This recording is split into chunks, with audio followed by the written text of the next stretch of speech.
Tháng 9 này, một sự kiện lớn dành cho sinh viên cả nước, cùng tổng giá trị giải thưởng lên tới 400 triệu đồng.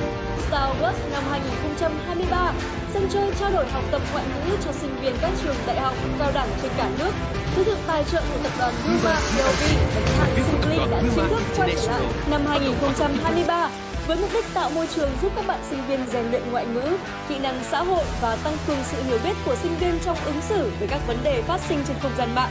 Cuộc thi Star Wars năm 2023 được tổ chức tại thủ đô Hà Nội với chủ đề Tuổi trẻ Việt Nam và không gian mạng do Đoàn Thanh niên Hội sinh viên Đại học Quốc gia Hà Nội đăng cai tổ chức. Cuộc thi được tổ chức từ ngày 15 tháng 9 đến ngày 1 tháng 12 năm 2023 với 4 vòng thi. Tại vòng thi trắc nghiệm trực tuyến diễn ra từ ngày 15 tháng 9 đến ngày 10 tháng 10 năm 2023, các thí sinh truy cập website starwars.vn để đăng ký dự thi. Tiếp theo, các thí sinh trả lời 40 câu hỏi trong vòng 40 phút liên quan đến chủ đề của ban tổ chức đã công bố. Điểm của các thí sinh sẽ được ghi nhận để trao giải thưởng top 3 thí sinh có kết quả dự thi cao nhất hàng tuần mỗi cụm. Kết thúc vòng thi trực tuyến, 50 thí sinh có kết quả thi cao nhất sẽ tham gia vòng thi bán kết cụm diễn ra từ ngày 13 tháng 10 đến 18 tháng 10 năm 2023 tại 6 cụm thi trên cả nước bao gồm Đại học Quốc gia Hà Nội, Đại học Quốc gia Thành phố Hồ Chí Minh, Đại học Đà Nẵng, Đại học Huế, Đại học Thái Nguyên, Trường Đại học Cần Thơ.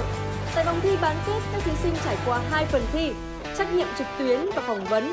Kết thúc vòng thi, 18 thí sinh có điểm số cao nhất sẽ tham gia vòng thi chung kết cụm ra từ ngày 1 tháng 11 đến ngày 15 tháng 11 năm 2023 với các phần thi khởi động, tăng tốc và về đích để chọn ra đội thi xuất sắc nhất tham gia vòng chung kết toàn quốc diễn ra ngày 1 tháng 12 năm 2023 tại Đại học Quốc gia Hà Nội. Tại đây, 6 đội thi xuất sắc nhất của các cụm thi trên cả nước sẽ cùng tham gia tranh tài trong 2 phần thi. Phần thi chinh phục, các đội thi trả lời các câu hỏi từ ban tổ chức chuẩn bị theo ma trận hình vuông, gồm 20 câu hỏi tăng dần các mức độ từ dễ đến khó. Và phần thi bản lĩnh, các đội thi bốc thăm chọn cặp thi đấu cùng tranh biện về một chủ đề mà ban tổ chức đã đưa ra. Kết thúc 2 phần thi, đội nào có điểm số cao nhất sẽ trở thành quán quân của Star Wars năm 2023 với tổng giá trị giải thưởng lên tới 40 triệu đồng cùng nhiều phần quà hấp dẫn đến từ nhà tài trợ Yuma CLV. Để biết thêm thông tin chi tiết về cuộc thi, vui lòng truy cập website starwars.vn hoặc fanpage Star Wars trên mạng xã hội Facebook để cập nhật các hoạt động của cuộc thi và đăng ký tham gia để nhận những phần quà hấp dẫn. Tập đoàn Yuma CLV, nhãn hàng dầu ăn Simply, hân hạnh đồng hành cùng cuộc thi.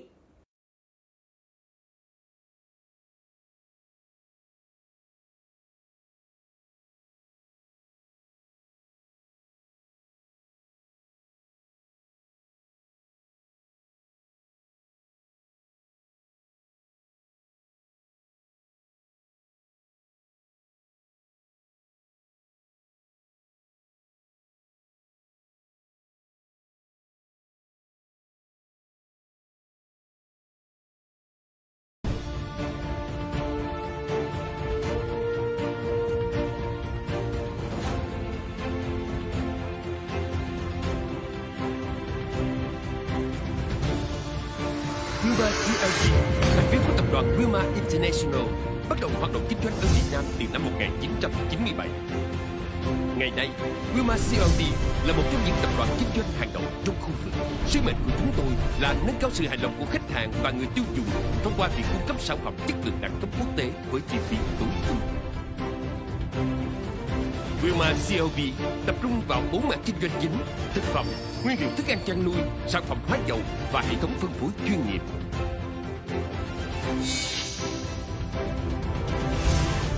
Dầu ăn và chất béo. Công ty trách nhiệm hữu hạn dầu thực vật Cái Lân Calorific dẫn đầu trong ngành công nghiệp sản xuất và chế biến dầu thực vật. Được thành lập trên cơ sở liên doanh giữa Yuma International và Tổng công ty dầu thực vật Việt Nam Vocarimex. Calorific là công ty đi tiên phong trong việc đặt nền móng và phát triển ngành công nghiệp dầu ăn và chất béo trong khu vực, với trọng tâm hướng đến an toàn thực phẩm, sản phẩm chất lượng và hiệu quả chi phí thông qua sản xuất tích hợp. Anh luôn lựa chọn dầu ăn cao cấp Simply cho một trái tim khỏe. Giờ đây, Simply đã cho ra đời dòng sản phẩm mới. Simply dầu gạo lứt nguyên chất, được chiết xuất từ lớp màng cám đầy dinh dưỡng của gạo lứt. Và ở đây thì có 2 dưỡng chất vàng mà chúng ta cần phải nhắc tới, đấy chính là gamma oryzanol và phytosterol. 2 dưỡng chất này sẽ giúp chúng ta đẩy lùi cholesterol xấu trong máu, bảo vệ một trái tim khỏe. bột mì. Công ty trách nhiệm hữu hạn xay lúa mì Việt Nam VFM nổi tiếng với Recipe, bột bánh mì và chất lượng ổn định vượt trội. Hoạt động sản xuất bột mì tại Việt Nam, VFM chính là kết quả của sự hợp tác giữa Wilmar với tập đoàn FFM Berhad, nhà sản xuất bột mì lớn nhất Malaysia. VFM có lợi thế cạnh tranh nổi bật nhờ sản phẩm đa dạng với chất lượng ổn định vượt trội, đội ngũ nhân viên có chuyên môn kỹ thuật cao, từ đó sản xuất ra các sản phẩm chuyên dụng với chi phí tối ưu.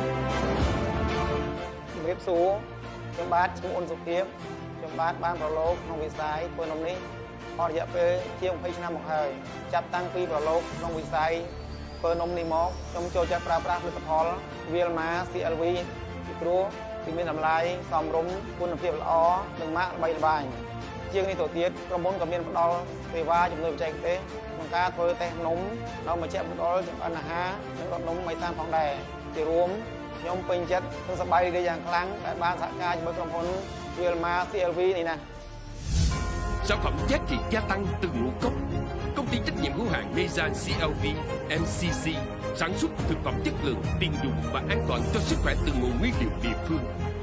MCC là liên doanh giữa Wilmar International và FFM Berhad, hoạt động trong lĩnh vực chế biến thực phẩm tiêu dùng. MCC sản xuất đa dạng các loại mì ống, mì sợi và các loại bột thực phẩm như bột chiên và bột bánh. Không chỉ thành công tại thị trường nội địa, sản phẩm của MCC còn được xuất khẩu ra các thị trường Úc và New Zealand.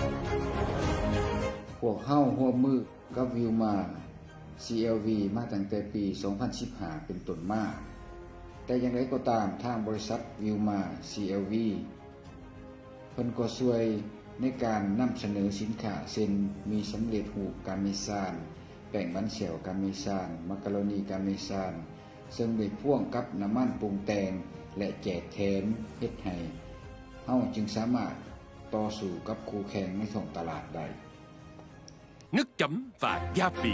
Công ty trách nhiệm hữu hạn thực phẩm quốc tế Nam Dương NDFC nổi tiếng với thương hiệu nước chấm truyền thống tại Việt Nam. Từ năm 1951, thương hiệu Nam Dương đã đi vào bữa cơm gia đình Việt nhờ các sản phẩm mang đậm hương vị truyền thống như tàu vị điểu con mèo đen, tương ớt, tương cà và đa dạng các loại nước chấm gia vị phổ biến khác.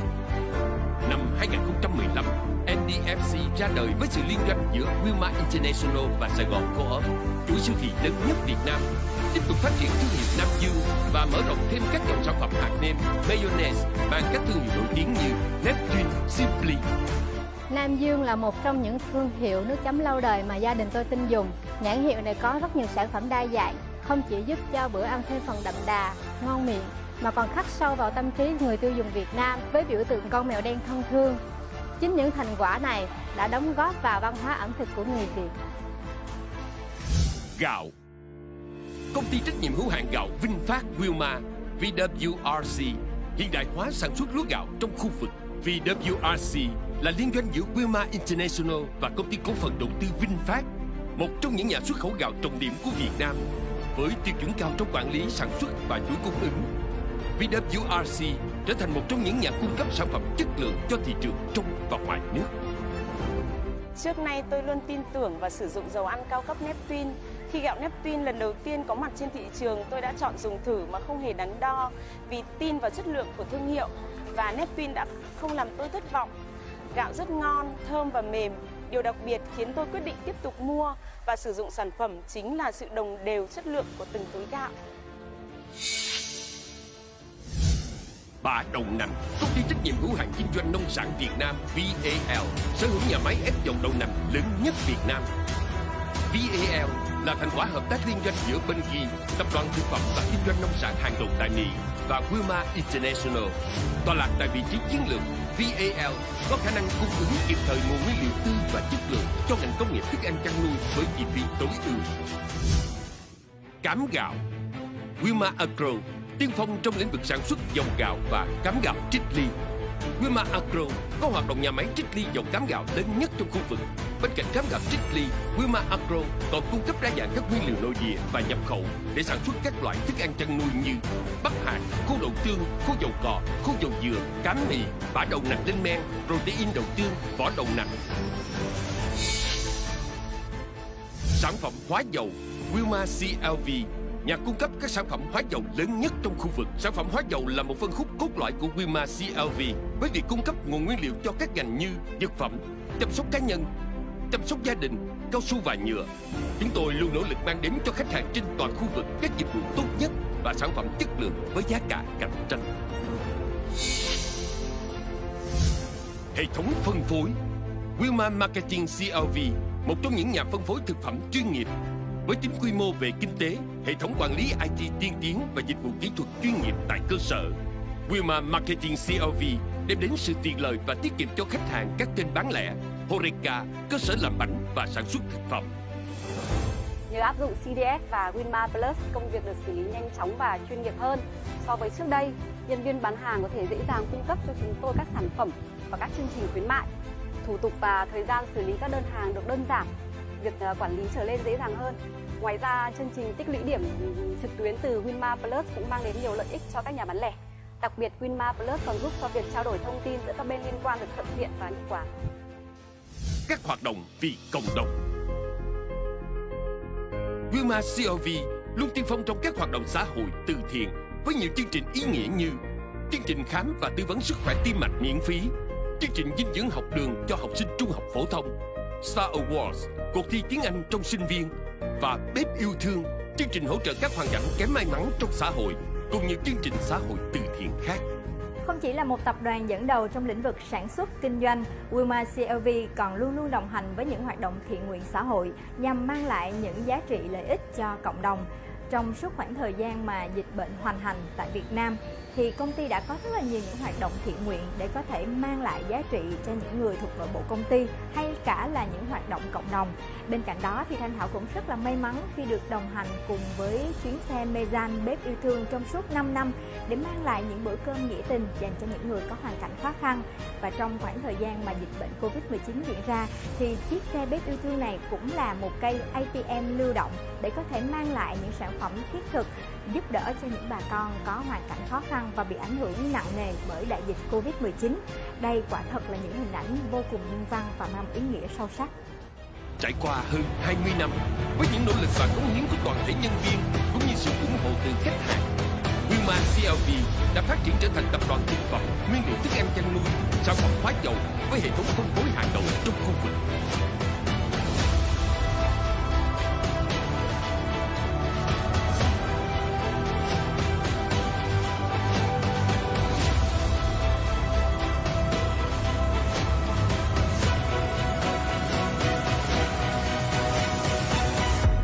Hướng đến tương lai, Wilmar CLV mong muốn tiếp tục nhận được sự đồng hành từ toàn thể quý vị trên chặng đường phát triển.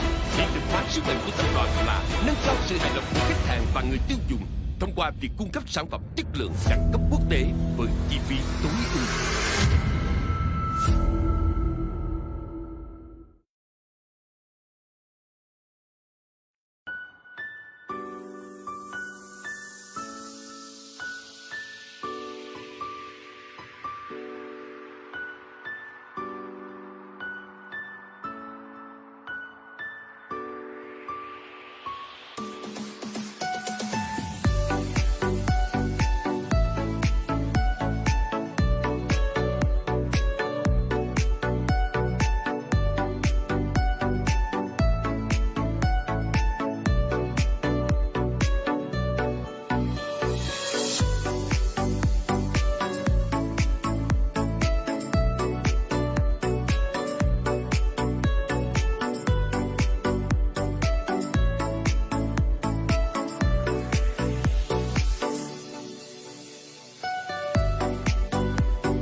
yêu em rất nhiều. Giọt buồn làm người đi sau cây mưa, qua cùng cơn mưa là những nỗi buồn kia. Em khóc cho cuộc tình chúng mình, cớ sao còn yêu nhau mà mình không thể đến được với nhau. Vì anh đã sai hay bởi vì bên em có ai kia? Chẳng ai có thể hiểu nổi được trái tim khi đã lỡ yêu rồi. Chỉ biết trách bản thân đã mù quáng, cho tiêu một người vô ta. Từng lời hứa như vết dao lạnh lùng cắn thật sâu trái tim này. Vì muốn thấy em hạnh phúc nên anh sẽ lùi về sau. Thời gian qua chúng ta liệu sống tốt hơn hay cứ mãi dối lừa? Nhìn người mình thương ngược người mi cay khiến tim này càng thêm đau. Người từng khiến anh thay đổi là em đã mãi xa rồi. Thôi giấc mơ khép lại, ký ức kia gửi theo.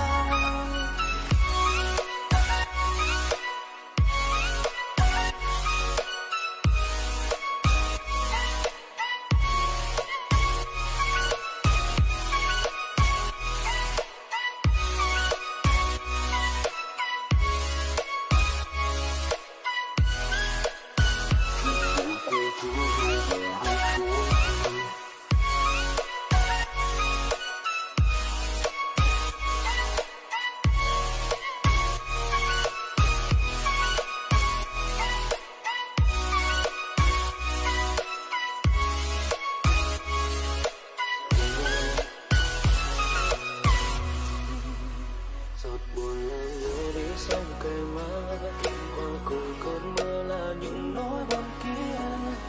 Em khóc cho cuộc tình chúng mình, cớ sao còn yêu nhau mà mình không thể đến được với nhau. Vì anh đã sai hay bởi vì bên em có ai kia? Chẳng ai có thể hiểu nổi được trái tim khi đã lỡ yêu rồi. Chỉ biết trách bản thân đã mù quáng, cho tiêu một người vô ta. Từng lời hứa như vết dao lạnh lùng cắn thật sâu trái tim này. Vì muốn thấy em hạnh phúc nên anh sẽ lùi về sau. Thời gian qua chúng ta liệu sống tốt hơn hay cứ mãi dối lừa? Nhìn người mình thương ngược người mi cay khiến tim này càng thêm đau. Người từng khiến anh thay đổi là em đã mãi xa rồi. Thôi giấc mơ khép lại, ký ức kia gửi theo.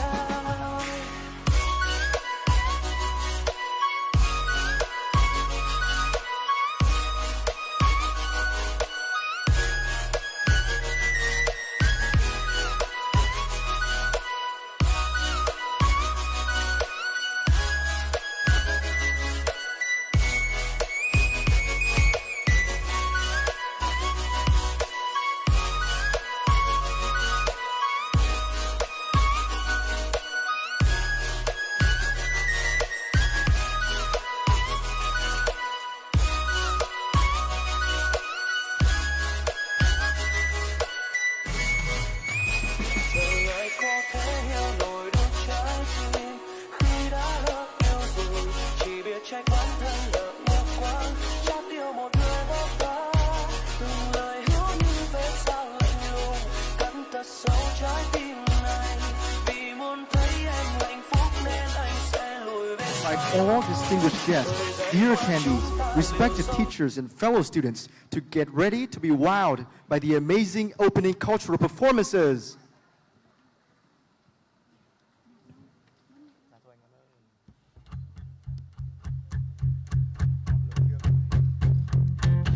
There's a fire starting in my heart, reaching a fever pitch, just bring me out the dark. Lee, I can see you crystal clear. Go ahead and stop me out in the alley you should be. See how I live with every piece of you. Don't underestimate the things that I will do. There's a fire starting in my heart, reaching a fever pitch, just bring me out the dark. The sky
Nhiệt liệt chào đón quý vị đại biểu, quý vị khách quý, các thầy cô giáo cùng toàn thể các bạn sinh viên đang có mặt tại vòng chung kết toàn quốc cuộc thi tiếng Anh trong sinh viên Star Awards 2023 ngày hôm nay.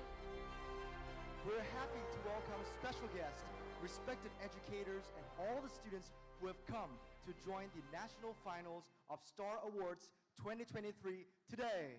Hoàng An Và Hoàng Thắng, rất vinh dự được đồng hành cùng quý vị tại Star Star Awards Awards 2023. Kính thưa quý vị đại biểu, các vị khách quý, quý thầy cô và các bạn sinh viên thân mến. Với mong muốn tạo ra một nền tảng sáng tạo cho sinh viên các trường đại học trên toàn quốc nhằm khuyến khích sự tham gia tích cực trong việc học và sử dụng tiếng Anh, xây dựng cơ hội để các bạn trẻ thể hiện tài năng, chứng tỏ bản lĩnh ngôn ngữ của mình, hướng đến việc tăng cường nhận thức của thanh niên về tầm quan trọng trong việc học ngoại ngữ, không chỉ trong quá trình học tập mà còn trong việc phát triển nghề nghiệp tương lai. Đoàn Thanh niên Đại học Quốc gia Hà Nội, Ban Cán sự Đại học Quốc gia Thành phố Hồ Chí Minh, Đoàn Thanh niên Đại học Đà Nẵng, Đại học Huế, Đại học Thái Nguyên, Đại học Cần Thơ đã phối hợp tổ chức cuộc thi tiếng Anh trong sinh viên Star Awards. Dear our honored guests, beloved teachers and students, Star Awards competition is organized with the aim of creating an innovative platform for university students nationwide, encouraging active participation in learning the English language.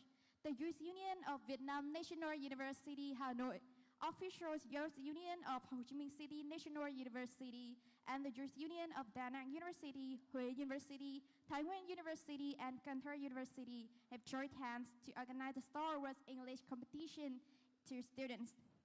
Trải qua 12 năm tổ chức, với sự đồng hành của tập đoàn Wilmar CLV, cuộc thi Star Awards đã khẳng định được vị thế của một môn chơi tiếng Anh kết hợp với việc rèn luyện kỹ năng, qua đó hỗ trợ các bạn sinh viên phát triển trở thành những công dân quốc tế.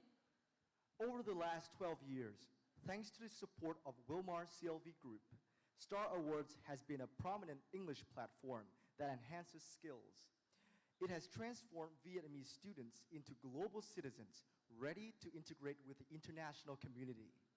Năm 2023, cuộc thi được đăng cai tổ chức bởi Đoàn Thanh niên Hội sinh viên Đại học Quốc gia Hà Nội với chủ đề Tuổi trẻ Việt Nam với không gian mạng. Trải qua hành trình đầy thử thách với 3 vòng thi trắc nghiệm trực tuyến, vòng thi bán kết cụm và vòng thi chung kết cụm, chúng ta đã tìm ra 6 đội thi xuất sắc nhất với những gương mặt vô cùng tài năng để bước vào vòng thi chung kết toàn quốc ngày hôm nay. In 2023, the competition was hosted by the Youth Union, Student Association of Vietnam National Universities, Hanoi, with the theme Vietnamese Youth and Cyberspace. After a challenging journey with 3 rounds of competition, online multiple choice test, regional semifinals, regional finals, we have identified the most 6 outstanding teams, consisting of talented members, to enter the national finals today. Đến dự với vòng thi chung kết toàn quốc ngày hôm nay, ban tổ chức xin trân trọng giới thiệu sự có mặt của quý vị đại biểu. Về phía Trung ương Đoàn Thanh niên Cộng sản Hồ Chí Minh, xin trân trọng giới thiệu đồng chí Trần Hoài Minh, Phó trưởng ban quốc tế Trung ương Đoàn Thanh niên Cộng sản Hồ Chí Minh. Về phía đại diện Đảng ủy, Ban giám đốc, Ban giám hiệu các đơn vị, xin trân trọng giới thiệu Phó giáo sư tiến sĩ Trần Thanh Vân, Phó giám đốc Đại học Thái Nguyên. Xin trân trọng giới thiệu tiến sĩ Nguyễn Minh Trường, Phó trưởng ban tuyên giáo Đảng ủy, Phó trưởng ban chính trị và công tác học sinh sinh viên Đại học Quốc gia Hà Nội. Xin trân trọng giới thiệu Phó giáo sư tiến sĩ Phạm Xuân Hoan, Phó Bí thư Đảng ủy, Chủ tịch Hội đồng Trường Quốc tế Đại học Quốc gia Hà Nội. Xin trân trọng giới thiệu Phó giáo sư tiến sĩ Nguyễn Văn Định, Đảng ủy viên, Phó hiệu trưởng Trường Quốc tế Đại học Quốc gia Hà Nội. Về phía tập đoàn Wilmar CLV, nhà tài trợ độc quyền của cuộc thi, xin trân trọng giới thiệu bà Nguyễn Thị Lê Chi, giám đốc tổ chức tập đoàn Wilmar CLV. Xin trân trọng giới thiệu ông Phạm Triều Quân, Phó phòng trách nhiệm xã hội doanh nghiệp, tập đoàn Wilmar CLV. Về phía đại diện Đoàn Thanh niên, Hội sinh viên Đại học Quốc gia Thành phố Hồ Chí Minh và các trường và các đại học vùng, xin trân trọng giới thiệu đồng chí Lê Văn Hiếu, Bí thư Đoàn Thanh niên, Chủ tịch Hội sinh viên Đại học Thái Nguyên. Xin trân trọng giới thiệu đồng chí Nguyễn Thành Đạt, Bí thư Đoàn Đại học Đà Nẵng. Xin trân trọng giới thiệu đồng chí Lê Chí Hùng Cường, Phó Bí thư Đoàn, Chủ tịch Hội sinh viên Đại học Huế. và xin được trân trọng giới thiệu đồng chí Trương Văn An, Phó Bí thư Ban Cán sự Đoàn Đại học Quốc gia Thành phố Hồ Chí Minh. Xin được trân trọng giới thiệu đồng chí Trần Thị Thủy Tiên, Bí thư Đoàn Trường Đại học Cần Thơ. Về phía Đoàn Thanh niên Hội Sinh viên Đại học Quốc gia Hà Nội, xin được trân trọng giới thiệu đồng chí Hứa Thanh Hoa, Bí thư Đoàn Đại học Quốc gia Hà Nội, trưởng ban tổ chức cuộc thi. Và cuối cùng, chúng tôi xin được trân trọng giới thiệu đồng chí Tưởng Văn Thuấn, Chủ tịch Hội Sinh viên Đại học Quốc gia Hà Nội. Và đặc biệt đó là sự có mặt của các quý thầy cô và toàn thể các bạn sinh viên đến với vòng thi chung kết toàn quốc cuộc thi tiếng Anh trong sinh viên Star Awards 2023 ngày hôm nay. Một lần nữa đề nghị chúng ta nhiệt liệt chào mừng.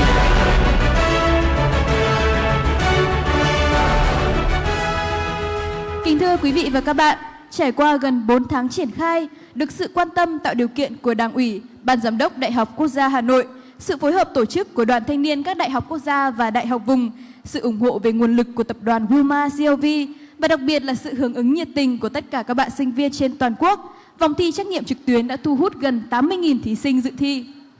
Ladies and gentlemen, after nearly 4 months of implementation with the attention and facilitation of the Party Committee and the Board of Directors of Vietnam National University, Hanoi, the collaborative organization of the Youth Union of National Universities and Regional Universities, the resource support from Wilmar Corporation, and especially the enthusiastic participation of students nationwide, the online multiple choice round has attracted nearly 80,000 students.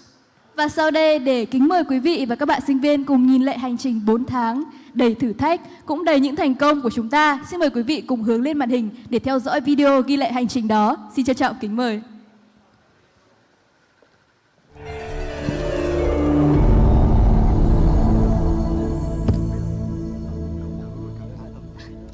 Tiếp nối thành công của các mùa thi trước, cuộc thi tiếng Anh trong sinh viên Star Awards lần thứ 12 năm 2023 quay trở lại với đơn vị đăng cai là Đại học Quốc gia Hà Nội. Cuộc thi năm nay tiếp tục được tổ chức trên quy mô toàn quốc dưới sự đồng hành phối hợp triển khai tổ chức của Đoàn Thanh niên Đại học Quốc gia Thành phố Hồ Chí Minh, Đại học Thái Nguyên, Đại học Huế, Đại học Đà Nẵng và Trường Đại học Cần Thơ. Cuộc thi vinh dự khi tiếp tục nhận được sự đồng hành của tập đoàn Wilmar CLV và nhãn hàng Simply với tổng giá trị giải thưởng lên tới 400 triệu đồng. Cuộc thi đã thực sự tạo ra một sân chơi trao đổi học tập ngoại ngữ giữa sinh viên cả nước với sự tham gia của đông đảo sinh viên đến từ 183 các trường đại học, cao đẳng trên cả nước. Với chủ đề Tuổi trẻ Việt Nam và không gian mạng, cuộc thi đã tạo môi trường giúp các bạn sinh viên rèn luyện ngoại ngữ, kỹ năng xã hội và tăng cường sự hiểu biết của sinh viên trong ứng xử về các vấn đề phát sinh trên không gian mạng. Qua đó góp phần nâng cao nhận thức của sinh viên về tầm quan trọng của ngoại ngữ trong học tập và cơ hội tiếp cận việc làm trong tương lai.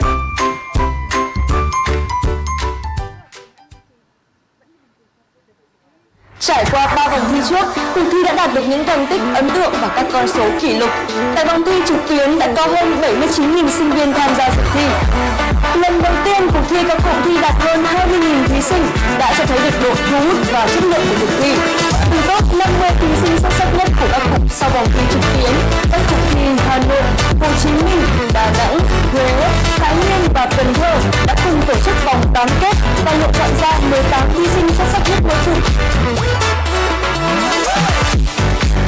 Tại cả 6 cụm thi, các thí sinh đã được trải qua các phần thi khởi động, tăng tốc và về đích để chọn ra đội thi quán quân và tìm ra 3 thí sinh xuất sắc nhất sẽ đại diện cho cụm thi tham gia tranh tài tại vòng chung kết toàn quốc. Vòng chung kết tác nghiệp đã thu hút được đông đảo sinh viên yêu thích cuộc thi trong cả nước tham gia và cổ vũ các thí sinh. Các phần thi hấp dẫn với bộ câu hỏi sâu rộng về kiến thức và kỹ năng đã đưa các thí sinh và khán giả trải qua nhiều cung bậc cảm xúc khác nhau. Từ đó có thêm nhiều thông tin, kiến thức và những quan điểm của các bạn sinh viên với chủ đề văn hóa ứng xử trên mạng xã hội. Suốt thềm chung kết cuộc thi Star Awards năm 2023, các thí sinh đại diện cho 6 cụm thi tham dự vòng chung kết toàn quốc đã có cơ hội tham gia buổi tập huấn nhằm giúp các bạn thí sinh nắm bắt được sâu sắc về cách thức và yêu cầu của vòng thi quan trọng này. Buổi tập huấn không chỉ giúp nâng cao kiến thức của các thí sinh mà còn tạo ra cơ hội để họ chia sẻ kinh nghiệm, học hỏi từ những người đồng đội và người hướng dẫn. Ban tổ chức hiểu rằng sự chuẩn bị và tập chung là chìa khóa quan trọng để đạt được thành công trong cuộc thi này. Bên cạnh kiến thức chuyên môn, sự sáng tạo và khả năng tự tin cũng đóng vai trò quan trọng trong việc tạo nên một vòng thi thú vị và hấp dẫn. Và hôm nay, chúng ta vui mừng được gặp mặt nhau tại vòng chung kết toàn quốc được tổ chức tại Đại học Quốc gia Hà Nội. Tại đây, 6 đội thi xuất sắc nhất của các cuộc thi trên cả nước sẽ cùng tham gia tranh tài trong 2 phần thi. Phần thi chinh phục, các đội thi trả lời các câu hỏi từ dễ đến khó từ ban tổ chức, và phần thi bản lĩnh khi các cặp đấu cùng tranh biện về một chủ đề mà ban tổ chức đưa ra. Vòng chung kết toàn quốc của cuộc thi cũng là dịp để các thí sinh xuất sắc nhất có dịp gặp gỡ, kết nối và sinh hoạt cùng nhau, là cơ hội để các bạn trẻ đến từ các vùng miền khác nhau cùng chia sẻ về kiến thức, kỹ năng và văn hóa đặc trưng của địa phương mình, cũng như những quan điểm của mình với chủ đề ứng xử trên không gian mạng của giới trẻ hiện nay. Với tài năng, sự thông minh, sáng tạo của các đội thi, chúng tôi tin tưởng vòng chung kết toàn quốc cuộc thi tiếng Anh trong sinh viên Star Wars sẽ là cuộc thi vô cùng gây cấn, hấp dẫn. Chúng ta hãy cùng đón chờ tài năng và sự bùng nổ của các thí sinh trong ngày hôm nay. Chung kết cuộc thi tiếng Anh trong sinh viên Star Wars năm 2023.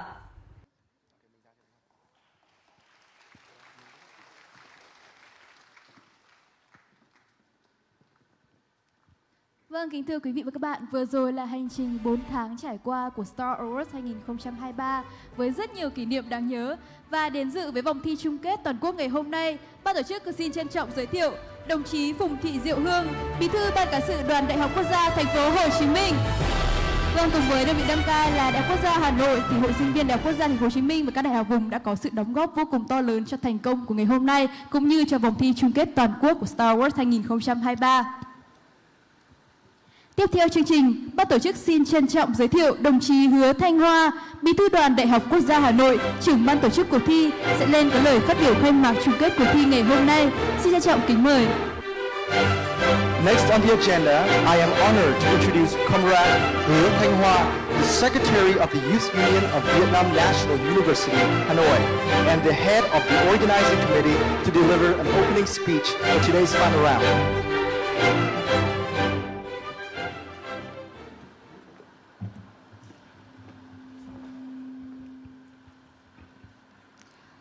Kính thưa đồng chí Trần Hoài Minh, Ủy viên Ban Thường vụ Trung ương Đoàn, Phó trưởng Ban Quốc tế Trung ương Đoàn. Kính thưa bà Nguyễn Thị Lê Chi, Giám đốc tổ chức tập đoàn Winmar COV. Kính thưa Phó sư tiến sĩ Trần Thanh Vân, Phó Giám đốc Đại học Thái Nguyên. Kính thưa tiến sĩ Nguyễn Minh Trường, Phó trưởng Ban Tuyên giáo Đảng ủy, Phó trưởng Ban Chính trị và Công tác học sinh sinh viên của Đại học Quốc gia Hà Nội. Kính thưa Phó sư tiến sĩ Phạm Xuân Hoan, Phó Bí thư Đảng ủy, Chủ tịch Hội đồng Trường Quốc tế Đại học Quốc gia Hà Nội. Kính thưa các quý vị đại biểu khách quý và thưa toàn thể các bạn sinh viên thân mến. Lời đầu tiên thì thay mặt cho Thường trực Đoàn Thanh niên, Thường trực Hội sinh viên của Đại học Quốc gia Hà Nội, chúng tôi xin gửi lời kính chúc sức khỏe, lời chào trân trọng nhất tới các thầy cô, các quý vị đại biểu khách quý và toàn thể các bạn sinh viên đã tới dự chương trình chung kết cuộc thi tiếng Anh trong sinh viên Star Awards năm 2023 ngày hôm nay. Kính thưa các quý vị, các thầy cô và các bạn sinh viên, khối Đại học Quốc gia Đại học vùng gồm có 2 Đại học Quốc gia Hà Nội, Hồ Chí Minh và 3 đại học vùng, Đại học Huế, Đại học Thái Nguyên, Đại học Đà Nẵng và trường Đại học Cần Thơ là một cái khối liên kết rất là vững chắc. Đây đều là những cái đại học trọng điểm trên cả nước và trong nhiều năm qua thì chúng tôi cũng đã có nhiều những hoạt động thể hiện một cái khối liên kết vững chắc và cũng thể hiện một cái khối tri thức hàng đầu của cả nước trong lĩnh vực đoàn thanh niên hội sinh viên của những năm vừa qua. Thông thường thì hàng năm thì chúng tôi cũng sẽ có một cái hội nghị chung của các đại học quốc gia, đại học vùng cùng bàn về những cái chương trình chung, những cái nhiệm vụ lớn của tuổi trẻ hiện nay cũng như của sinh viên trong việc thực hiện các chủ trương lớn, các chương trình hành động lớn của Trung ương Đoàn Thanh niên Cộng sản Hồ Chí Minh cũng như của Hội sinh viên Việt Nam. Và trong nhiều năm qua, rất may mắn dưới sự tài trợ của tập đoàn Winmar COV thì chúng tôi cũng có thêm một cơ hội nữa để cùng đồng hành với nhau trong việc tổ chức các sân chơi cho sinh viên, chính là cuộc thi tiếng Anh trong sinh viên Star Awards. Và đã trải qua 11 năm tổ chức thì cuộc thi thực sự đã trở thành một sân chơi, một môi trường trao đổi kinh nghiệm học tập về ngoại ngữ của sinh viên trên cả nước. Và đồng thời thì đây cũng là một cái cơ hội giúp các bạn sinh viên củng cố thêm những cái kiến thức, những cái kỹ năng trong việc học tập ngoại ngữ, để cho ngoại ngữ thì không chỉ là công cụ mà còn trở thành một cái vũ khí sắc bén của các bạn khi mà các bạn lập thân lập nghiệp cũng như sau này ra đời làm việc và phát triển bản thân. Đây cũng là một cái cơ hội rất là quý khi mà chúng tôi có cơ hội được tăng cường hợp tác với nhau cũng như tăng cường cái tính kết nối với tập đoàn Winmar COV trong suốt những thời gian vừa qua. Và năm 2023 với chủ đề là tuổi trẻ Việt Nam với không gian mạng thì cuộc thi đã được thu hút được cái sự quan tâm rất lớn của các bạn sinh viên cả nước.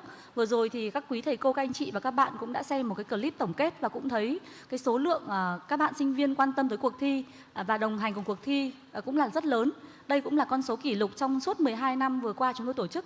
Thì năm nay với con số hơn 79.000 các bạn thí sinh trên cả nước tham gia cuộc thi thực sự là một thành công rất lớn, không chỉ đến từ Đại học Quốc gia Hà Nội mà còn đến từ Đại học Quốc gia Thành phố Hồ Chí Minh và các đại học khác.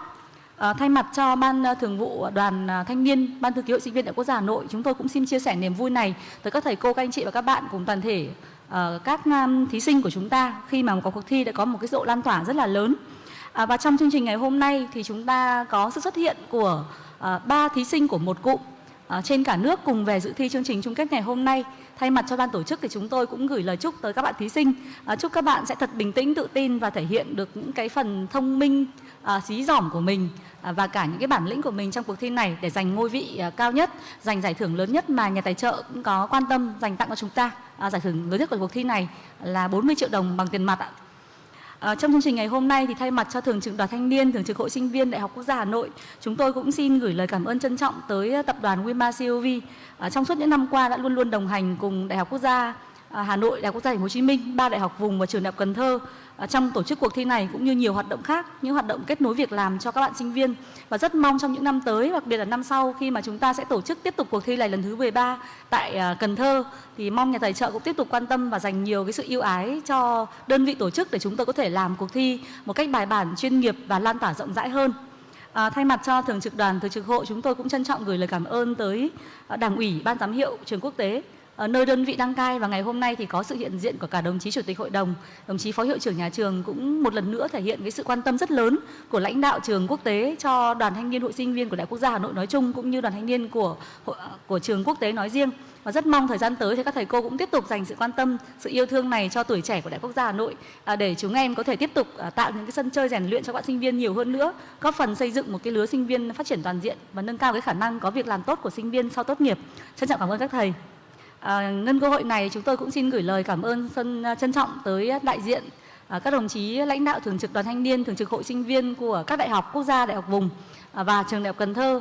Trong suốt những năm vừa qua thì cũng luôn luôn đồng hành cùng Đại học Quốc gia Hà Nội trong việc tổ chức các cuộc thi, các chương trình, và cuộc thi năm nay là một trong những minh chứng quan trọng cho tình đoàn kết của khối chúng ta, và mong các đồng chí cũng tiếp tục giữ mối quan hệ mật thiết này và chúng ta cũng tiếp tục đồng hành cùng với trường Đại học Cần Thơ trong năm sau để cuộc thi tiếng Anh trong sinh viên Star Wars sẽ còn được kéo dài và tiếp tục mang đến những giá trị quan trọng cho các bạn sinh viên trong giai đoạn tới.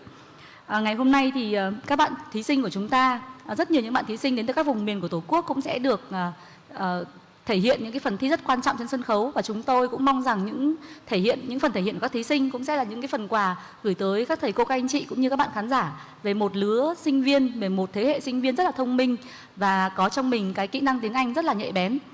Thay mặt cho ban tổ chức thì kính chúc quý vị đại biểu khách quý, các thầy cô, các anh chị sức khỏe, hạnh phúc và thành công, và chúc chúng ta sẽ có một cuộc thi cực kỳ thành công ngày hôm nay ạ. Xin trọng cảm ơn.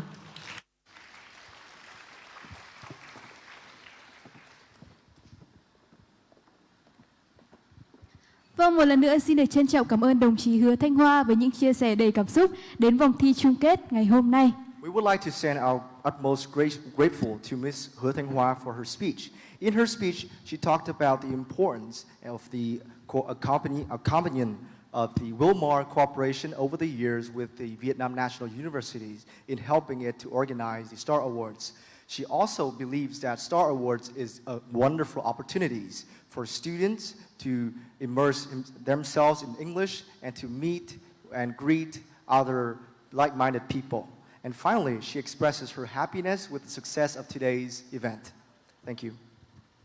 Kính thưa quý vị đại biểu và toàn thể các bạn sinh viên thân mến, cuộc thi Star Awards được tạo ra với một sân chơi tiếng Anh dành cho các bạn sinh viên trên toàn quốc và tăng cường về tầm quan trọng của việc học tiếng Anh, học tập ngoại ngữ trong việc học tập đại học nói riêng và sự nghiệp sau này nói chung. Cuộc thi Star Awards cũng là cơ hội để các bạn sinh viên thuộc thế hệ Z thêm khẳng định đặc trưng của những công dân thời đại số, không chỉ xuất sắc trong học tập mà còn giỏi trong tư duy, có nhận thức trong đời sống và đặc biệt là những kiến thức về không gian mạng. Ladies and gentlemen, The Star Awards contest is organized with the goal of creating an English playground for university students across the country and increase awareness of the importance of learning foreign languages in both study and for future careers. The Star Awards contest is an opportunity for students of Gen Z to further affirm the characteristics of citizens of the digital age, not only excellent in learning, but also creative in thinking with a civilized lifestyle, having awareness in life and in cyberspace. Và ở mùa thi thứ 12 này, chương trình tiếp tục được đồng hành cùng nhà tài trợ độc quyền là tập đoàn Wilmar CLV. Wilmar CLV là tập đoàn đa quốc gia hoạt động trong lĩnh vực kinh doanh và sản xuất dầu ăn, chất béo, cám gạo và bột mì. Trong quá trình phát triển của mình, Wilmar CLV luôn hướng đến việc phát triển bền vững nhằm nâng cao đời sống của người tiêu dùng Việt Nam thông qua sản xuất những sản phẩm có chất lượng tối ưu với chi phí phù hợp nhất. In its 12th season, the competition is honored to continue its partnership with Wilmar CLV as the exclusive sponsor. Wilmar CLV is a multinational corporation with a diverse range of business activities. Throughout its development, Wilmar CLV has always been committed to the long-term goal of enhancing the lives of Vietnamese consumers by producing products of international quality standards at optimal cost. Mà chúng ta cần phải nhắc tới, đấy chính là gamma oryzanol và phytosterol. Hai dưỡng chất này sẽ giúp chúng ta đẩy lùi cholesterol xấu trong máu, bảo vệ một trái tim khỏe. Bột mì. Công ty trách nhiệm hữu hạn xây lúa mì Việt Nam VFM nổi tiếng với recipe, bột bánh mì và chất lượng ổn định vượt trội. Hoạt động sản xuất bột mì tại Việt Nam, VFM chính là kết quả của sự hợp tác giữa Wilmar với tập đoàn FFM Berhad, nhà sản xuất bột mì lớn nhất Malaysia. VFM có lợi thế cạnh tranh nổi bật nhờ sản phẩm đa dạng với chất lượng ổn định vượt trội, đội ngũ nhân viên với quy mô kỹ thuật cao, từ đó sản xuất ra các sản phẩm tiêu dùng với chi phí tối ưu. Rút số trong bát chúng ôn dục tiếp trong bát ban vào lô trong vị sái tôi nông ní họ dựa tới chiêu phây năm một hơi chặt tăng pi vào lô trong vị sái tôi nông ní móc trong cho chặt pra lực phò Wilmar CLV pro thì mình làm lại xong rúng quân lập hiệu ó đừng mát bay bài chiêu này tổ tiếp trong bốn cầm bên đó thì va trong đường chạy tế mình ta thôi tay nóng nó mà chạy đó chụp ăn là há những con nóng máy sang phòng đè thì uống nhóm bên chất không sắp bay đi dạng kháng tại ban xã ca mới trong phone Wilmar CLV này nè. Sản phẩm giá trị gia tăng từ ngũ cốc. Công ty trách nhiệm hữu hạn Mezan CLV MCC sản xuất thực phẩm chất lượng, tiện dụng và an toàn cho sức khỏe từ nguồn nguyên liệu địa phương. MCC là liên doanh giữa Wilmar International và FFM Berhad hoạt động trong lĩnh vực chế biến thực phẩm tiêu dùng. MCC sản xuất đa dạng các loại mì ống, mì sợi và các loại bột thực phẩm như bột chiên và bột bánh. Không chỉ thành công tại thị trường nội địa, sản phẩm của MCC còn được xuất khẩu ra các thị trường Úc và New Zealand. พวกเขาร่วมมือกับ Wilmar CLV มาตั้งแต่ปี 2015 เป็นต้นมาแต่อย่างไรก็ตามทางบริษัท Wilmar CLV เพิ่นก็ช่วยในการนำเสนอสินค้าเช่นมีสำเร็จรูปการเมซานแป้งมันเฉียวการเมซานมักกะโรนีการเมซานซึ่งมีพ่วงกับน้ำมันปรุงแต่งและแจกแถมเฮ็ดให้เฮาจึงสามารถต่อสู้กับคู่แข่งในท้องตลาดได้ Nước chấm và gia vị. Công ty trách nhiệm hữu hạn thực phẩm quốc tế Nam Dương NDFC nổi tiếng với thương hiệu nước chấm truyền thống tại Việt Nam. Từ năm 1951, thương hiệu Nam Dương đã đi vào bữa cơm gia đình Việt nhờ các sản phẩm mang đậm hương vị truyền thống như tàu vị điểu con mèo đen, tương ớt, tương cà và đa dạng các loại nước chấm gia vị phổ biến khác. Năm 2015, NDFC ra đời với sự liên doanh giữa Wilmar International và Sài Gòn Co-op, chuỗi siêu thị lớn nhất Việt Nam, tiếp tục phát triển thương hiệu Nam Dương và mở rộng thêm các dòng sản phẩm hạng nêm, mayonnaise và các thương hiệu nổi tiếng như Neptune, Simply. Nam Dương là một trong những thương hiệu nước chấm lâu đời mà gia đình tôi tin dùng. Nhãn hiệu này có rất nhiều sản phẩm đa dạng, không chỉ giúp cho bữa ăn thêm phần đậm đà, ngon miệng, mà còn khắc sâu vào tâm trí người tiêu dùng Việt Nam với biểu tượng con mèo đen thân thương. Chính những thành quả này đã đóng góp vào văn hóa ẩm thực của người Việt. Gạo. Công ty trách nhiệm hữu hạn gạo Vinfast Wilmar VWRC hiện đại hóa sản xuất lúa gạo trong khu vực. VWRC là liên doanh giữa Wilmar International và công ty cổ phần đầu tư VinFast, một trong những nhà xuất khẩu gạo trọng điểm của Việt Nam, với tiêu chuẩn cao trong quản lý sản xuất và chuỗi cung ứng. VWRC trở thành một trong những nhà cung cấp sản phẩm chất lượng cho thị trường trong và ngoài nước. Trước nay tôi luôn tin tưởng và sử dụng dầu ăn cao cấp Neptune. Khi gạo Neptune lần đầu tiên có mặt trên thị trường, tôi đã chọn dùng thử mà không hề đắn đo vì tin vào chất lượng của thương hiệu, và Neptune đã không làm tôi thất vọng. Gạo rất ngon, thơm và mềm. Điều đặc biệt khiến tôi quyết định tiếp tục mua và sử dụng sản phẩm chính là sự đồng đều chất lượng của từng túi gạo. Bã đậu nành, công ty trách nhiệm hữu hạn kinh doanh nông sản Việt Nam VAL sở hữu nhà máy ép dầu đậu nành lớn nhất Việt Nam. VAL là thành quả hợp tác liên doanh giữa Bunge, tập đoàn thực phẩm và kinh doanh nông sản hàng đầu tại Mỹ, và Wilmar International. Tọa lạc tại vị trí chiến lược, VAL có khả năng cung ứng kịp thời nguồn nguyên liệu tươi và chất lượng cho ngành công nghiệp thức ăn chăn nuôi với chi phí tối ưu. Cám gạo, Wilmar Agro tiên phong trong lĩnh vực sản xuất dầu gạo và cám gạo trích ly. Wilmar Agro có hoạt động nhà máy trích ly dầu cám gạo lớn nhất trong khu vực. Bên cạnh cám gạo trích ly, Wilmar Agro còn cung cấp đa dạng các nguyên liệu nội địa và nhập khẩu để sản xuất các loại thức ăn chăn nuôi như bắp hạt, khô đậu tương, khô dầu cọ, khô dầu dừa, cám mì, bã đậu nành lên men, protein đậu tương, vỏ đậu nành. Sản phẩm hóa dầu, Wilmar CLV, nhà cung cấp các sản phẩm hóa dầu lớn nhất trong khu vực. Sản phẩm hóa dầu là một phân khúc cốt lõi của Wilmar CLV với việc cung cấp nguồn nguyên liệu cho các ngành như dược phẩm, chăm sóc cá nhân, chăm sóc gia đình, cao su và nhựa. Chúng tôi luôn nỗ lực mang đến cho khách hàng trên toàn khu vực các dịch vụ tốt nhất và sản phẩm chất lượng với giá cả cạnh tranh. Hệ thống phân phối, Wilmar Marketing CLV, một trong những nhà phân phối thực phẩm chuyên nghiệp với tính quy mô về kinh tế, hệ thống quản lý IT tiên tiến và dịch vụ kỹ thuật chuyên nghiệp tại cơ sở. Wilmar Marketing CLV đem đến sự tiện lợi và tiết kiệm cho khách hàng các kênh bán lẻ, Horeca, cơ sở làm bánh và sản xuất thực phẩm. Nhờ áp dụng CDF và Winmar Plus, công việc được xử lý nhanh chóng và chuyên nghiệp hơn. So với trước đây, nhân viên bán hàng có thể dễ dàng cung cấp cho chúng tôi các sản phẩm và các chương trình khuyến mại. Thủ tục và thời gian xử lý các đơn hàng được đơn giản, việc quản lý trở lên dễ dàng hơn. Ngoài ra, chương trình tích lũy điểm trực tuyến từ Winmar Plus cũng mang đến nhiều lợi ích cho các nhà bán lẻ. Đặc biệt, Winmar Plus còn giúp cho việc trao đổi thông tin giữa các bên liên quan được thuận tiện và nhất quán. Các hoạt động vì cộng đồng.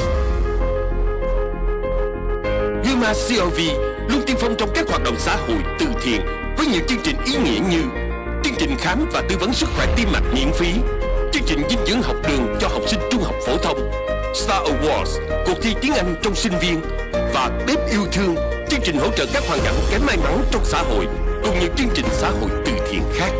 Không chỉ là một tập đoàn dẫn đầu trong lĩnh vực sản xuất, kinh doanh, Wilmar CLV còn luôn luôn đồng hành với những hoạt động thiện nguyện xã hội nhằm mang lại những giá trị lợi ích cho cộng đồng. Trong suốt khoảng thời gian mà dịch bệnh hoành hành tại Việt Nam, thì công ty đã có rất là nhiều những hoạt động thiện nguyện để có thể mang lại giá trị cho những người thuộc nội bộ công ty hay cả là những hoạt động cộng đồng. Bên cạnh đó thì Thanh Thảo cũng rất là may mắn khi được đồng hành cùng với chuyến xe Mezan Bếp yêu thương trong suốt 5 năm để mang lại những bữa cơm nghĩa tình dành cho những người có hoàn cảnh khó khăn. Và trong khoảng thời gian mà dịch bệnh Covid-19 diễn ra thì chiếc xe Bếp yêu thương này cũng là một cây ATM lưu động để có thể mang lại những sản phẩm thiết thực giúp đỡ cho những bà con có hoàn cảnh khó khăn và bị ảnh hưởng nặng nề bởi đại dịch Covid-19. Đây quả thật là những hình ảnh vô cùng nhân văn và mang ý nghĩa sâu sắc. Trải qua hơn 20 năm với những nỗ lực và cống hiến của toàn thể nhân viên cũng như sự ủng hộ từ khách hàng, Wilmar CLV đã phát triển trở thành tập đoàn thực phẩm, nguyên liệu thức ăn chăn nuôi, sản phẩm hóa dầu với hệ thống phân phối hàng đầu trong khu vực.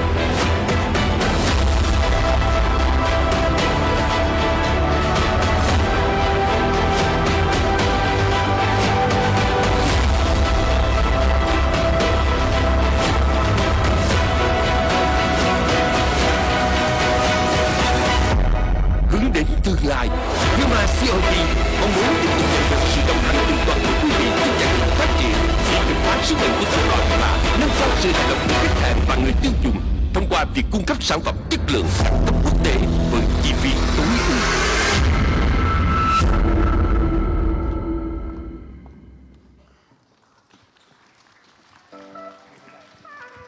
Vâng, xin mời quý vị dành một tràng pháo tay lớn hơn nữa cho tập đoàn Wilmar COV của chúng ta được không ạ? Ngay sau đây, ban tổ chức xin trân trọng kính mời đại diện nhà tài trợ bà Nguyễn Thị Lê Chi, giám đốc tổ chức tập đoàn Wilmar COV sẽ lên nhận những bó hoa tươi thắm đến từ ban tổ chức. Xin trân trọng kính mời.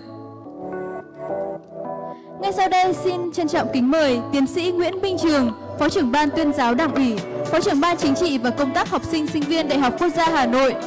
Xin trân trọng kính mời đồng chí Hứa Thanh Hoa, Bí thư đoàn Đại học Quốc gia Hà Nội, trưởng ban tổ chức cuộc thi sẽ lên đại diện ban tổ chức trao hoa cho nhà tài trợ. Xin trân trọng kính mời.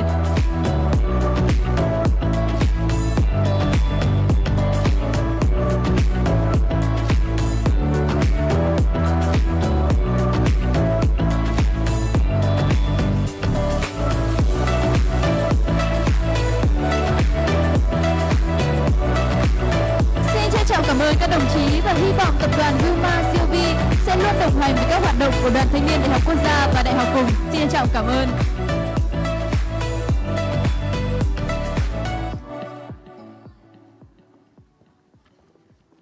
Kính thưa quý vị đại biểu và toàn thể các bạn sinh viên thân mến, đồng hành cùng vòng thi chung kết toàn quốc ngày hôm nay chắc chắn không thể thiếu những gương mặt vô cùng quan trọng. Đó chính là ban giám khảo, những người giàu kinh nghiệm và sẽ cầm cân nảy mực để sáng suốt lựa chọn ra đội thi xuất sắc nhất cho vòng thi chung kết toàn quốc ngày hôm nay.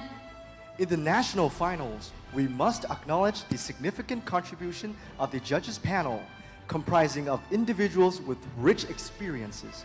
These discerning judges have played a crucial role in fairly and wisely selecting the top teams and the most outstanding contestants for today's event. Xin trân trọng giới thiệu Hội đồng ban giám khảo. Trân trọng giới thiệu đồng chí Trần Hoài Minh, Phó trưởng ban quốc tế Trung ương Đoàn Thanh niên Cộng sản Hồ Chí Minh, trưởng ban giám khảo. Trân trọng giới thiệu đồng chí xin trọng giới thiệu bà Trần Thanh Khánh Linh, Giám đốc Giải pháp Công nghệ Toàn cầu Việt Nam, Tập đoàn Wilmar COV. Xin trân trọng giới thiệu ông Marvin Long Đỗ, Cố vấn chuyên môn và trưởng ban giám khảo cho Trường Tin và The Debaters. Xin được trân trọng giới thiệu ông Bino, chủ kênh TikTok Bino chém tiếng Anh với hơn 13 triệu lượt likes, đồng sáng lập Bino Academy.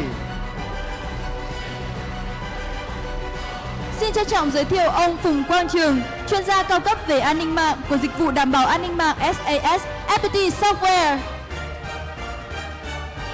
Sau đây xin trân trọng kính mời Hội đồng ban giám khảo lên sân khấu để nhận những bó hoa tươi thắm thay cho lời cảm ơn từ ban tổ chức. Xin trân trọng kính mời đồng chí Trần Hoài Minh. Xin trân trọng kính mời bà Trần Thanh Khánh Linh. Trân trọng kính mời ông Marvin Long Đỗ.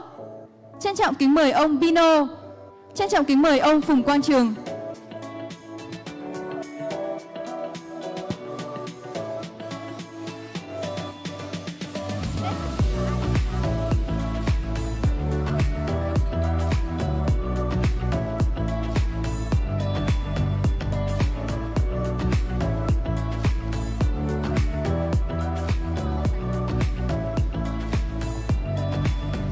Ban tổ chức xin trân trọng kính mời đồng chí Hứa Thanh Hoa, Bí thư đoàn Đại học Quốc gia Hà Nội, trưởng ban tổ chức cuộc thi và đồng chí Nguyễn Văn Tánh, Phó trưởng ban tổ chức cuộc thi sẽ lên sân khấu để tặng hoa cảm ơn Hội đồng ban giám khảo. Xin trân trọng kính mời.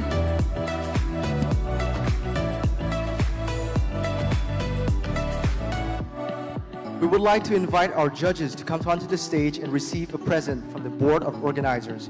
We respectfully invite Comrade Hứa Thanh Hoa and the Secretary of the Youth Union of the International School, Mr. Nguyễn Văn Tánh, to come on the stage to give flowers to the judges.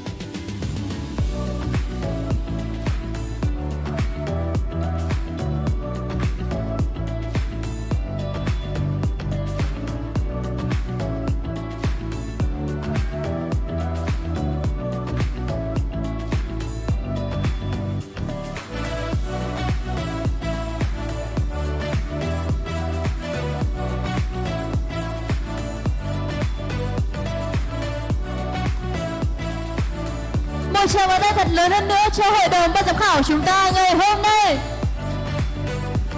Xin trân trọng cảm ơn các đồng chí lãnh đạo và Hội đồng ban giám khảo.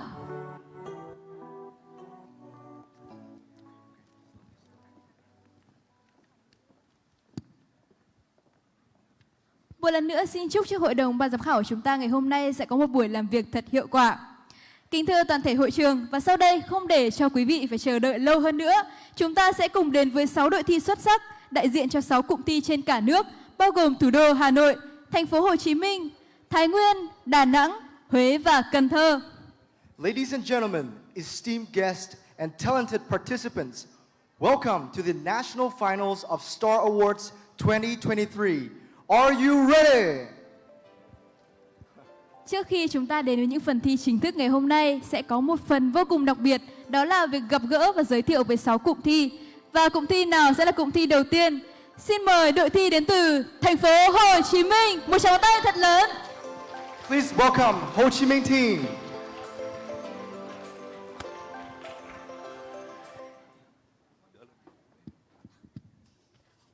Ladies and gentlemen, my name is Nguyễn Lữ Tú Minh. I'm a junior from the University of Social Sciences and Humanities. Yeah, I'm Bùi Ngọc Hoàn. I'm a student from University of Information Technology. I'm Ying Yi. I'm a student from University of Social Sciences and Humanities. And we're from VNU ACMC. And today, our team want to deliver a song from the depths of our hearts, and I hope it will resonate with each and every one of you.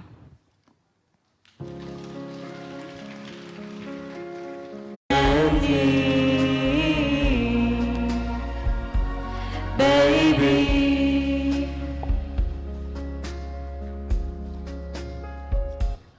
thank you and Merry Christmas.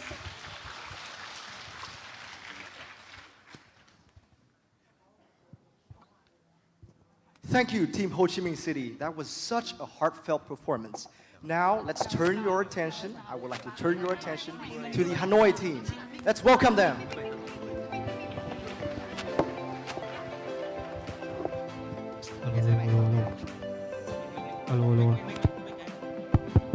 Alo.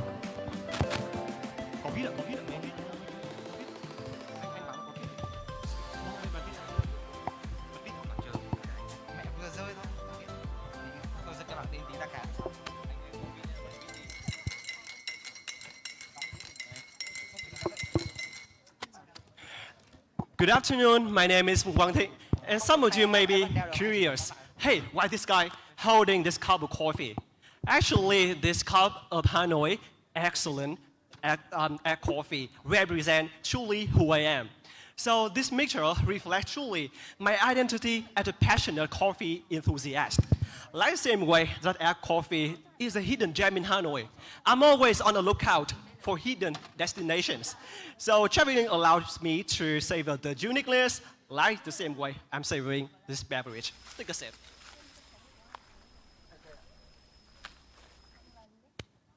Good afternoon, I'm Leung Tri Đức, and this is a green rice cake. I brought this here because this shows a part of my personality.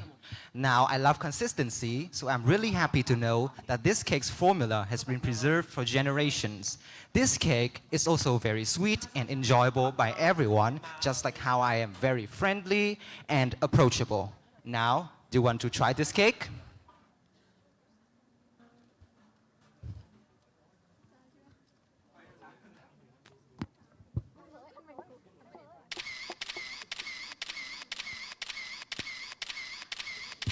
Attention please, everyone. Cheese! Hi, I'm Tai Zuong, and this camera kind of represents me in some way. Despite the modern technology that I embrace, I'm still born and raised to cherish the various sceneries and types of art that can only be observed with my eyes. And now that I'm here, being a part of the capital city, I want to be my best self to witness its growth. Hey!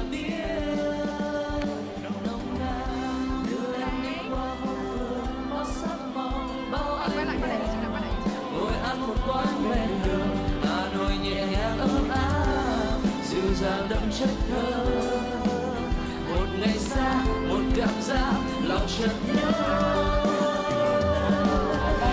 đưa em đi qua ngọn trần qua tháng năm đã úa màu gọi tên thành phố cổ chiều nhạt và hồn lung lung linh nơi nào hoa sữa thơ mùa thu về thật lâu để ta biết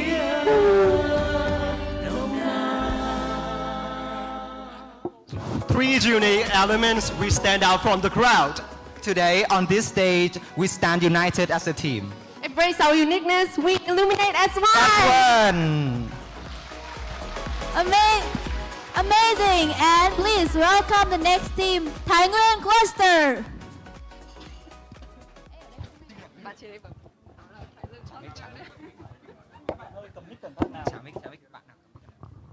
Mic trúc xuống, cầm trúc xuống.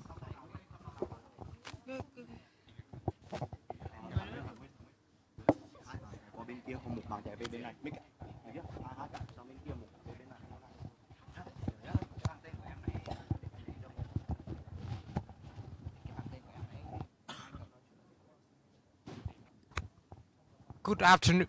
Good afternoon, ladies and gentlemen.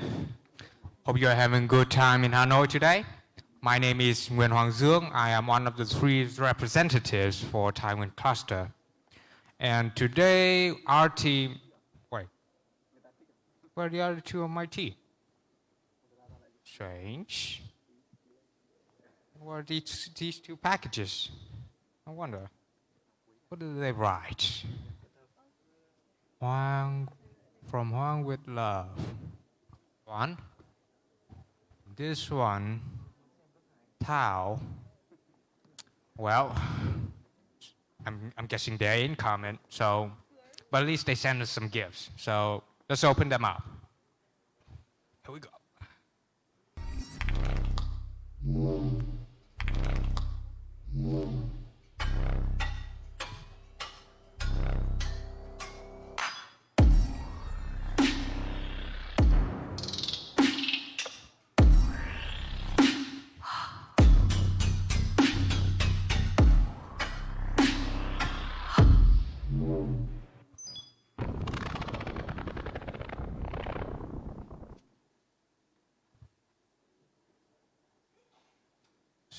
For a moment, if you will. You look like Huang. You look like him, but the movements are robotic. Are you a robot or human?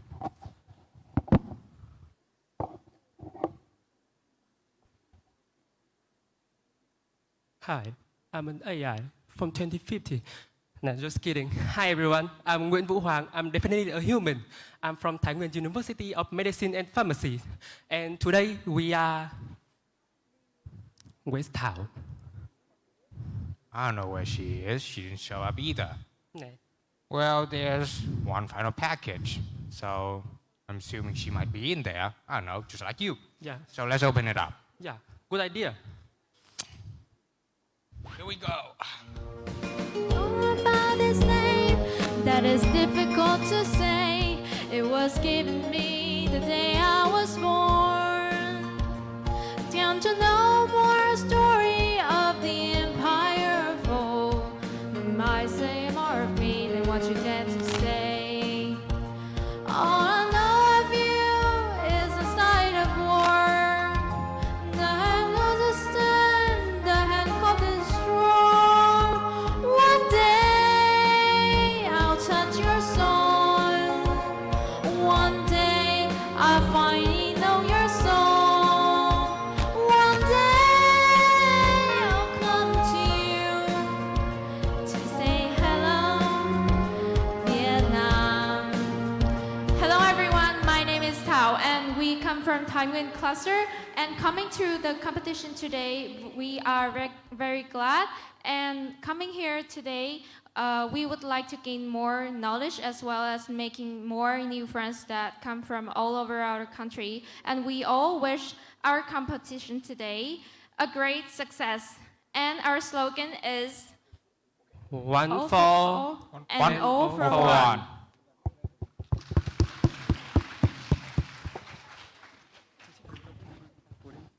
Thank you, Team Thái Nguyên. That was a really creative performance. Now, I wonder if Team Da Nang is ready. Are you ready? Please give them a big round of applause.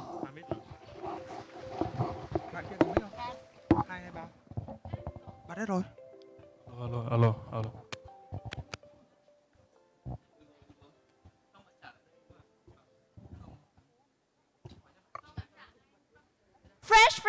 Fresh fish, everyone! Have just come from the river fresh fish? No? Everyone, come here. It's 1999, but why? Whoa, my God.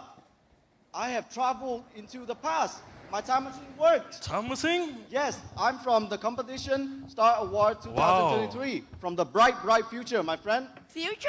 Yes. You're from the future? Yes, and I'm here to show you this. This is the internet, one of the greatest human invention ever. So what's it like? Whoa, wait there. Hold your seahorse, fisherman. Okay. This is the internet. Oh, the internet. I know. The fishing net. Do you want to use? No, haha, that's not what I meant. The internet is the vast network that can connect people and information worldwide. It can help us immensely and in unimaginable ways. So have you heard about the internet? It's like a mystic sea that data information flows like a tide. Hey, and he said that we can fish and sell fish smarter. Really? Unbelievable, bro. Oh, but beware, the internet can be treacherous if we use it recklessly. Sounds like black magic to me, to be honest. But this black magic has many uses that could be very good for fishing like you do right here. For example, we can look for information about sea currents and for weather pattern and also to find good places to fish online. So how can this website like internet help us fishing? One more thing is that we can also connect to other fishermen and share tips and trade our catch more effectively. But can we trust this internet like I have read about pirates and scams and everything? Oh, that's a great question because we must use the internet like the sea. We must use it wisely. Without knowledge and without caution, it could cause very terrible damage to ourselves and the community. So I think the internet is just like the sea. It can improve our lives and it could be dangerous at the same time. So we are exploring the new water and we need your help. So let's explore the internet all together. My name is Chung from the VNUK Institute for Research and Executive Education, the University of Da Nang, and I think the internet is like the sea. My name is Bao Thi from the University of Foreign Language Studies, the University of Da Nang, and I agree as it can say a lot of things. My name is Đức Huy. I'm from the University of Economics, University of Da Nang. And don't forget, the internet can be dangerous if you do not use it with care. We are Centronetics. We are from the seaside cities of Da Nang, and we are here today to raise awareness on cyberspace and promote the internet's safety for the youth. Thank you.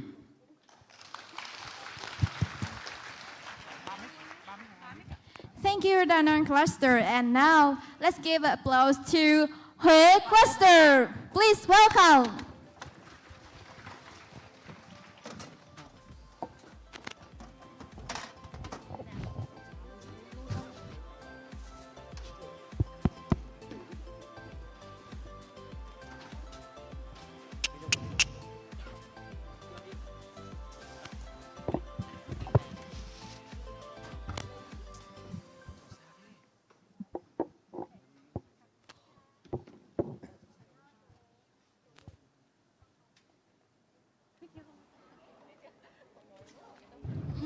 It's so boring. Let me do something in.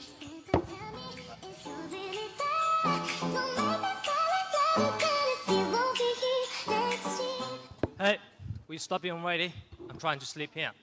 I'm doing a dance challenge on TikTok, and I'm sure that my video will go viral soon. Well, it's pointless, don't you think? It's a waste of time. Don't you have better use for your free time?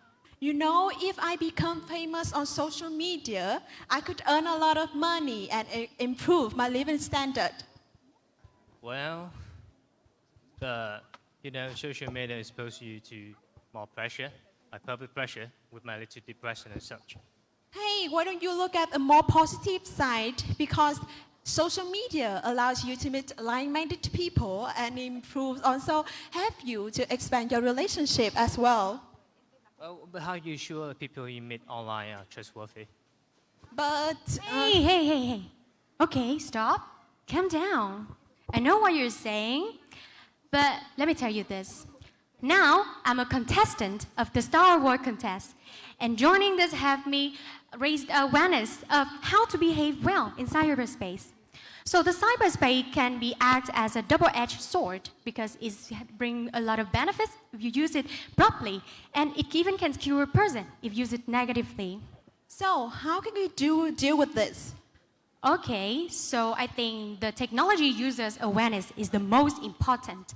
And we have to do something to raise the awareness and have everyone use this technology well. So let's come here. Now, everybody look to the left. Everybody look to the right. Can you feel that? Yeah. We're raising our voice tonight. It's not about tricks or about the tricks. We just want to make the world advance. We'll get a timeless prize chance. Not about the bash, or about the flash. We just make the world advance. Just the mission is to enhance one. So before ending, I'm Sung Ngọc. Minh Châu. I'm Chen. And we are all from University of Foreign Languages and International Study. Huế University. We are astronauts navigating cybertalks. Thank you. Thank you, Team Hui. Your performances definitely threw me off guard. There was so much music and dancing in your show. Now I would like to invite Team Cần Thơ for their performance.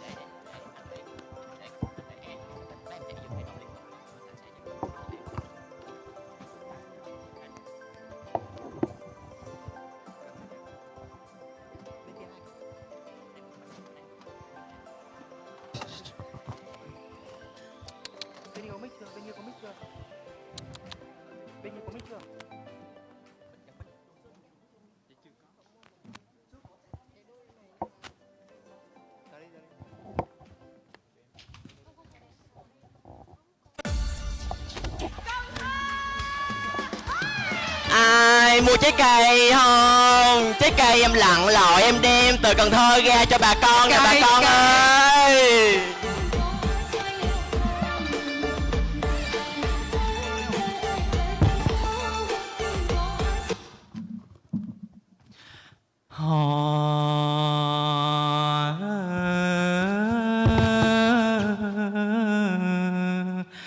Cần Thơ gạo trắng nước trong, ai đi đến đó lòng không muốn về.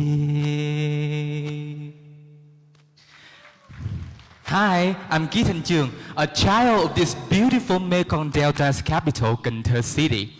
I've been growing up as a Cần Thơ citizen for 20 years, so today I'm very proud to stand here to represent my city spirit. With simplicity, elegance, dynamism, and especially my burning passion for English, I'm very ready to clinch the victory of Star Wars 2023!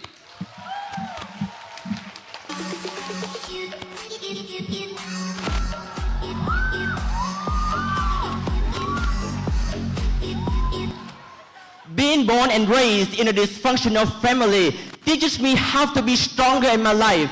My name was written by my passion, determination, and efforts. I have a dream. This is becoming a bilingual master of ceremony in the future, as well as a volunteer English teacher for rural and mountainous children.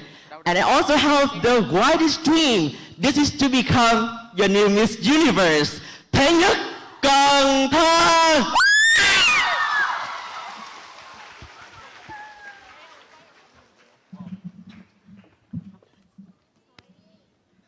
Well, this beautiful image before you is a representation of our unity. And it's also show that I love art. Art is a beautiful and expressive medium that transcends every possible words. With English, today, I'm committed to art. I'm committed to Winner. To be the winner. To be the winner. To be the win. I am committed to Ladies and gentlemen, the very three different individuals we are standing here, but we both carry the immense passion. Expresses we are hungry for triumph. And I am Thanh Nhất. I'm Thanh Chung. And I'm Cooking. We are proud to be different. We are proud to be the Cần Thơ citizen. And we are proud to be the contestants of Star Wars 2023.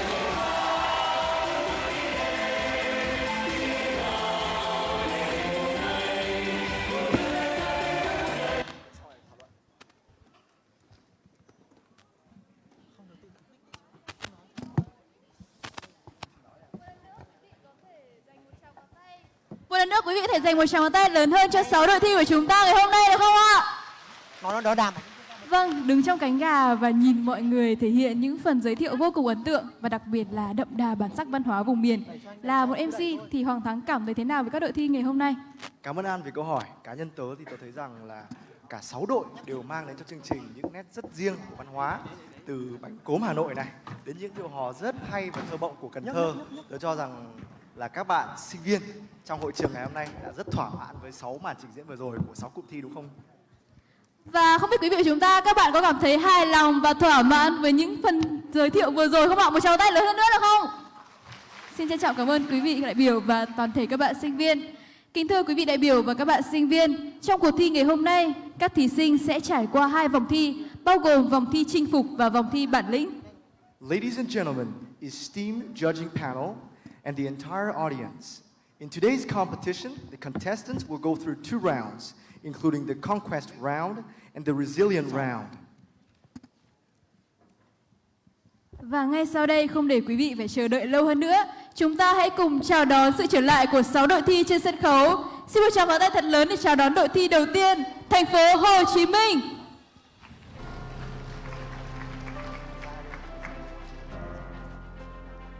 Xin được chào đón đội thi Hà Nội.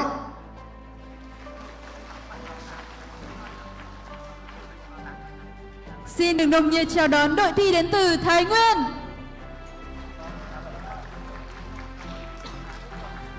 Xin được chào mừng đội thi Đà Nẵng. Và xin được chào đón đội thi vô cùng thân thương của chúng ta, đội thi đến từ Huế. Và cuối cùng xin được trân trọng kính mời đội thi Cần Thơ.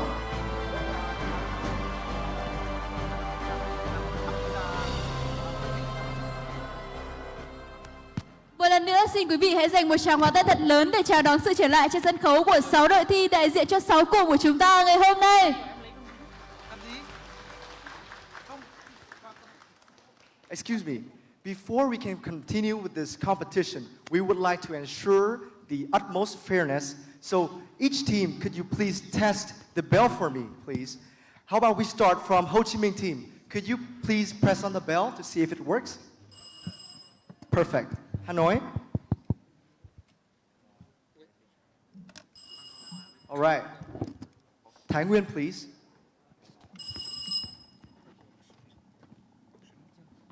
Please continue.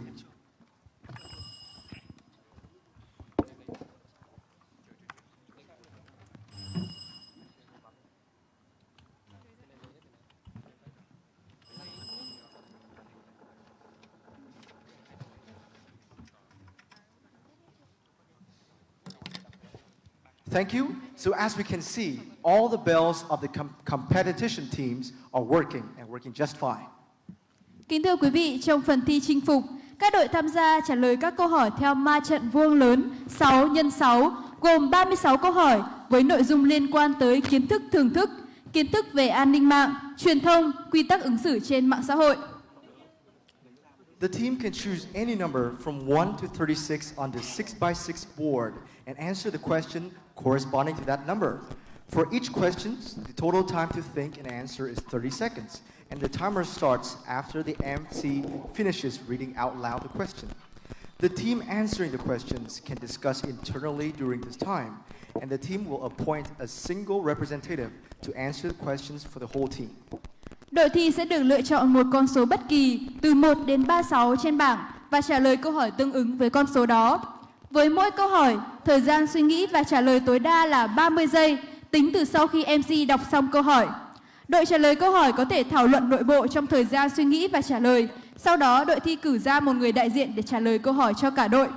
Các đội thi của chúng ta được gắn màu tương ứng như sau. Đội thi đến từ thành phố Hồ Chí Minh màu tím, đội thi đến từ Hà Nội màu xám, đội thi Thái Nguyên màu xanh lá, đội thi Đà Nẵng màu vàng, đội thi Huế màu xanh da trời và cuối cùng là đội thi đến từ Cần Thơ ứng với màu đỏ.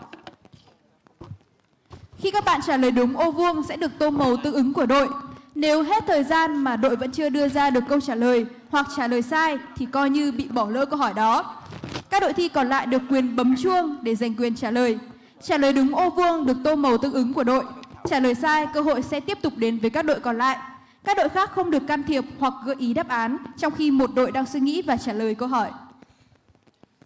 Scoring method: for each correct answer, 20 points are awarded.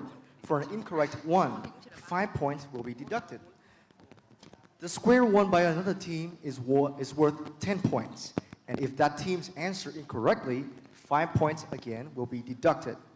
The contest will end when a team completes coloring a vertical row of 6 cells, a horizontal row of 6 cells, or a diagonal row of 6 cells, and that team wins an additional 30 points. In case no team can complete the vertical, horizontal, or diagonal line, the contest will end when all questions are revealed. The total score of the conquest round will determine the order and the pairings of the resilient round. Cách tính điểm của phần thi chinh phục như sau. Mỗi ô trả lời đúng được 20 điểm, trả lời sai bị trừ 5 điểm. Ô giành được từ đội khác sẽ được 10 điểm, trả lời sai bị trừ 5 điểm. Phần thi sẽ kết thúc khi có đội hoàn thành tô màu một hàng dọc 6 ô, hoặc một hàng ngang 6 ô, hoặc một hàng chéo 6 ô, và đội đó sẽ giành được thêm 30 điểm. Trong trường hợp không có đội thi nào hoàn thành được hàng dọc, hàng ngang hoặc hàng chéo, phần thi sẽ kết thúc khi tất cả các câu hỏi được lật mở. Tổng điểm của phần giới thiệu đội thi và phần thi chinh phục sẽ quyết định thứ tự thi và cặp đấu của phần thi bản lĩnh. I believe we have done the lucky wheel the other day, and now we have the numberings as well as the order of the teams that will participate in this part of the contest. I would like to invite Team Ho Chi Minh to come forward and pick your number. What is your lucky number today? We want to pick number 15. What number? 15. 15 it is. 15, excuse me. Right? Can you pick it again? Okay. 16. 16, please. The number 16. Please fill in the blank. 8 letters and starts with a P.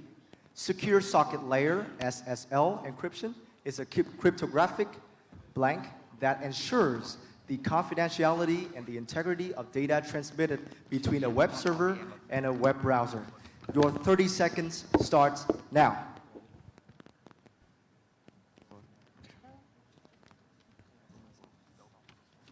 Protocol. And your final answer is? Protocol. Protocol? Yes. A single word answer.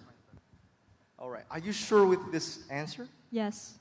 And protocol is true. Please open the answer. Congratulations. You have won your team 20 points.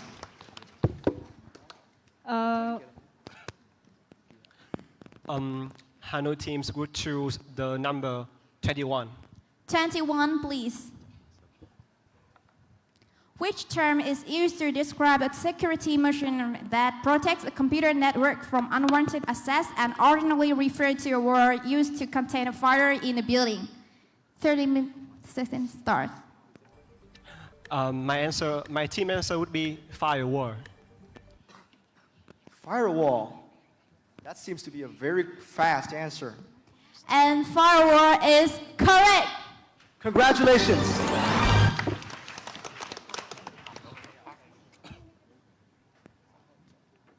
Next is the team Thái Nguyên. What would be the number of your choosing?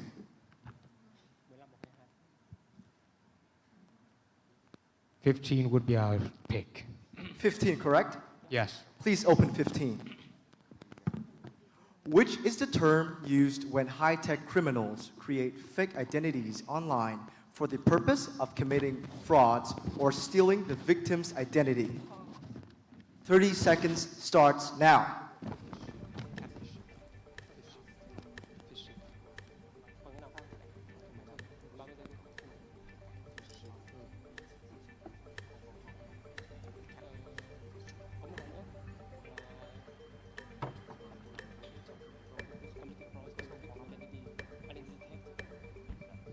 Eight seconds left.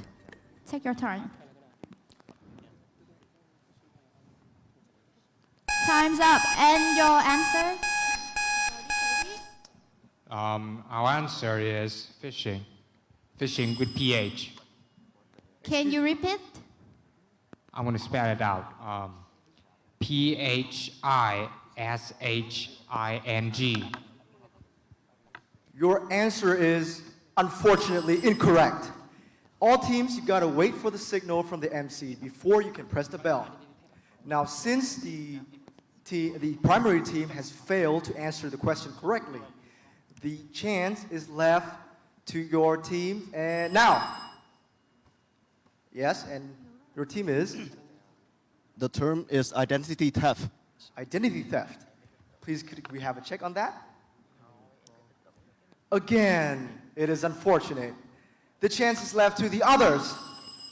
All right, Ho Chi Minh City, what is your answer? Our answer is spoofing.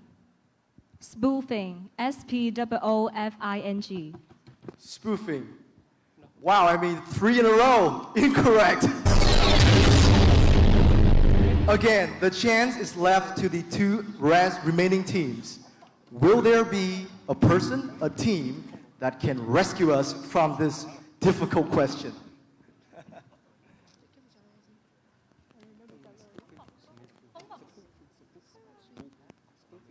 Excuse me, your bell is not correct. Oh, please, the technical team.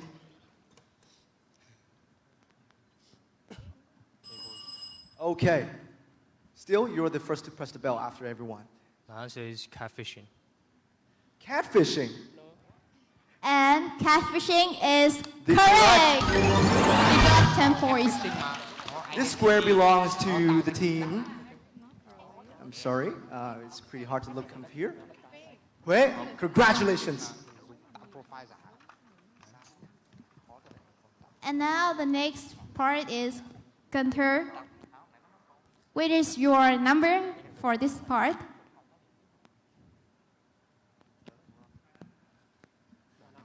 Sorry, it's the Da Nang cluster. What is your number? We would like to choose number 32. 32. In the realm of online transactions, what term refers to the electronic transfer of funds between buyers and sellers for goods or services? 30 seconds start now.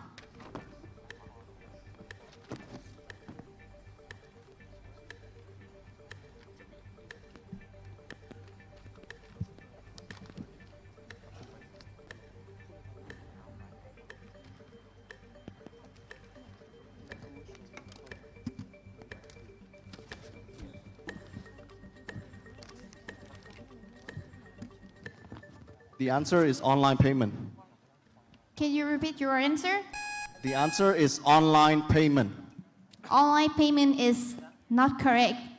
And it's a chance for other teams. Start. Other teams, start now. Okay. What is your answer, Hunter?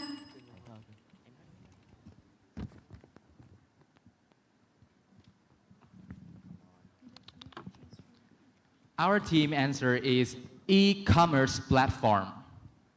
E-commerce platform is correct. Congratulations.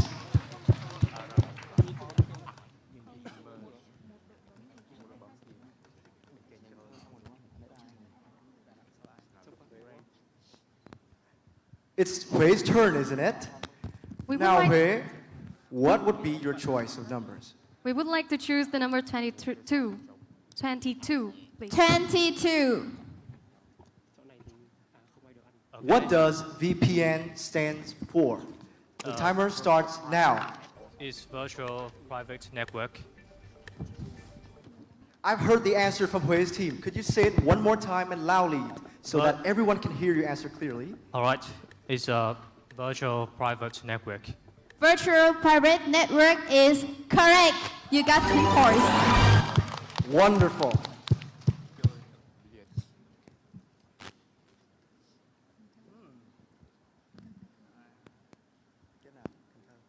And now, Gunther, what is your number for this competition? We would choose the number 26. 26. Fill in the blank. 9 letters start with an S. A red flag indicating a possible social engineering attack is receiving an email or a message that asks for blank information such as passwords or credit card numbers. The timer starts now.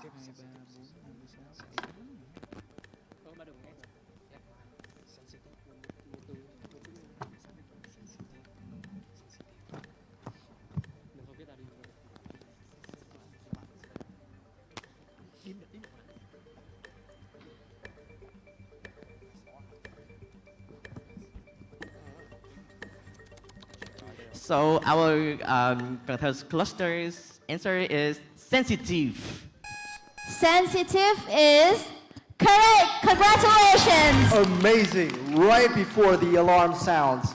Absolutely amazing. Now the wheel goes back to the first team. Ho Chi Minh City, what's your number? We choose number 9. Number 9. Fill in the blank. Clickbait refers to sensational or misleading designed to attract attention and encourage users to click on a link or engage with the content. 30 seconds start now. Our answer is headlines. Headlines? Is that your final answer? Headlines. Headlines is correct. Congratulations. It really surprises me, because it hardly takes them any time to think. I must say Ho Chi Minh City teams is one of the strong teams of today's competition. Next, I would like to invite Hanoi. The number of your choosing is? This will be a 14th question. 14. 14. How many authentication factors does MFA, multi-factor authentication, requires users to provide to access a system or a service? The timer starts now.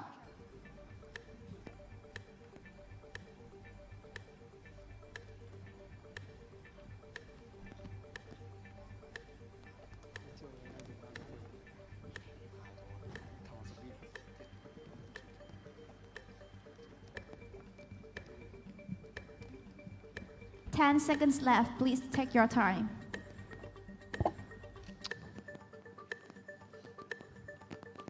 I would say 2. Is that your final answer? Yeah. 2 is incorrect. And please give a chance for other team. Start now. Other team.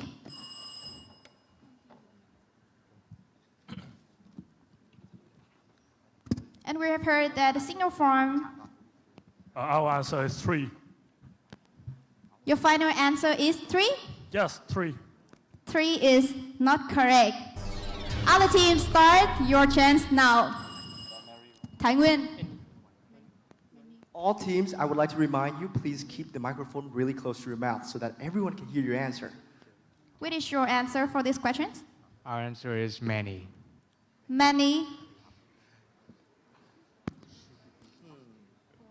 Many is still not correct. Any other teams have an answer for these questions, please? Ho Chi Minh City? Our answer is 1. Unfortunately, although because when we look at the question, we can see the word multi. So it's definitely more than 1. So the answers, all of your teams, I must say, you are really close to the correct answer. So maybe just tweak a few words, and let's see if the magic happens. All right?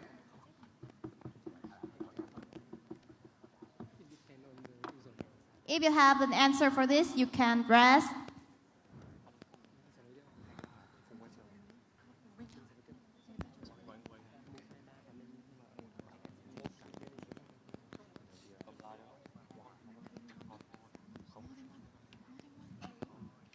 Let's wait for another 10 seconds, and if you still can't come up, we'll mark this thing as an X. How about 5, 4, 3, 2, 1. All right. Your final answer is? Our answer is more than one.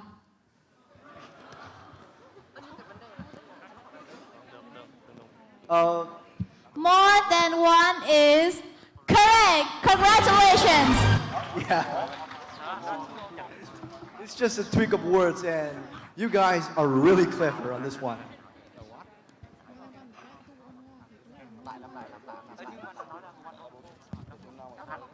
Next is the team Thái Nguyên. Go ahead and choose your number.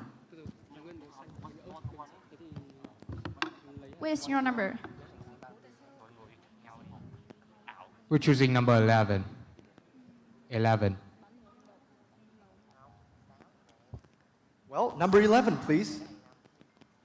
11? Did you say 11? Yes. 11, please. 11. 11, 1, 1.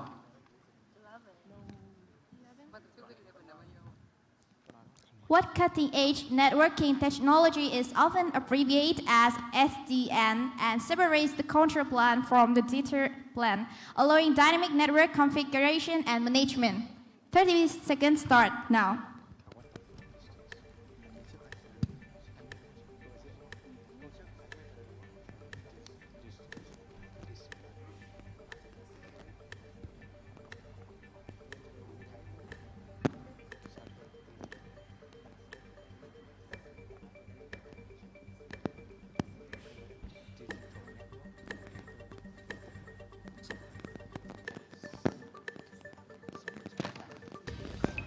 Take your time. 5 seconds left. Time's up. And what's your final answer for this question? Our answer is separated. Our answer is separated digital network. Well, unfortunately, that is not the correct answer. Other teams' opportunity starts now. Still, the chance is open to everyone.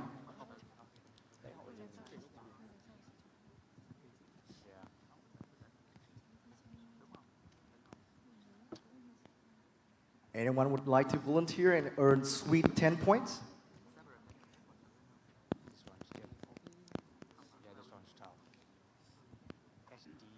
Five, 4, 3, 2, 1. Time's up. Unfortunately, we have to close this question down, and no one will get to own the square. And now let's go to the answer for this question. It is software-defined networking. That's the correct answer for this question. And now please welcome the next team. Da Nang, what is your... We choose 29. 29. Fill in the blank. 10 letters starts with an E. Virtual private network VPNs use blank to create a secure and private connection over the internet. Your time starts now.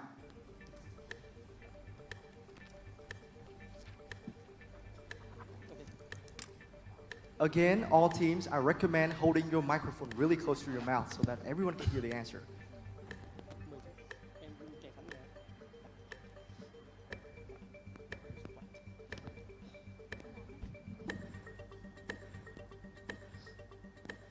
Five seconds left.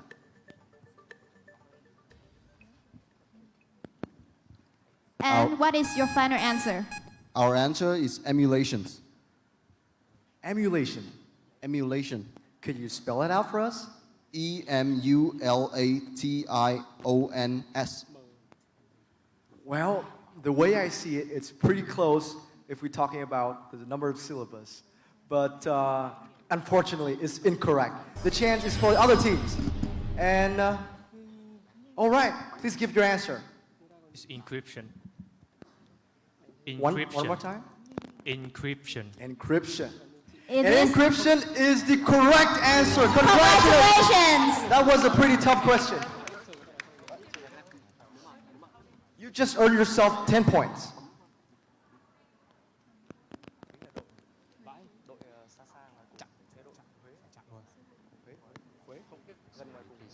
Hui cluster, which is your number? Our next number is 36. 36. These are questions by video, and let's watch it and answer the questions, please. Hi, my name is Craig Stevenson, and I'm a lecturer at VNU with their KUKA college program. And I have a question for you. In today's interconnected world, businesses and individuals are increasingly reliant on digital data and online operations. Unfortunately, this dependency also opens up vulnerabilities to specific types of cyber threats. These threats involve malicious software that encrypts files and demands payment for their release, often causing significant disruption and financial loss. Based on this description, how would you define this type of cyber threats? It's ransomware. 30 seconds start now. Ransomware. Ransomware, is that your final answer? Yes. And it is? It is correct. Congratulations. I would say you have a really lucky hand. I would love to pick that question if I were you too. And the next team, Gunther, what is your number? Number 1, please. Number 1. In data transmission, what term encapsulates the process of modulating an analog signal into a digital form for transmission over a digital channel?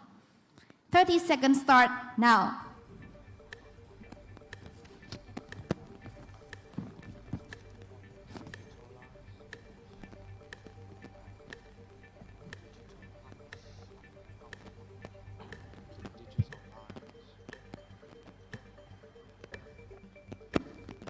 Ten seconds remaining.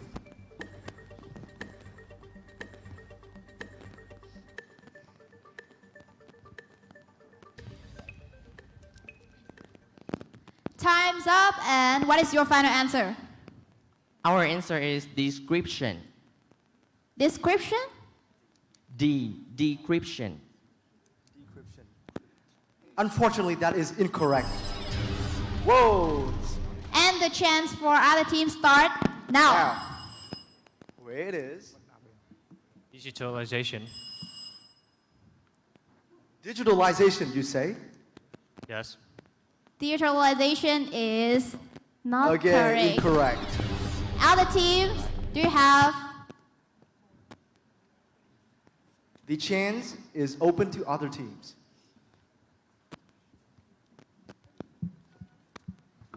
We're gonna do a 5 seconds countdown, and this is your last chance to get this one right. 5, 4, 3, 2, 1. And time's up, and the final answer will be? please reveal the answer for everyone to see. Encoding. So unfortunately, no one got this question right. We will mark this square with an X, so no one gets it. Again, again, the chance is going back to Ho Chi Minh City. What is your number? We chose 20. 24. Please open. What does Peter stand for in cybersecurity? 30 seconds start now.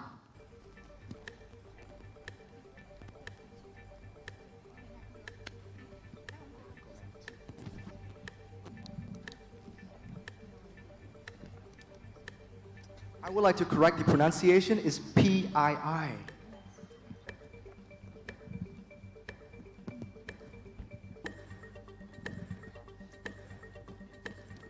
5 seconds left.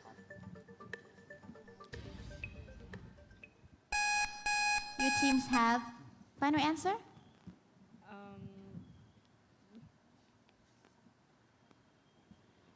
We don't have an answer.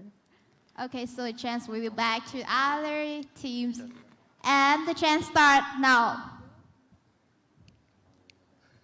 Still, the question is, what does PII stand for in cybersecurity? PII stand for in cybersecurity. This seems to me like a really difficult question. People are really silent when they start hearing PII. It must be something, it must be like a nuclear secret code. All right, so again, 5 seconds counting down. 5, 4, 3, 2, 1. Time's up, and let's Time's reveal the final answer. Personally identifiable information. Now it seems to me it's not that hard, isn't it? And now, Hanoi, what is your number? 17, yeah. I would choose the number 17. 17. What term refers to a dangerous prank where individuals make harmful or false calls to emergency services, such as reporting a false threat or a crime with the intention of prompting a SWAT team response to an unsuspecting victim's location? 30 seconds start now.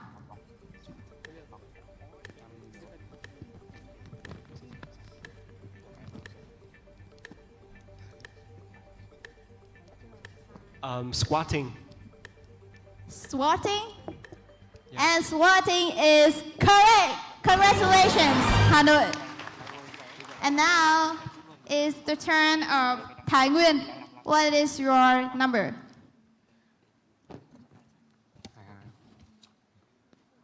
We're choosing number 12. 12? 12. Please open 12.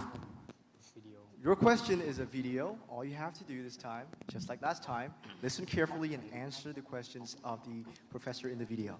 Please begin. Computer network is a critical invention in the 20th century and gradually is becoming indispensable part of modern life. When connected to the network, each computer has its own unique address. What is this address called in English and its abbreviation? 30 seconds start now.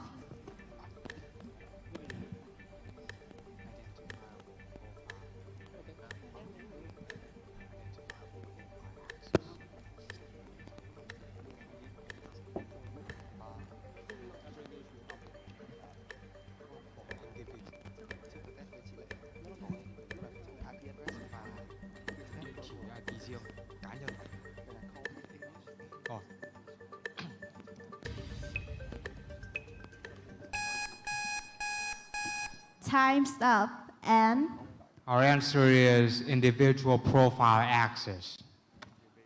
Address. Individual profile access? IP.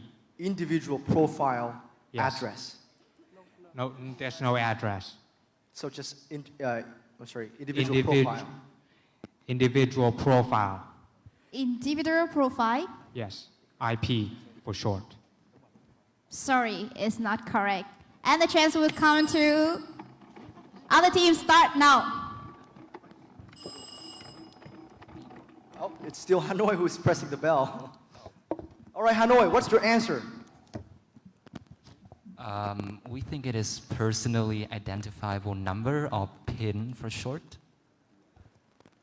According to the answer, that is incorrect. Now the chance is open to other teams.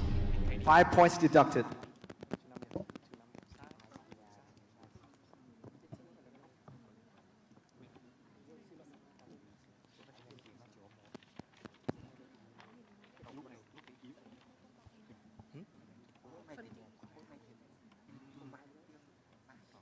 Still, silence can be heard. Now, I'll count down from 5. 5, 4, 3, 2, One. Time's up. And now let's check the final answer for this question. It's IP address, Internet Protocol Address. This is a pretty common term in cybersecurity and in computer networks in general. It is such an unfortunate that we can't get this.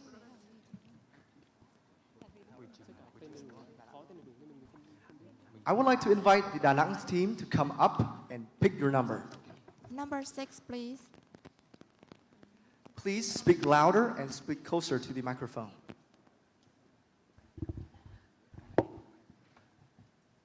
In these questions, you will have a video. The description will be made by the professor within the video. Please listen carefully and answer the question. The timer starts now. The investment in digital transformation enables advancements in multiple areas, especially automation fields like machinery learning, natural language processing, and computer vision, ultimately leading to the widespread adoption of what technology? 30 seconds start now. Artificial intelligence, sorted AI. Sorry? Artificial intelligence, abbreviation AI. AI. AI, And the form of AI will be? artificial intelligence. And it is correct. Congratulations. Amazing answer.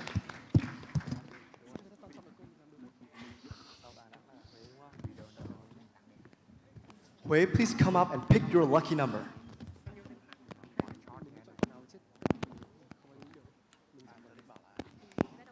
10, please. 10, is it? Yes. Yes, please open question number 10. Which mobile network technology represents the fourth generation of wireless networks, significantly boosting data transfer rates for smartphones and other mobile devices? 30 seconds start now. It's 4G. Your final answer will be? 4G. 4G. Is that correct? Please always answer loudly onto the mic so that we can all hear it. So it's 4G. Your final answer is 4G? Yes. Correct. Congratulations. It is 4G. Amazing. And please come up with Gunther. What is your number?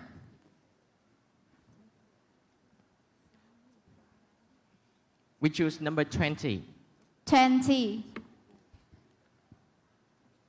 Which cybersecurity phrase refers to the act of manipulating data in order to make it appear to come from a valid source? And 30 seconds start now.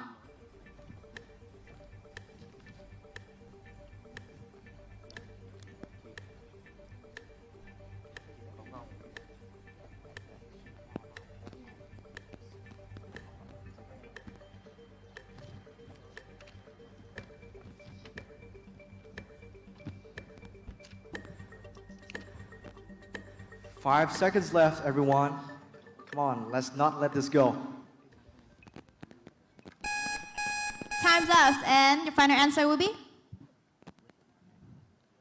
Fishing. Fishing? Is that your final answer? Yes, fishing. I'm so sorry. Fishing is not the answer to this question. And other teams, is the train start now. Oh, it seems to be Hui, is it? All right. What is your answer, Hui? It's spoofing. Spoofing. Spoofing it is. Congratulations, Team Hui. Wonderful answer.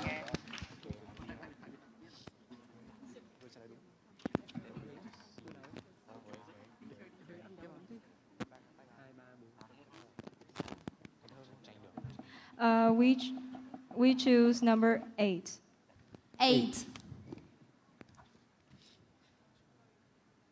What type of connection use fiber optic cables for ultra-fast data transmission? 30 seconds start now.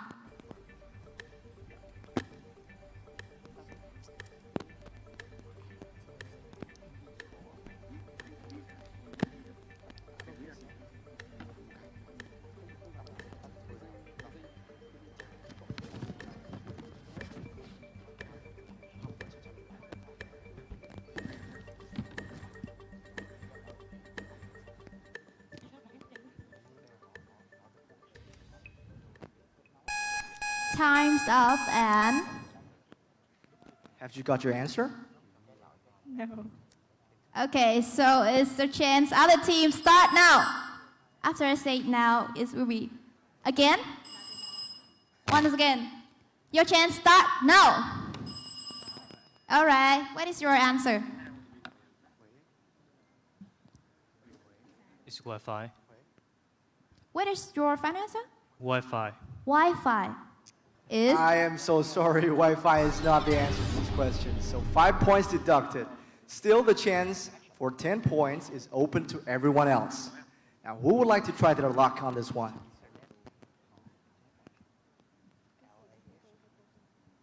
I would like to give you 5 more seconds to discuss internally with your teammates. All right. Cần Thơ. Our answer is internet connection. Internet connection is still not correct. Fortunately. Unfortunately. Other teams, you have the answer? Hanoi, it's your chance. We think it is optical connection. Optical connection? Again, Hanoi, I'm so sorry. This one is really tough, so it's not optical connection. We've heard the bell. Is it coming from Hue? No. What is your answer? It's a mistake. Could you say it loudly, because it's really hard to hear when the mic is away and you're not saying it loud enough. I'm sorry, just a mistake. I didn't ring the bell. Sorry. Okay, so I believe it's time for us to close this one, because I believe too many teams have tried their luck with this one. So could the technical team show us what is the real answer to this question? FTTH. Fiber to home, to the home. So square number 8 will not belong to any team. Hanoi, it's your turn. I will choose 2. 2. Number 2. Fill in the blank. B is a system that categorizes and indexes web page, enabling users to search for specific information on the internet. 30 seconds start now. Search engine. That was a rapid answer. And it really surprises me. But you guys are correct. Congratulations. It is search engine. 20 points for your team. Thank you, Hanoi. And it's now Thái Nguyên. It's your turn. What is your number?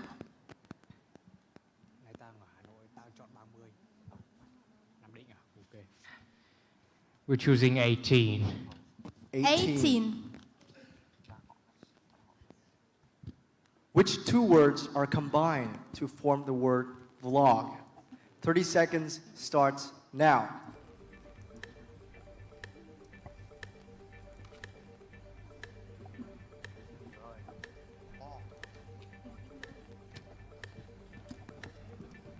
Our answer is video blog.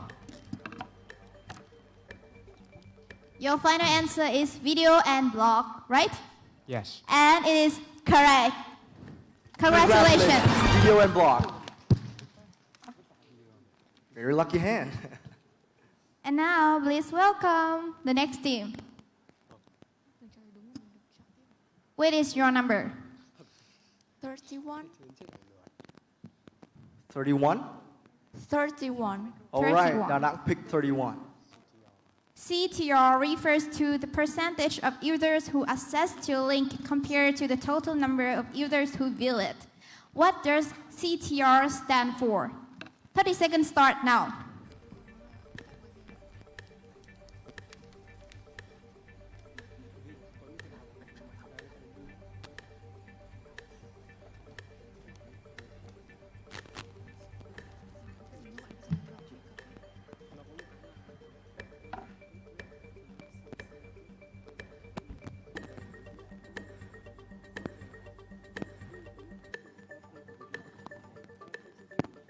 And time's up.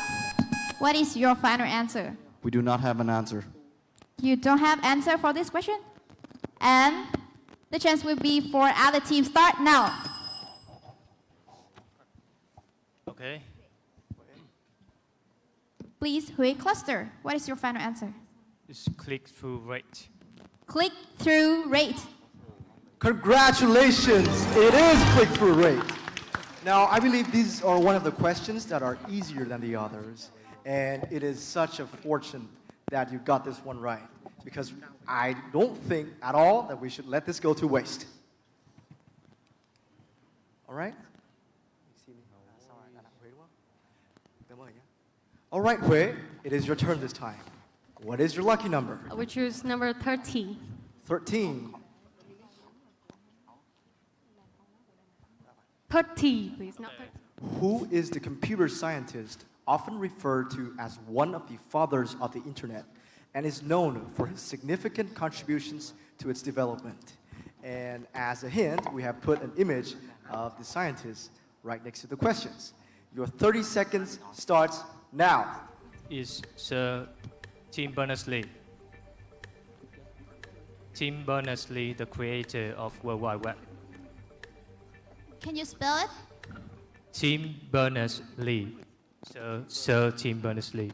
So it's Tim Berners-Lee. Tim Bernard-Lee? Berners, I'm not sure if I mispronounced it. Unfortunately, that is not the correct answer, at least for this question. Other teams, is your chance. You have answer, please ring the bell.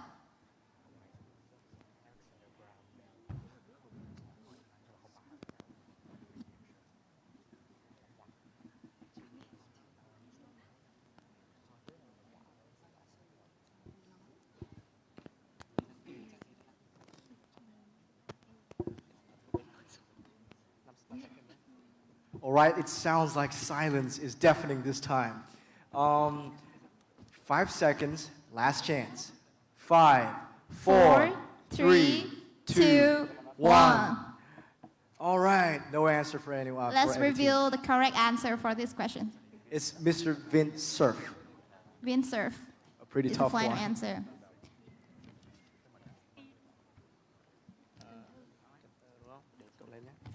And now, compare clusters. Yes, we would choose number 19. 19. What is the phrase for headline or title that is intended to capture clicks by being forced or sensationalized?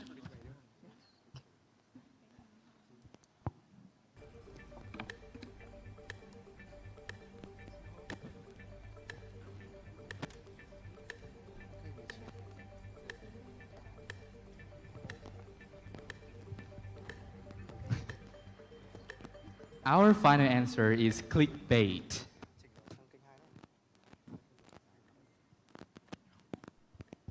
Clickbait? Clickbait. Clickbait Go ahead. is correct. Congratulations. And now is Ho Chi Minh City. We choose 34. 34. 34. 34, please.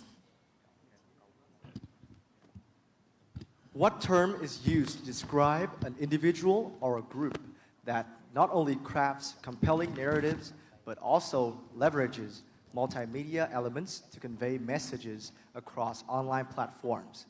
Your 30 seconds to think starts now. Content creator. Content creator.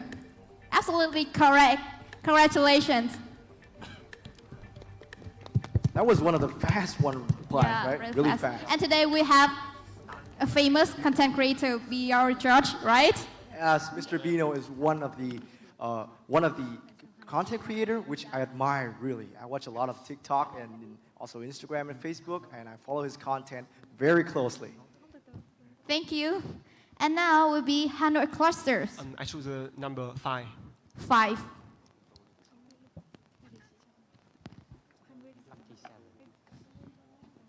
Please open question number 5. What does HTTP stand for? 30 seconds start now.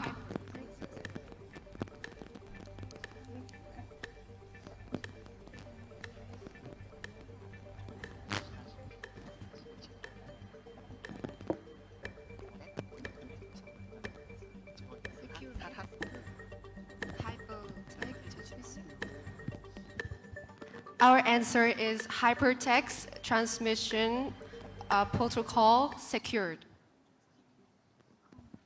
I will say that one more time. Hypertext. Hypertext transmission protocol secure.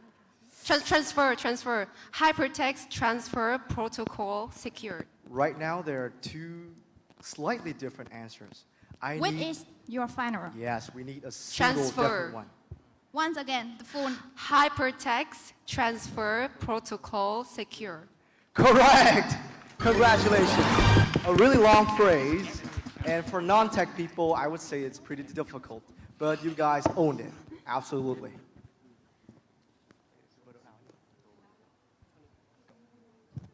And now, Thái Nguyên, what is your number? 28, please. 28? Yes. What is the term for a small piece of code designed to fix a specific problem or a vulnerability in a software? Your time starts now.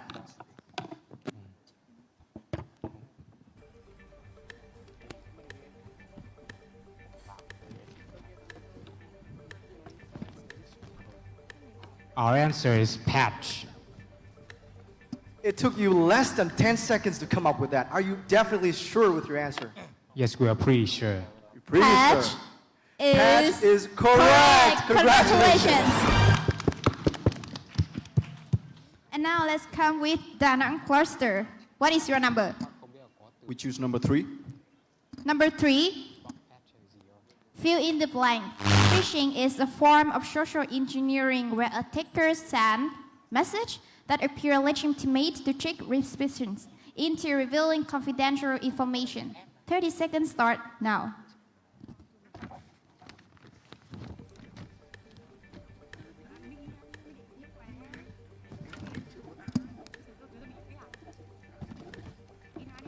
The answer is fabricated. Fabricated it is? Yes. Fabricated.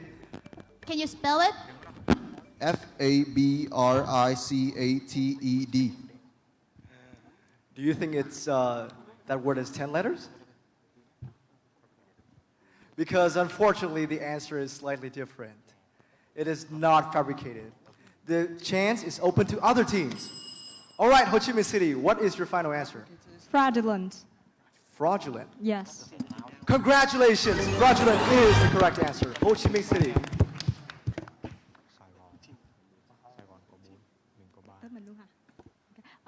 We chose 20.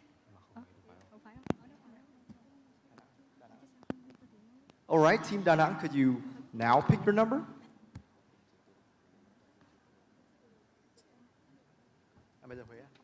It's the turn for Hui cluster. Number 30, please. 30, after 29, yes. 30. Where can one find database, password protect websites, and other content that is intentionally concealed from general search engine indexing? And 30 seconds start now.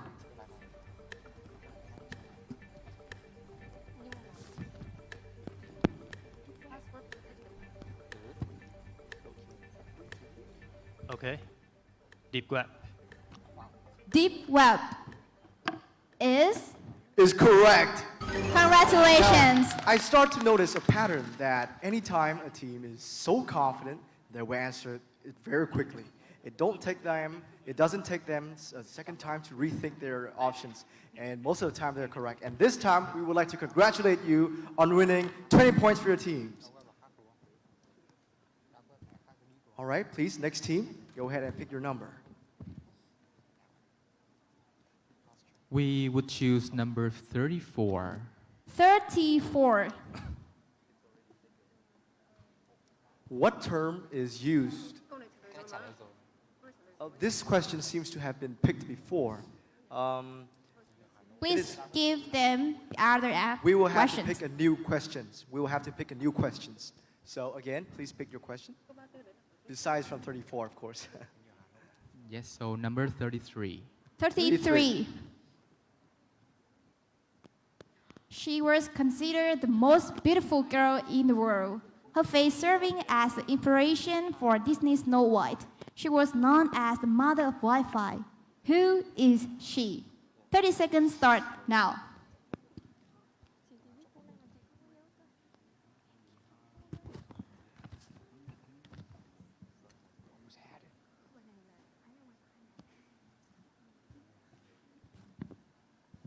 Elena.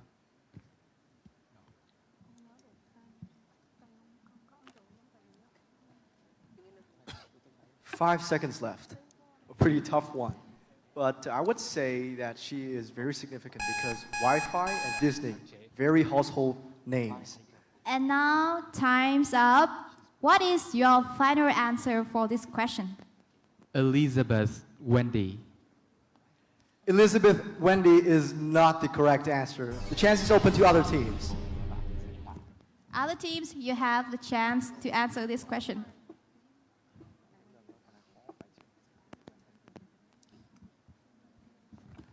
If no one is making any attempts, then we must continue with the countdown.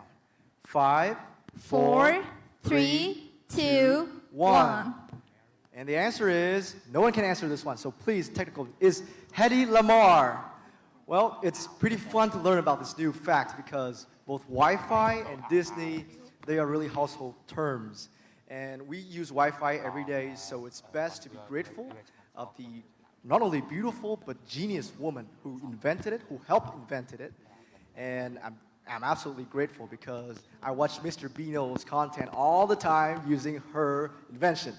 Now, for the question 34, which you just picked, I would like to explain that because it has already been answered by Team Ho Chi Minh, and they answered correctly, and henceforth, that is the reason we can't choose it again. Now, it's Ho Chi Minh, I believe. Ho Chi Minh turns to choose your number. 25. 35? 25. 25. Please speak louder. Yes. And is the questions by video, so please watch it carefully.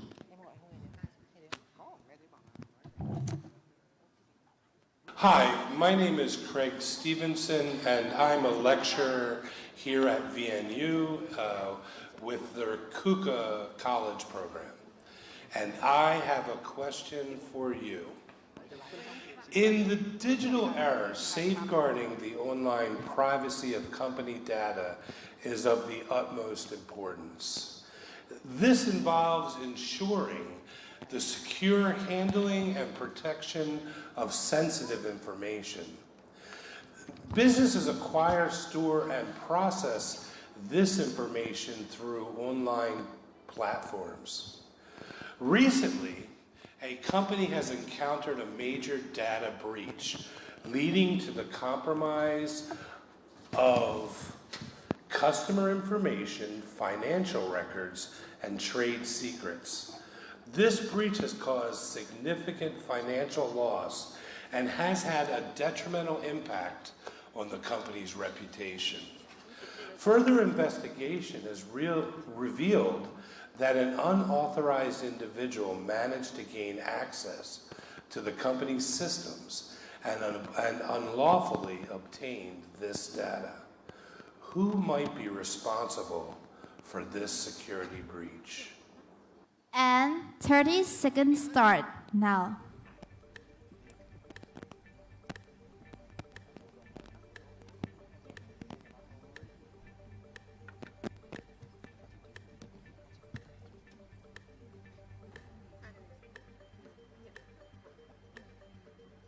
By no means I want to distract, but whenever a video comes up, it really gives me hope. Because as someone who hold all the answers, I would say videos, questions are really something else. And what is your final answer? Algra thinks the company will be responsible for the data breach. So your answer is a whole phrase, a whole sentence. So the question is, who will be responsible, right? So yes. My answer is the company will be responsible for the company? The company. Company is incorrect. Sorry. Unfortunately. The floor is open to the 5 remaining teams, starting now. It's Hui again, I believe. You guys are really fast. All right, Hui, what is your final answer for this video? Is hacker. Hacker, right? Yes. Hacker is correct. Congratulations. Amazing, Hui clusters. I believe Hui is dominating this game right here because I see a lot of blue targets representing for the Hui teams. It is such a fortunate that they couldn't win the diagonal lines, although I would really hope to see that. They really showed their strength in this one. So next is Hanoi. What is your number? 7. 7? Yeah. Please open. okay. What short-range wireless communication protocol allows for data exchange between devices, serving as a foundation for connecting various gadgets such as headphones and smartphones? 30 seconds start now. I think it is Bluetooth. Bluetooth. Bluetooth Yes. is correct. Congratulations. Really nice. And keep going, Hanoi. And now will be the turn of Thái Nguyên. What is your number? We're going with number 35. 35. Which wireless communication technology operates on the principle of electromagnetic induction? A. Bluetooth, B. NFC, C. Infrared, and D. Zigbee. And now 30 seconds start now.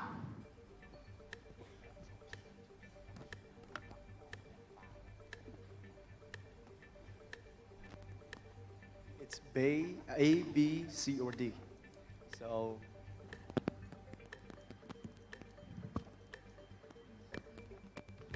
Our answer is C, infrared. infrared. Is that your final answer? Yes. I would like to send you my condolences because that is not the correct answer. Now the floor is open to other teams. Now we know it's not C. Cần All Thơ right. cluster, your answer is Our answer is B. Could you read out loud your answer B, together with the letter? NFC. NFC. NFC is correct. Congratulations, Cần Thơ. Although it was a multiple choice questions, but I find it pretty difficult. You must have revised a lot to be able to answer these questions. And I admire that, really. And now will be the turn of Da Nang cluster. We choose 23. 23. Which cybersecurity threat is often discussed in legitimate software but secretly monitors and collects sensitive information? 30 seconds start now.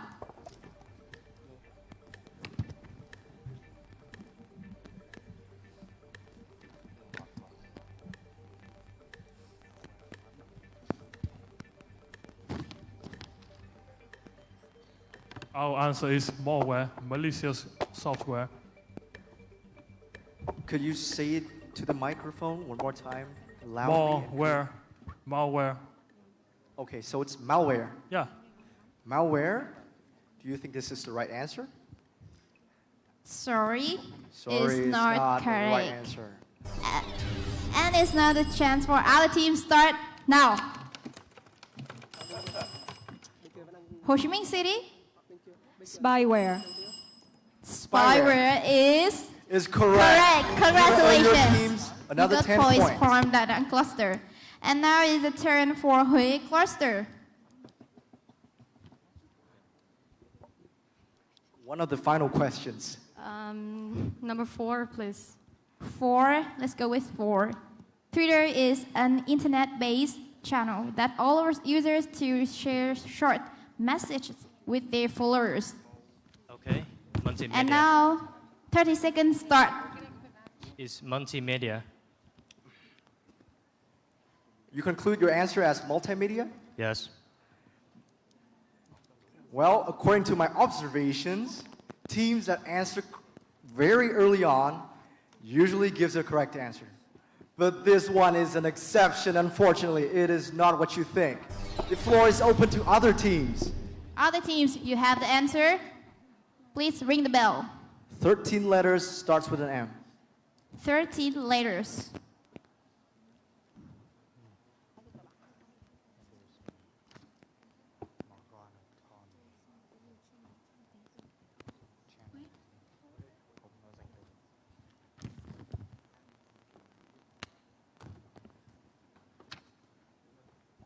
5, 4, 3, 2, 1. All right, so still the silence is deafening. The final answer to question number 4 is actually microblogging, a pretty long letter that starts with an M. Unfortunately, no teams have the correct answer for this question. And now will be Cần Thơ with 27.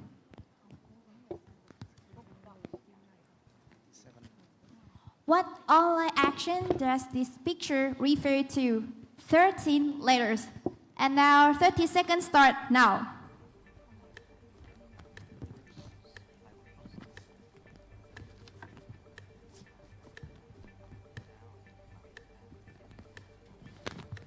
It's pretty fun when you see something different than just letters, right? Sometimes you see videos and sometimes you see images. This thing looks pretty interesting to me. Our final answer is cyber stalking. Cyber stalking. Well, could you please explain why do you think it's cyber stalking? We see there is a person who is stalking. a user is using the internet or the computer. Yeah. It makes clear sense, right? Someone is stalking and someone is using computer. So your answer is cyber stalking, is it? Yes. Absolutely correct. Congratulations.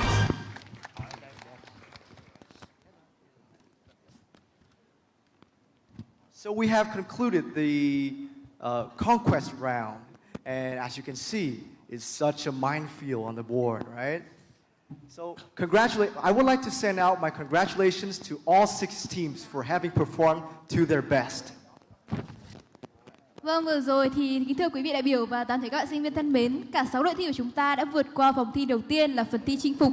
Tuy là không có hàng 6 ô nào được mở ra, thế nhưng mà toàn bộ 36 câu hỏi chúng ta đều đã được giải đáp và các thí sinh của chúng ta chắc chắn đã có phần thi vô cùng ấn tượng. Vậy thì bây giờ trước khi công bố số điểm tổng hợp của vòng thi chinh phục thì chúng tôi muốn đến gần hơn với các bạn thí sinh để lắng nghe một số chia sẻ của các bạn đến với quý vị đại biểu cũng như là toàn thể hội trường ngày hôm nay. Bây giờ thì có lẽ chúng tôi sẽ chọn ngẫu nhiên đi, nhưng mà muốn chọn đội chủ nhà ngày hôm nay trước, đội Hà Nội ạ. Ngày hôm nay thì đến với vòng thi chung kết toàn quốc thì không biết là đội Hà Nội đã chuẩn bị như thế nào để có được màn thể hiện vô cùng ấn tượng vừa rồi. Actually, before trước khi bước vào vòng chung kết Hà Nội thì cả team đã phải làm việc với nhau khá là chăm chỉ và đã có nhiều buổi họp mặt online và offline với nhau để chuẩn bị về phần vòng bình chọn cũng như là vòng intro với cả vòng 2, vòng 3. Cho nên là em nghĩ rằng là bọn em đến ngày hôm nay thì là đã trước tiên là rất tự hào và sẽ cố gắng hết sức với phòng thi lần này.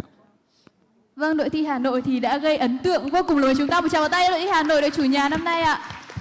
Và tôi nghĩ là tất cả mọi người đây đều rất ấn tượng khi mà lắng nghe phần thi chinh phục của đội thi Hà Nội, bởi vì là các bạn thường trả lời câu hỏi chỉ trong vài tích tắc thôi, đúng không Hoàng Thắng? Vậy thì xin chúc cho các bạn sẽ tiếp tục giữ được ngọn lửa này và có những màn thể hiện vô cùng ấn tượng tiếp theo. Xin cảm ơn đội Hà Nội. Và vừa rồi thì Hoàng An đã chọn đội Hà Nội rồi, bây giờ nhường lại cho Thắng. Thắng sẽ chọn đội nào để phỏng vấn ạ? Well, absolutely. The way I see it on the board, the team that impresses me the most is definitely Huế.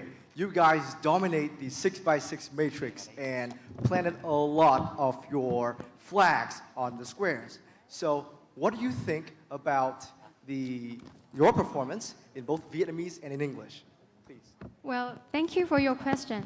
Now, first of all, I would like to say thank you for everyone to come here and boost our spirit up today. And we're so happy to be here in Hanoi and participated in Star Awards contest. I have to say that the rest teams are very excellent and we have to suffer a lot and put a lot of effort to answer those questions, though we have a lot of luck, and I hope that in the next part we will try a lot to to complete my part, and good luck to the rest team. Thank you. Em rất là vui và hạnh phúc khi được tham dự buổi chung kết Star Wars ngày hôm nay. Và mặc dù các đội khác rất là xuất sắc, nhưng mà thật là may mắn vì đội em có thể trả lời được một vài câu hỏi. Tuy nhiên thì tụi em sẽ cố gắng hơn nữa cho phần thi tới và chúc may mắn các đội còn lại. Em cảm ơn. Một tràng tay lớn hơn nữa cho đội thi đến từ Huế ạ. Vâng, lắng nghe giọng Huế ở đây thì chắc chắn là mọi người sẽ cảm thấy vô cùng tự hào vì các bạn đã ghi những dấu ấn vô cùng ấn tượng trong vòng thi chinh phục vừa rồi. Bây giờ thì chúng tôi sẽ đến gần hơn với một đội thi mà có một phần thể hiện, phần thi giới thiệu đầu tiên vô cùng ấn tượng và cái sự ấn tượng này kéo dài đến tận phần thi chinh phục. Vậy thì ngày hôm nay đến với vòng thi chung kết toàn quốc thì Cần Thơ, các bạn đến với Hà Nội vào một tiết trời gọi là đang mùa đông của Hà Nội với những cái ấn tượng, những dấu ấn rất đặc biệt thì không biết là các bạn có cảm giác thế nào và sự chào đón của Hà Nội có khiến các bạn cảm thấy ấm lòng hơn giữa trời đông này không? Dạ, thay mặt cho đội thi của cụm Cần Thơ năm 2023, em xin được phép trả lời các cái chia sẻ của bản thân mình cũng như là các bạn trong những ngày qua đã có mặt và tận hưởng tại Hà Nội. Đầu tiên thì em rất thích thời tiết của Hà Nội. Em thích cái không khí lạnh này bởi vì ở Cần Thơ là luôn luôn chảy mồ hôi và nóng nực tiếp theo thì em rất thích người Hà Nội. Em đã đi đến rất là nhiều nơi cũng như là tiếp xúc được với rất là nhiều các cái anh chị thầy cô ở Hà Nội và em thích cái phong cách, cái thư thái của người Hà Nội rất nhiều. Và em cảm nhận những ngày em ở đây vừa qua thì đã nhận được những yêu thương, những sự quan tâm rất là nồng nhiệt, nồng hậu đến từ trường của mình, cũng như là em sẽ trân trọng cái cơ hội này rất nhiều khi mà em có cơ hội ở tại Hà Nội trong khoảng thời gian này. Em xin cảm ơn. Vâng, bởi vì các bạn có một câu trả lời mà tôi quá là ấn tượng, thế nên là tôi lại muốn hỏi tiếp. Đấy là khi mà các bạn lựa chọn phần giới thiệu đầu tiên á, thì tôi nghĩ là các bạn đã có sự kết hợp rất nhiều giữa yếu tố văn hóa này rồi bản sắc cá nhân. Vậy thì lý do nào khiến cho các bạn quyết định lựa chọn một phần giới thiệu ấn tượng như thế đến với cuộc thi ngày hôm nay? Dạ vâng, lý do mà tụi em chọn các cái hình ảnh là trái cây cũng như là áo bà ba, rồi sau đó đến một chú nông dân, đến một sinh viên của trường Đại học Cần Thơ và đến với một thí sinh toàn quốc của cuộc thi Star Wars. Đầu tiên là em thấy đó là những cái đặc tính rất là nổi bật mà khi nói về Cần Thơ, về miền Tây thì ai ai cũng biết. Bên cạnh đó thì giống như là một cái quá trình của chúng em từ những cái cậu sinh viên nhỏ có gia đình làm nông, mang rất nhiều ấp ủ, ước mơ cho đến trở thành sinh viên của trường Đại học Cần Thơ và thậm chí là được đứng tại đây, được đại diện cho cụm Cần Thơ tham gia một cái vòng thi toàn quốc. Giống như là em đã sống được với cái niềm đam mê tiếng Anh của mình và nếu ngày hôm nay có chuyện gì xảy ra thì em cũng không bao giờ hối hận. Em xin cảm ơn. Vâng, bạn ấy ấn tượng đến mức mà có thể nói là dù chuyện gì xảy ra thì cũng không hối hận đúng không ạ? Tôi chắc chắn là bạn không hối hận đâu vì hôm nay thì đội Cần Thơ đã có một phần thể hiện vô cùng tuyệt vời đúng không quý vị ơi? Một tràng tay nữa cho đội Cần Thơ của chúng ta. Vâng, và chúng ta đến với Huế, với Cần Thơ rồi bây giờ chúng ta sẽ lại đến một tỉnh thành nữa mà có rất nhiều địa danh nổi tiếng và tôi nghĩ là ai đến Đà Nẵng thì cũng vô cùng ấn tượng. Một lời chào từ Đà Nẵng gửi đến quý vị khán giả được không ạ?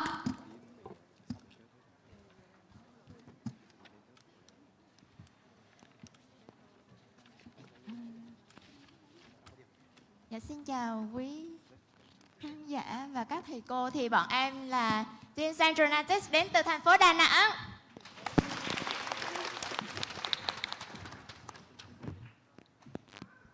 Vâng, có lẽ là chúng ta đã được lắng nghe một tiếng chào vô cùng thân thương từ Đà Nẵng rồi. Và tôi mong là với tiếng chào thân thương này thì các bạn sẽ tiếp tục giữ được ngọn lửa của mình và giữ được nhiệt huyết này cho các phần thi tiếp theo. Và mong rằng là Đà Nẵng của chúng ta sẽ tiếp tục ghi những điểm số ấn tượng. Xin cảm ơn các bạn rất nhiều.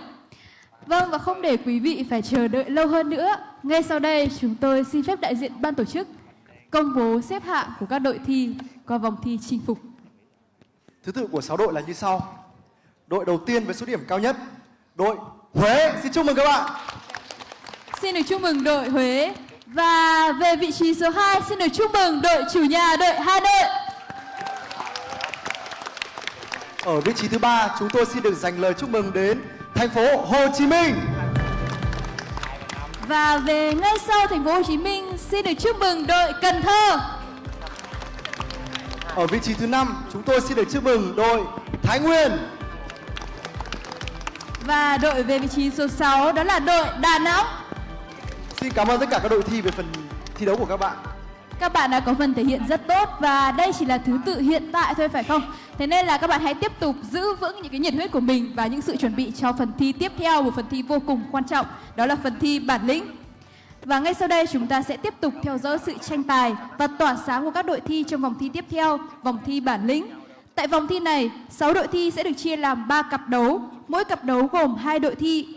2 đội thi sẽ tranh biện về chủ đề mà ban tổ chức đưa ra. Các cặp đấu sẽ được lựa chọn ngẫu nhiên một trong 6 chủ đề mà ban tổ chức cung cấp. Trước khi chúng ta bước vào phần thi bản lĩnh thì xin mời các thí sinh bước về cánh gà để chúng ta có thể chuẩn bị các mục cũng như là vị trí để tranh biện trước khi chúng ta bước vào phòng thi này. Ladies and gentlemen, all teams have performed exceptionally well in the first round.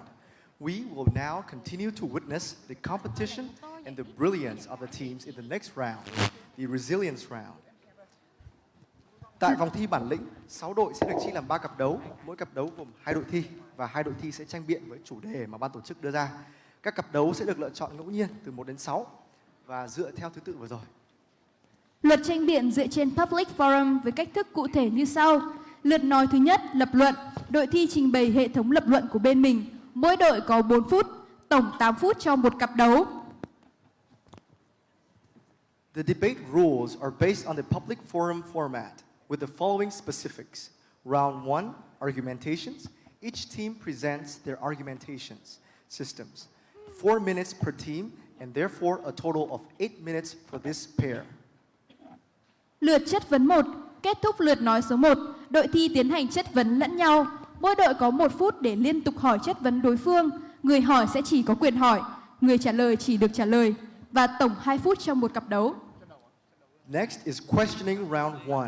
At the end of round 1, teams proceed to question each other. Each team has 1 minute to continuously question the opponent.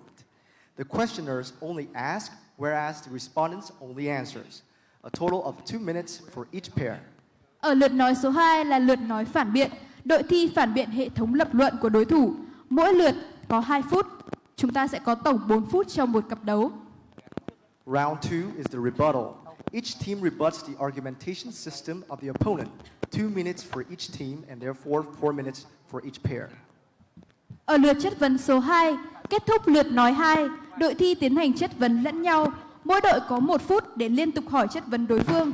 Người hỏi cũng tiếp tục chỉ có quyền hỏi và người trả lời chỉ được trả lời. Tổng thời gian là 2 phút. The questioning round 2. At the end of round 2, teams proceed to question each other. Each team has 1 minute to continuously question the opponent. And again, the questioner are allowed only to ask, and respondent are only two answers. And the total is 2 minutes. Ở lượt nói số 3 chính là lượt tổng kết. Tại lượt này, đội thi sẽ tổng kết lại trận đấu để chứng minh tại sao đội mình nên thắng ở trong trận tranh biện này. Mỗi lượt là 2 phút, tổng 4 phút cho một cặp đấu. In round 3, which is the conclusion, each team will try to convince the audience, the judges, as to why they should win this debate. 2 minutes for each team, therefore a total of 4 minutes for each pair. Kết thúc phần trình bày của mỗi cặp đấu, hội đồng ban giám khảo sẽ đặt câu hỏi cho các đội thi và mỗi đội thi sẽ có tối đa 2 phút để hỏi và trả lời câu hỏi từ ban giám khảo, tổng 4 phút cho một cặp đấu. At the end of each pair's presentation, the board of judges will then ask questions to the team. Each team has a maximum of 2 minutes to answer the judges' questions. Total 4 minutes for each pair. Và như vậy chúng ta sẽ có tổng thời lượng đó là 24 phút cho một cặp đấu. Đội thi sẽ chủ động bố trí người để trình bày và hỏi đáp trong mỗi phần, đảm bảo thời lượng xuất hiện của mỗi thí sinh trong 3 thí sinh của đội là tương đồng nhau. Ban giám khảo sẽ chấm điểm dựa trên phần trình bày và phản biện của đội thi. Điểm tối đa cho vòng thi này là 100 điểm. The competing teams proactively arranges presenters and Q&A members in each section, ensuring the appearance time of each of the team's 3 contestants is similar. The judges score based on the team's presentation and the rebuttal.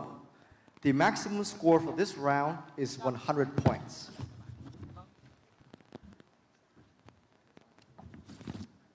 Và có lẽ là các đội thi của chúng ta cũng đã có sự chuẩn bị sẵn sàng. Vậy thì quý vị khán giả, các bạn đã sẵn sàng cho phần thi bản lĩnh của các thí sinh chưa ạ? Xin một tràng pháo tay thật lớn ạ. Và ở cặp đấu đầu tiên thì chúng tôi xin được kính mời đội thi Huế và đội thi Đà Nẵng bước lên sàn đấu.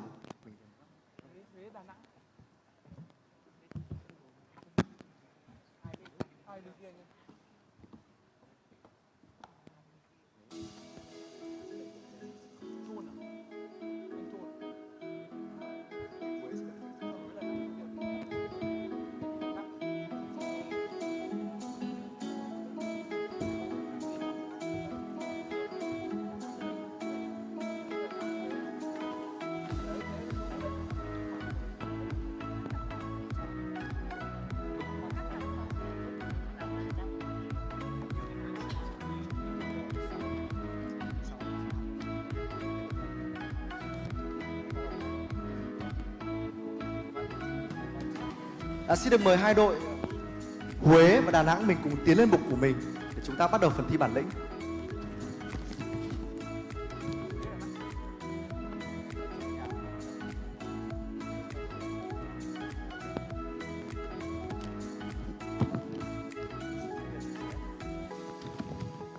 Xin mời team Huế ạ.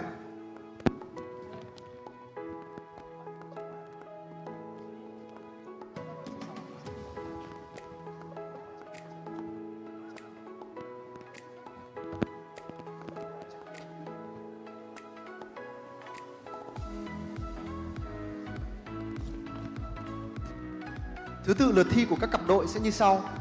Huế và Đà Nẵng là cặp thi đầu tiên. Đội thi Hà Nội và đội thi Thái Nguyên sẽ là cặp thi thứ ba. Và ở cặp thi cuối cùng sẽ là phần thi đấu gay cấn giữa đội thi Thành phố Hồ Chí Minh và đội thi Cần Thơ. Xin mời thí sinh chào ban giám khảo cũng như là các bạn khán giả. Xin anh mọi người hãy cho cặp đôi này, hai đôi thi đấu này một tràng pháo tay thật lớn để ủng hộ tinh thần của bọn họ được không ạ? Vâng, không sao, tôi nghĩ là các bạn ấy cũng sẽ là những cặp đôi rất ấn tượng cho phần thi ngày hôm nay. Không sao cả đúng không ạ? Chúng ta đều là những cặp đôi ấn tượng như vậy. Và bây giờ thì chúng ta sẽ có lượt thi đấu đầu tiên đến từ đội Huế và đội Đà Nẵng.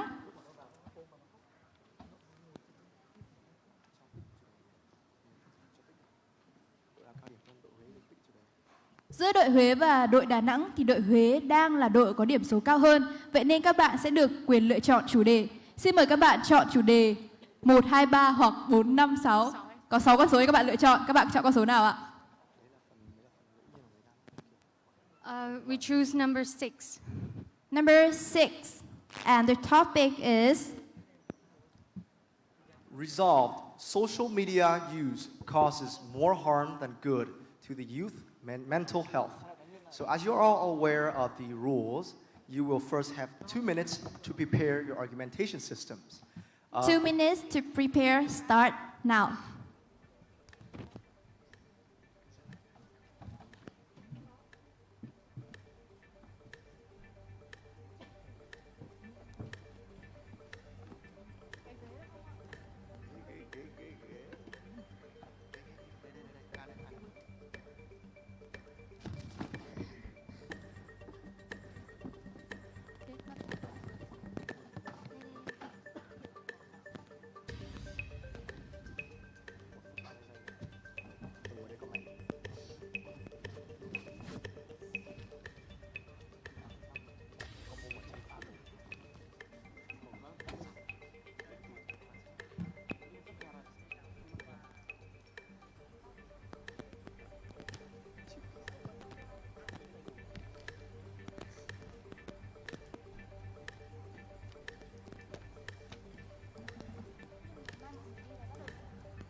Ten seconds left.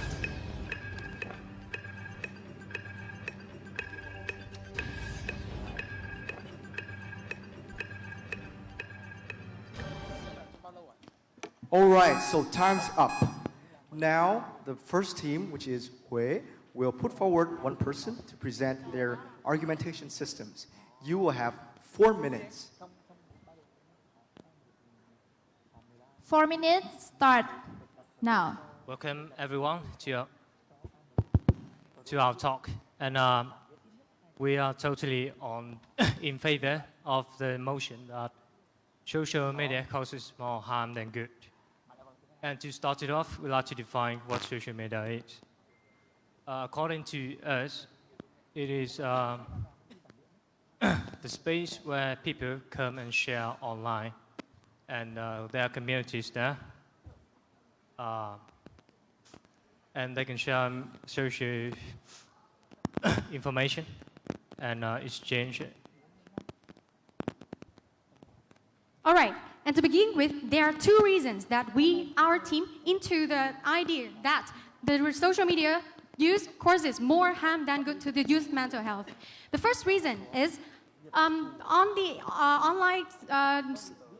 online environment, there are a lot of inaccurate and harmful information for the youths. For example, the violence, inappropriate content, and incorrect information. And according to Neuter, a study, that it says that 34% of users consider that social media is their main source of information.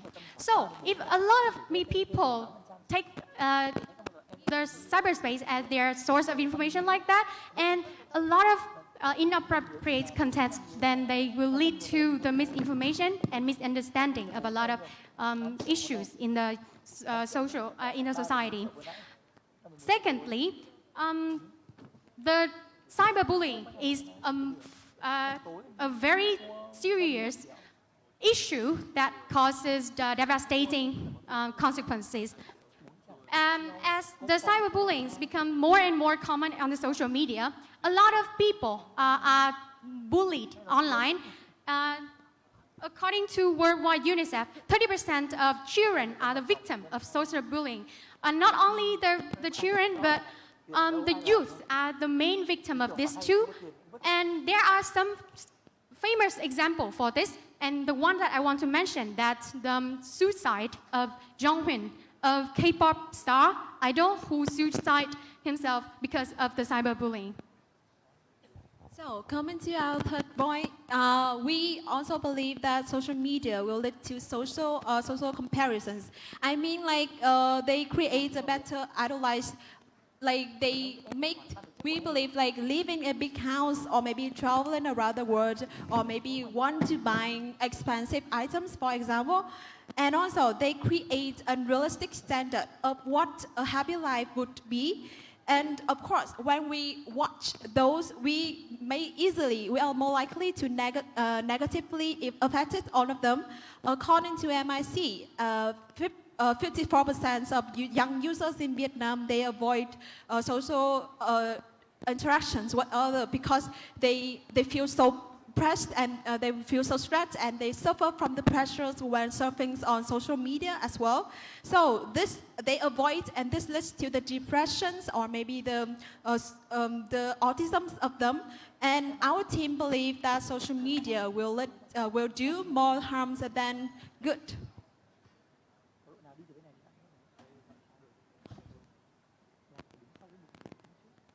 You still have 15 seconds left. Do And you have any arguments?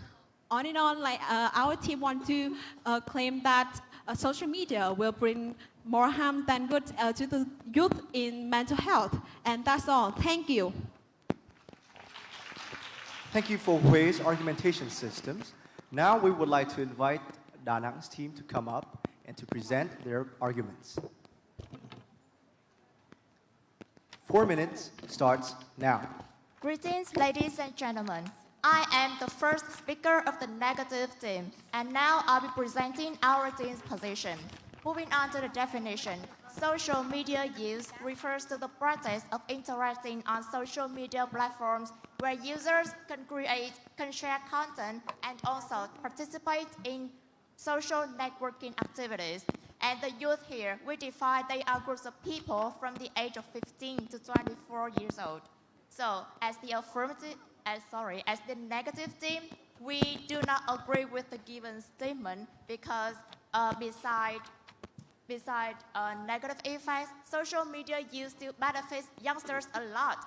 Namely, first, the amplification of unrepresented voices, and second, the ability to destigmatize past incidents. Moving on to our first main points. The internet has given a place for the unheard to raise their voice, to be heard by millions of people all over the world. Those stories who have been who could have been left untouched. No one hear them, no one want to know about them. Now, with the advent of social media platforms, they now have a community support for people who really give an ear to what they want to say. That is what the benefits of social media platforms brings to youngsters. The vivid illustration of this viewpoint can be seen in Me Too. It is a hashtag campaign against sexual harassment. On every post with the hashtag with the relating subject, it highlighted the sad regularity of the regularity of the incident, and from then it inspired policy changes in numerous countries around the world. Another data that can back up our viewpoint is a study by Harvard University in 2020. It means that in 1 in 5 LGBT youngsters, they can find community support in social media platforms, and this decreases the risk of suicidal thoughts by 30 to 40%. Moving on to a second point, the ability to destigmatize past incidents. Seeing other people openly discuss about their past incident, the same shame that people may feel the shame. However, when seeing people openly discuss about it, it may encourage people to seek help from others as well. This may create the ripple effect. It means that the more people discuss about the matter openly, the more normalized the discussion may become, and therefore it can create a safe environment for the weak to unite, and from then to tell the world what they want to say, to have someone to really back their up. According to a study by Harvard University, in countries like Brazil, Indonesia, victims of domestic violence has found support from Facebook, and this figure even outpaces that of government. Now, you may wonder this question: why social media? Why does it have to be social media? And our point is, of course, official sites also help. However, they are still constrained by social norms. Therefore, compared to social media and open space, so long as the content do not violate legal legislation, any kind of content can be created, can be shared, and can be have the chance to be accepted. That is the cutting edge that social Time's up. To other social sources. Thank you. Thank you for your team argumentations. Now we will move on to the lines of questionings. Since Hui is the team with the higher score, you will have the right to question your opponent first. You will have 1 minute, and 1 minute starts now.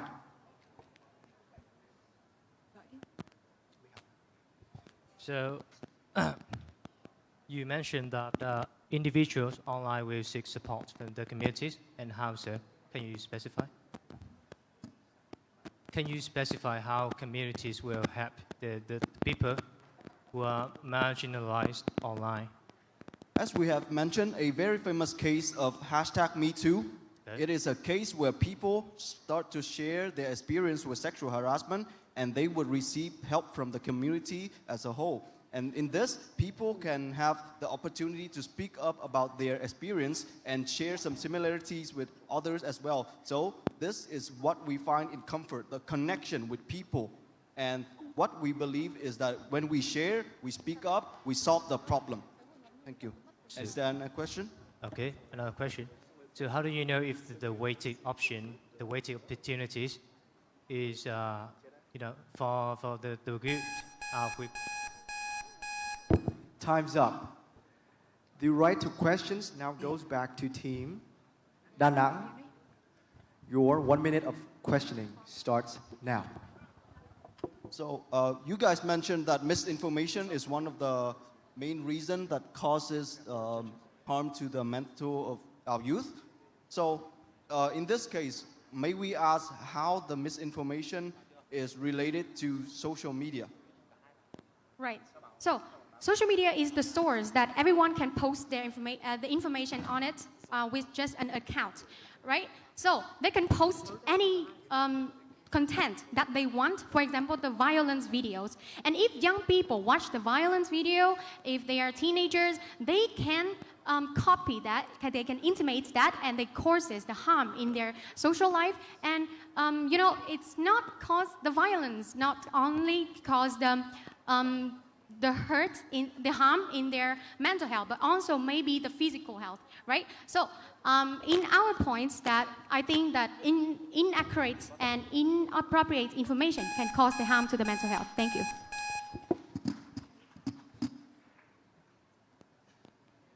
And now time's up, and it's turn for rebuttal. And each team will have 1 minute for this second round. 2 minutes.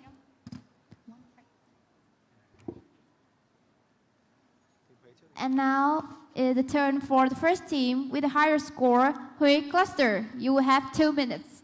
2 minutes start now. So our team will offer some rebuttals. Like the first one you have mentioned about the please, the voice, right? So I believe that the youth is in a fragile age, so they lack of digital literacy, I mean. So they will easily to be hurted by they will be in dangers, and they without the control of information, so they are easily to in risk of some mental health. All right, and you point out that the youngsters can join the community cyberspace to heal their mental health. For example, the hashtag harassment, right? However, what is the limit of those projects, and how can we manage the people engaged in them? Maybe there are some good people that provides the good advice for the victims. However, we do not know if they have any bad intent to harm them, and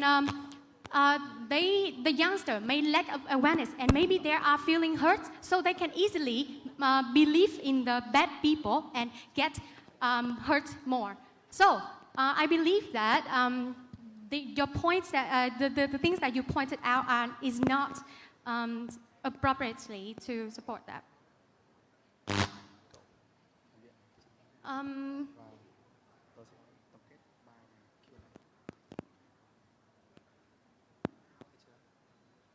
And moreover, the anonymous of the internet also cause a lot of risk.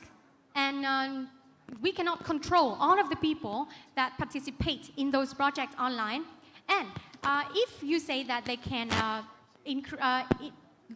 improve their mental health on the internet, Time's up, and now Da Nang Cluster. 2 minutes start. I am the speaker 2 of our team, and we believe that there's 2 points to my speech today. First of all, I would like to point out that you guys mentioned cyberbullying as one of the key things that could happen if people speak up. This, I believe, is a crime, and it actually is legally a crime to cyberbully someone and harass someone online. So in this, I believe that if you don't think that this is a crime and should be punished, also you believe that the fact that this could happen is something for the youth to stop speaking online, to stop using the internet, is something that we believe that is false. And second of all, when we ask the question of misinformation and harmful, violent content, I see your viewpoint and your vision is rather narrow in the aspect of violence content. This is different from misinformation, which is false information that is spread to the internet.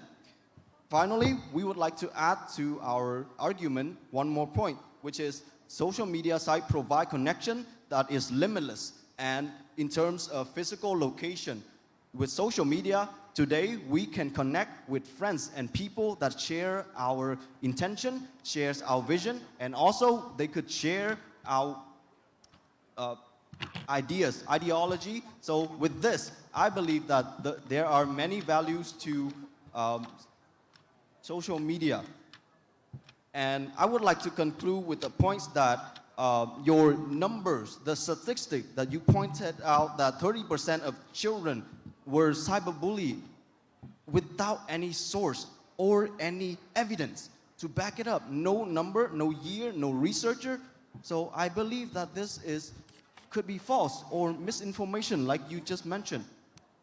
Thank you. That is all. Thank you, Da Nang and Hui Cluster. And now, you guys, each team has 1 minute for the second round of questioning. The first turn will be Hui. So, 1 minute start now. Thank you for the question. I'd like to ask, how are you sure that the people online are simple and also multifaceted? They may have some bad behaviors, intention. They may try to manipulate you or give wrong info. Not everyone online is reliable.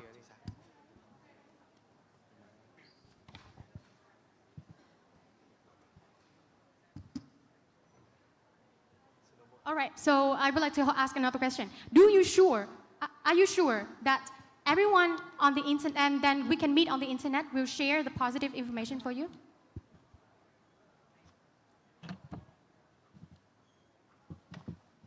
We believe that this is the case.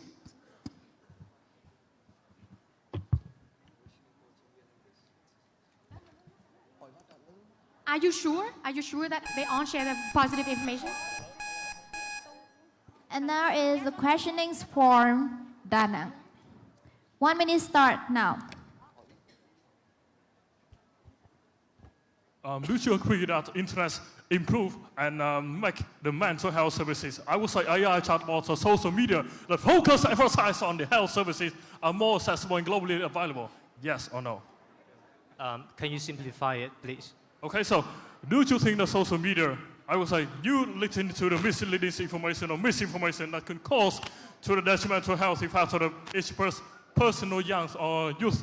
I would say, do you agree that social media offer more AI health chatbots or healthcare services than to the normal?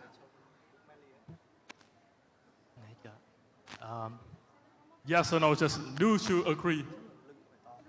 Okay, so social media offers more accessible, globally available healthcare services. Well, it does. Yes.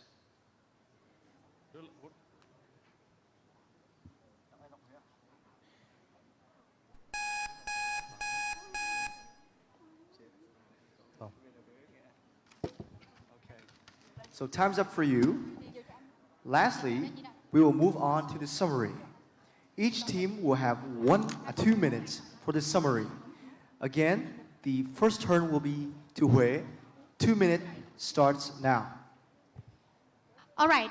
In the end, we oppose the opinion that the mental health is improved by engaging in social media of the young people, but because of the 3 reasons. Firstly, cyberspace includes the misinformation and inaccurate content, and maybe harmful content, and that it can lead to the harmful in their spirits. Secondly, it has the cyberbullying on the internet, and it can cause a lot of harm, such as the stress, depression, or even suicide. And thirdly, is the isolate on the internet. And our team also believe that the youth, they are also the lack of the digital literacy skill, which can be seen as one of the most important skill in the digital era in order to protect themselves and to avoid mental health as well. Even though you said that we didn't provide the reliable statistic, but we mentioned that our statistics come from MIC, the UNICEF. So we believe that that is reliable enough to conclude our claim that the cyberbullying is very harmful for the young people on the cyberspace. And in the end, I think that we, the young, the digital natives, should try to navigate the digital landscape in order to avoid from mental health that social media cause on ourselves. And our teams always believe that let's manage social media rather than let it manage you. And thank you. That's all of our team. All right, just in time. It's Da Nang's turn for the summary. 2 minutes starts 2 minutes starts now. Okay, so ladies and gentlemen, I am the first speaker of the negative team, and I'm here to summarize all what we have debated all together and prove why our team won this motion. First of all, your team are ruining the regulation of the debate challenge. One speech involves one speaker only, but one speech involves 3 speakers. It is unsustainable. I would say it's unsatisfactory. Second of all, the third, I would say the first, the second, the third speaker of affirmative team points out the misleading misinformation, cyberbullying, something like that. But they have failed to give me the connection. I would say the relationship between the mental health and the misinformation. The data provinces, the evidence is not plausible, it's not persuasive. And when we ask about the data, researchers, location or years, they ignore it. So our team has pointed out 3 really plausible evidences. First of all, it's the implication of unrepresented voices. Second, also the distinguish past incidents. And thirdly, and last but not least, is the, I would say, limitless connection between, regardless of physical location. So I assume that we could figure out that the affirmative team position is just the tip of the iceberg. It's the wood but not the forest, and it's not the full picture. So we could not sacrifice the progress with the assumption that the worst scenario will occur. If 2 million, 200 million, 2 billion children get better health services, according to AI, or thanks to AI, by 2040, we could not sacrifice as pre-mentioned, the progress because of the assumption that the best scenario will occur. So we are assuming that our team won this motion. Thank you for listening.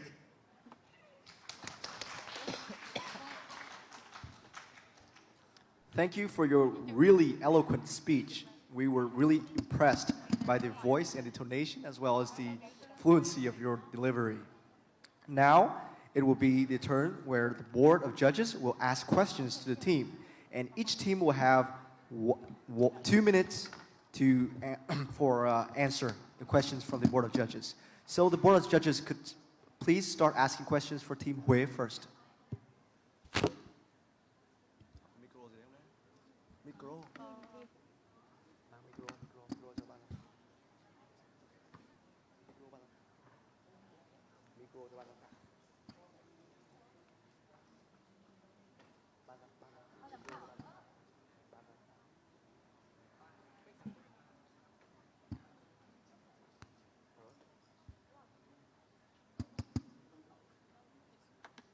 All right, Team Hui, right?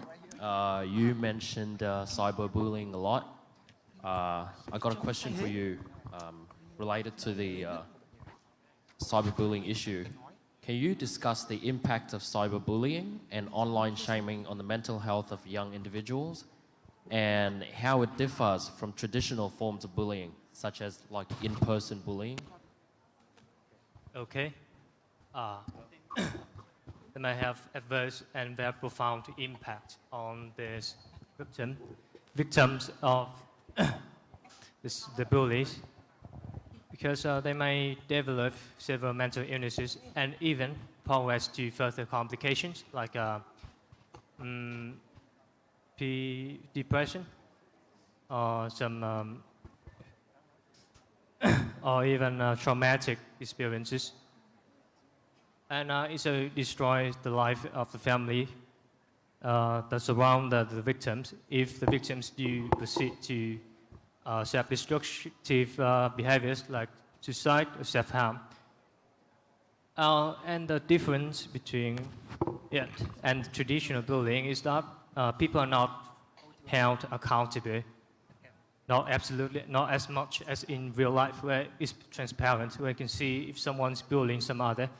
But on the internet, where there are digital footprints, Vietnam, for example, does not have explicit rules concerning cyberspace bullying.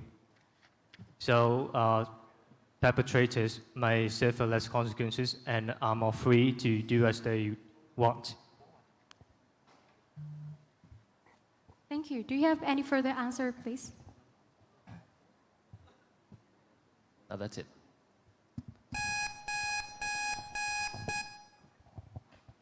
All right, so I have a question for Team Da Nang. I actually have two questions. The first question is, what are the exclusive benefits of social media when you mentioned about seeking support or help compared to other alternatives like therapy or family support? Are we clear? And the second question is that the motion reads, social media use causes more harm than good. And your side has to defend why it causes more good than harm, correct? So why do all of your benefits mentioned in your case outweigh the harms caused by social media that mentioned by the affirmative side?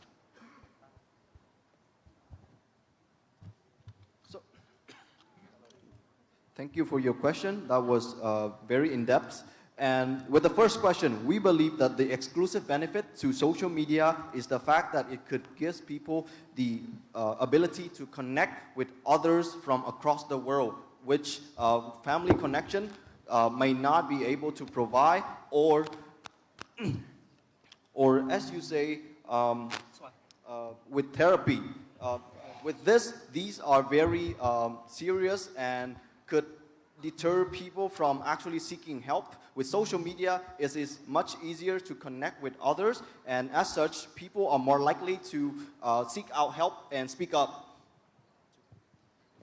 So regarding the second question, we believe that in this debate, nothing is totally wrong and nothing is totally right. Everything has its own value. However, we believe we won this debate because what they have just mentioned can happen all the time with all people. However, as we have defined before, youngsters lack of knowledge because they are just in the range of 15 to 24. They are still easy to get lost in this huge world with malicious intents all over the world. And therefore, we believe that regarding the urgency of the matter, we won. Thank you. So thank you, two teams. Please give a big round of applause to the first pair of the debate. Everyone. Thank you. Next, we would like to invite Team Hanoi and Team Thái Nguyên to come onto the stage and begin the second round of debate.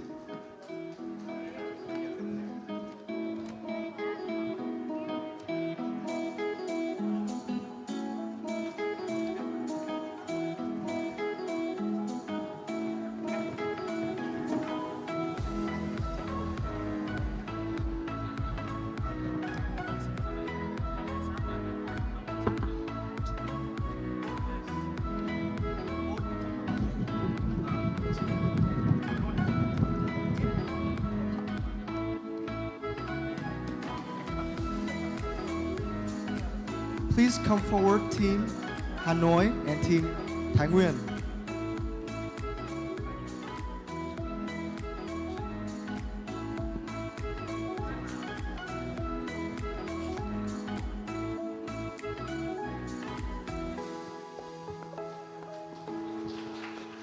All right, let's go, everyone. So as the rule dictates, Hanoi team is the one with higher score from the previous round. So they get to choose the number for the random topics. Please go ahead and pick your number.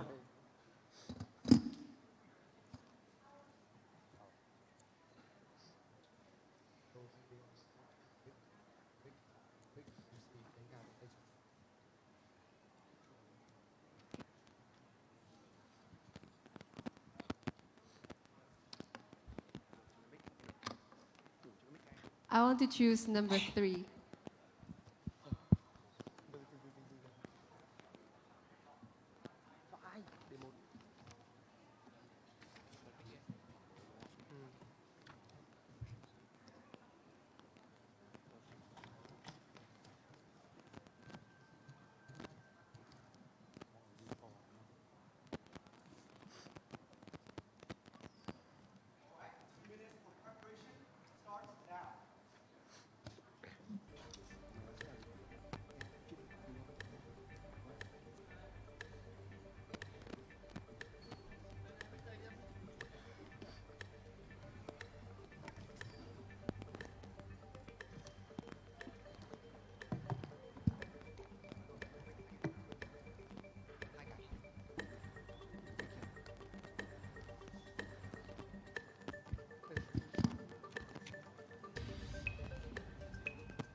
data nhé. Thông qua big data của học sinh thì sẽ dự đoán được là học sinh này thuộc nhóm học sinh nào, phân loại về lúc có cách giáo dục hiệu quả nhất. Tiếp theo là công bằng minh bạch trong việc chấm điểm. Công bằng minh bạch thì là chấm điểm với cả những chiếc bằng tiếng.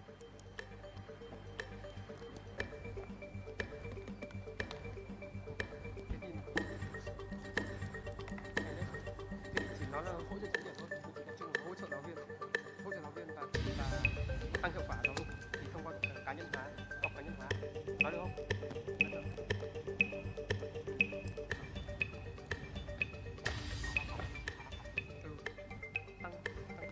Tăng phản biện thông qua là học sinh đối đáp với AI có phản hồi trực tiếp với điều kiện là mình dùng AI.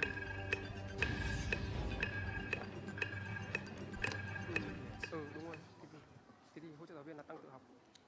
And now, Hunter Cluster, you will have 4 minutes for 4 minutes start now. Okay, so my team coming from Hanoi come here today in order to 100% support in favor of the statement, the rise of AI prevent us from achieving high quality education. So right now I will point out two main arguments, which is, first of all, AI could enhance and perpetuate educational inequalities and lead people to cheating. So first of all, coming to my point, would be the fact that AI could perpetuate inequality in access to education. So actually, according to my team definition of high quality education, it should be accessible to all people, all students, regardless of socio-economic or geographical background or distance. So, however, when you come to things that the rise of AI could require expensive technology and reliable internet connection, which is not primarily or often readily available in rural areas or low-income communities. So I think, how could you guys ensure that people in this location could receive sufficient and enough quality of education? So according to UNESCO in 2020, about 463 million of children during the COVID-19 pandemic lack access to education on internet or social media. And therefore, due to this lack of facilities, how can we offer and ensure high quality education? And now coming to the second part would be. Good afternoon. My name is Lung Triduk and I am from the affirmative team. So in addition to Thing's point, I want to bring up another point. That is, AI and AI-powered tools can facilitate cheating. So we have a classroom environment where information must be learned. Now students learn the information from their teacher and then they can turn that information in through assignments and tests. Now AI provides a quick convenience and circumvent this process by generating answers for the student to turn in for their projects and assignments. Now this may seem very quick and convenient, but it is actually very harmful, especially to attaining a high quality education, because students can just copy-paste the very shallow and AI-generated material without any afterthought. So the most famous example here is probably ChatGPT. It has made headlines around the world, and people have tried to develop AI to counteract the rampant use of AI ChatGPT. Now that is our theoretical side. So what does the empirical side say? Well, a study conducted at the University of Texas in Austin in 2021 found that the use of AI and AI-powered tools in assignments and in the classroom environment decreased the grades of students and especially decreased information retention. Now, grades is not everything to a high-quality education, but I do believe information is one of the key pillars to learning. The learning process is receiving and understanding information. So if using AI is decreasing your retention, your ability to retain the information, why do you use AI? And why is AI tools even necessary in achieving a high-quality education? And the reasons I have given, and my teammates' reason, is exactly why you should absolutely support outside and believe that AI is preventing us from achieving a high-quality education. Thank you. All right, thank you. Still, you have 17 seconds left, but since you finished early, the turn to speak will now shift to Team Thái Nguyên. So, Team Thái Nguyên, please get ready. When the clock starts, you will be able to begin your speech. And your 4 minutes starts now. Okay.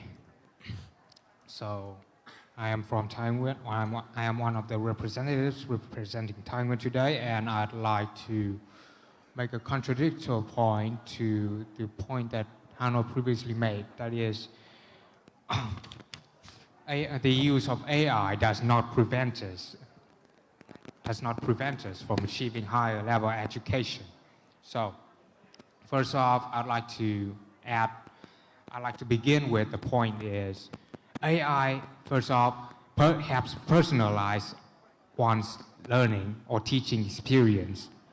You see, in a conventional classroom where there is only one teacher and sometimes tens, maybe hundreds, or maybe thousands of students around, a single teacher cannot simply tend to each and everyone's own cares, emotional needs, or tendencies to do everything.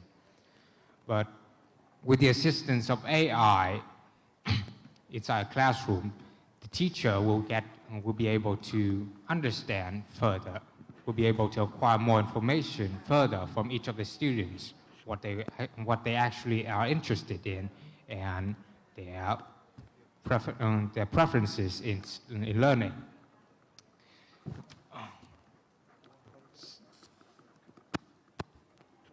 Second off, I'd like to add that AI supports a fair environment in marking and testing. So what do I mean by this? What I mean is that with the assistance of AI, cheating in exams and tests will be lessened by a huge degree. You see, ever since the implementation of AI into learning has been linked with a lot of cheating cases. We can use AI to counteract this problem as well. So, with AI, teachers can detect different motives and different methods of cheating in exams. And ever since AI is not a complete human being, it has no emotions, in the fairness and equality between students is often guaranteed, which means there's no bias towards one student or another. And the third point will be presented by one of my other team members. So to clarify my partner point, I would like to point out that there are many evidence supporting those claims. Those are not hollow claims. Like AI can increase the efficiency and the quality of education, as well as help teachers in teaching and managing students. Not only AI can personalize the education process, the learning process of students, it can also AI can intercept a large data set, which is called big data. And from big data of many students that the AI that we collect and let the AI interpret it, we can group students into many groups, and from those groups we can bring out inclusive teaching and personalized teaching. As for the support of teacher, AI can fasten many process and have the teacher focus on their main mission in teaching. That will conclude our presentation. Thank you. Thank you, and just in the nick of time. Now, each team will have 1 minute for the first round of questionings, and Team Hanoi will start by questioning teams. Thái Nguyên, please start. 1 minute.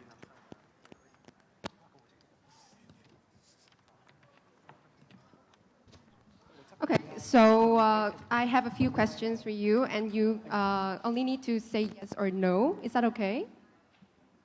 So first of all, you say that AI provide personalized teaching plan. So I want to ask you, does it have to be AI to provide that? I might have to answer that no, it does not, but it fastens the process. It assists the teacher in the process. And the second question is that do you have the statistic that mark out that cheating actually decline when you impose AI into the marking and testing process? Well, a case study from the London University of East Anglia conducted in 2022 showed that ever since AI has been implemented in tests and helps the examiner monitor the classes, the rate of cheating has declined by 30% across many aspects, many majors of every possible aspects within the school. Another example is that Hanoi University of Science and Technology, Đại học Bách Khoa, has recently launched a project that uses AI in detecting student cheating in tests, and it has proven to be. Time's up. It is Tai Nguyen's turn. Thanks. You will now have 1 minute to question Hanoi's team. Please start the clock.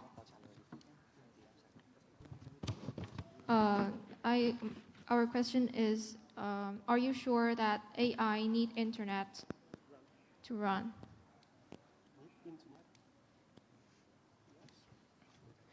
Well, your question is, a bit off.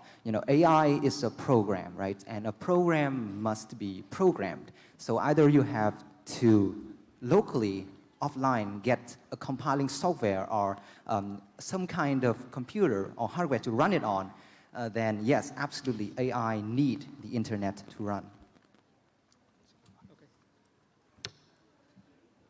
Okay, the second question is that, what do you think the internet works for how do you think the internet works for AI? Can you repeat the question, please? I didn't quite catch it. No, never mind.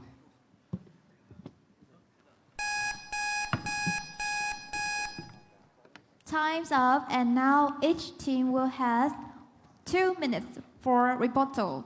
And the first turn will be Hanoi Cluster. 2 minutes start now. Okay, so we quite get your point, but here are some of the reasons why we don't agree with that.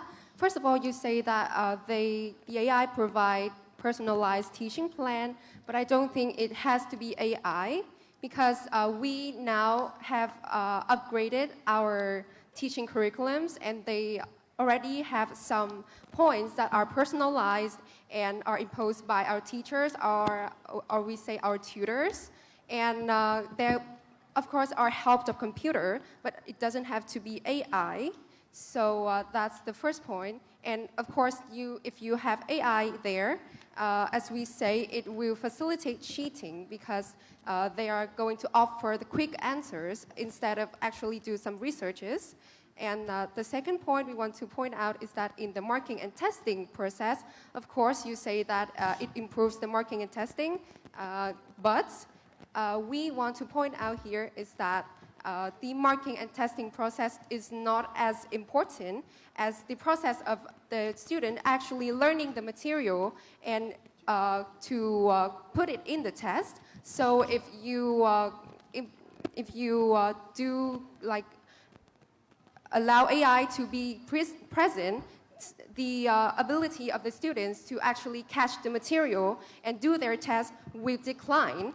And and it doesn't like facilitate their ability to be creative.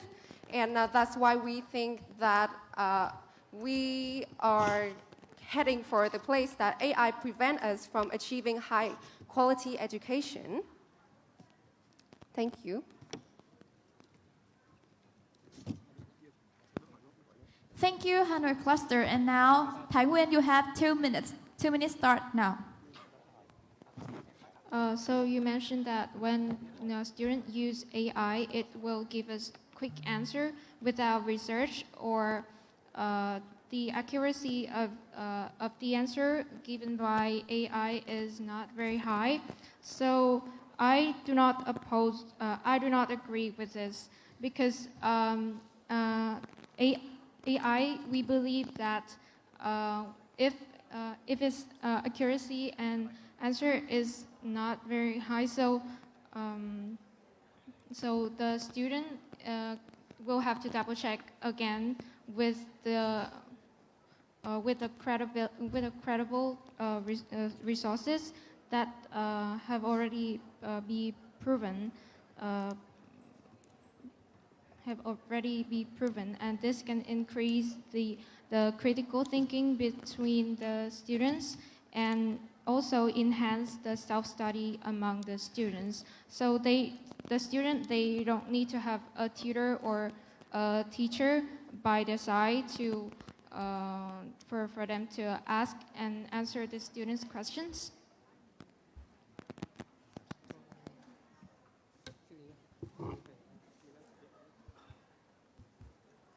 You have 37 seconds left. So first I need some clarification. For your information, AI works on a simple algorithm that helps us translate large data set into simpler interpretations. And through the help of AI, we can bring those large data, called big data, into simple information that we can help the student to absorb easier. And also that ever seen the presentation of AI in London University, the student Time's up, and now each team will have 1 minute for the second round of questioning. And now the first will be Hanoi cluster. You have 1 minute. 1 minute start now. So first of all, I want to ask you that according to your definition, high quality education, should it be accessible to all people, even when for people with special condition? Yes or no? Yes, sir. Okay. So you're saying that emotions is couldn't be involved in AI, and therefore it could it could provide personalized, right? Personalized learning experience, right? No. Actually, what I meant by that is that by the emotionlessness of AI helps with the equality and efficiency in test markings. So do you think that AI could cause cheating or not? No, I would not. Okay, so not. Time's up, and now will be the turn for Tang Nguyen to ask the question for Hanoi cluster. 1 minute start now. So you mentioned that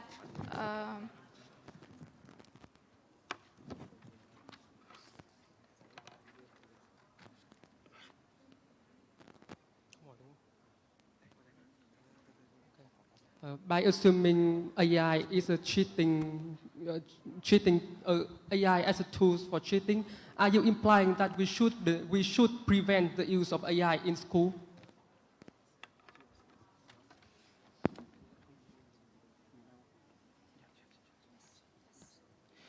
Yes, we do believe that the use of AI in schools can lead to cheating, and it is best for a high-quality education that we minimize or reconsider the use of AI in schools. Did you know that most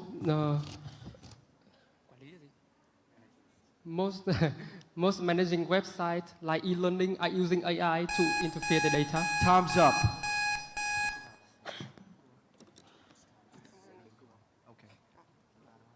All right, next would be the summary, where each team will have 2 minutes. So Hanoi starts first.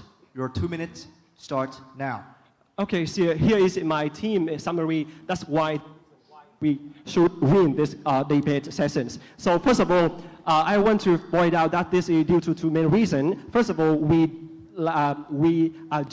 don't actually oppose my point of views, and besides, your point of views has some flaws in the way of arguing. So when you saying that, you don't say clearly about in what way AI produce and enhance personalized learning experience and teaching methods.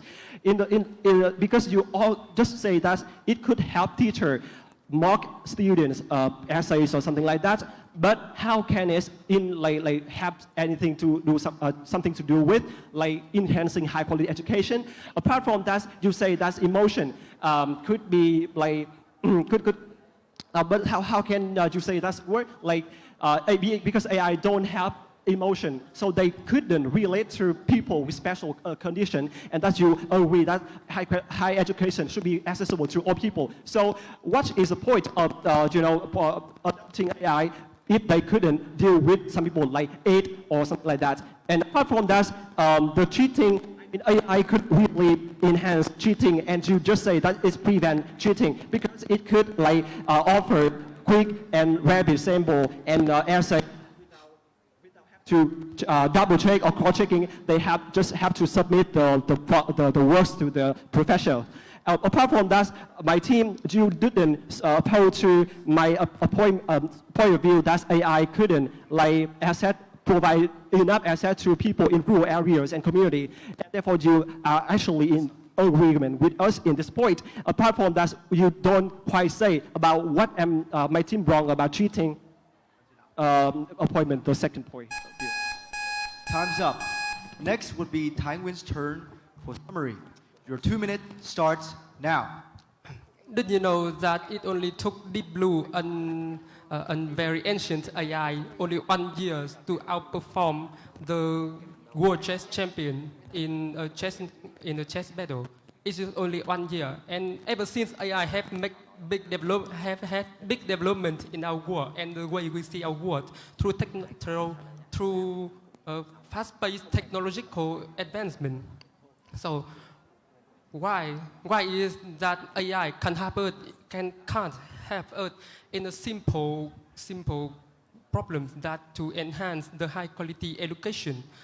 The high quality education is defined by the efficiency, by the depth of the teaching, by not only teacher knowledge that in the book, but also skills that needed in normal life of students and the equality of students.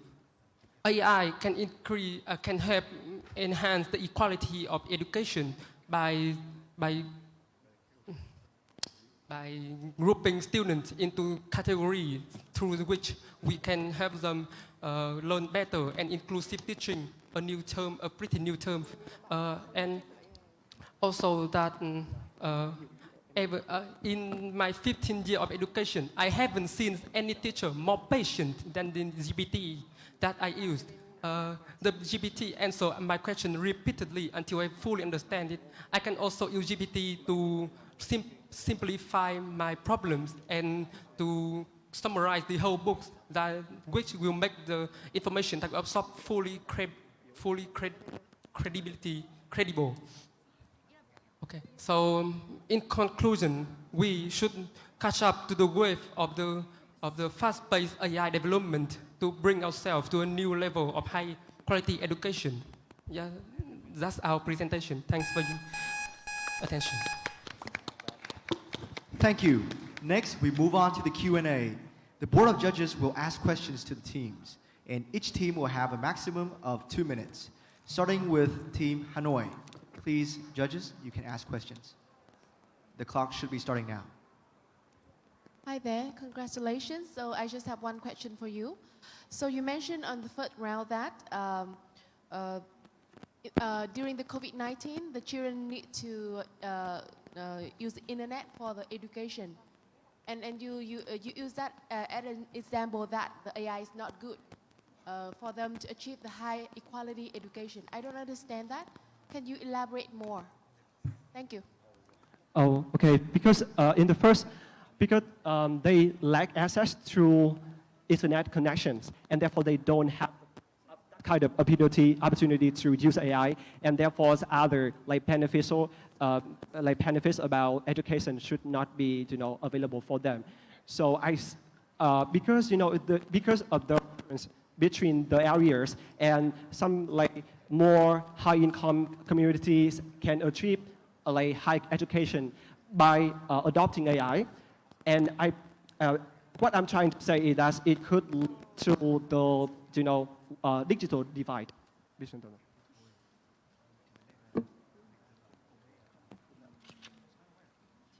Okay, so you still have more time. So the second thing is that you say that other example like ChatGPT can use to prevent us from the high quality education. But then can you also elaborate more on that? For example, if people can make use of that, so they can have more beneficials from that. ChatGPT has a huge disclaimer on the bottom that ChatGPT is not always correct. And with the rampant use of ChatGPT, I do fully believe that it is not very correct as of now. So if it's something is that inaccurate, it cannot be used as a tool for attaining higher quality education. Thank you. All right, time is up. Next will be Taiwan's turn to answer judges' questions. Your clock, your time starts now. So the important part of the high quality education is the teacher, right? So when the teacher come in and they become the motivation of the student, they encourage students how to do their best. So one question I want to ask the team is, how does the AI influence student engagement and the motivation compared to traditional classroom? Well, I wouldn't say that AI would influence the students' emotions in that manner, but rather AI would help children to identify more like children would help AI to identify what their preferences are, what their interests are, so that the AI itself can assist teachers in that manner. AI is not exactly emotional. So using it for that, in that sense, it is just not correct. I don't have any question for you.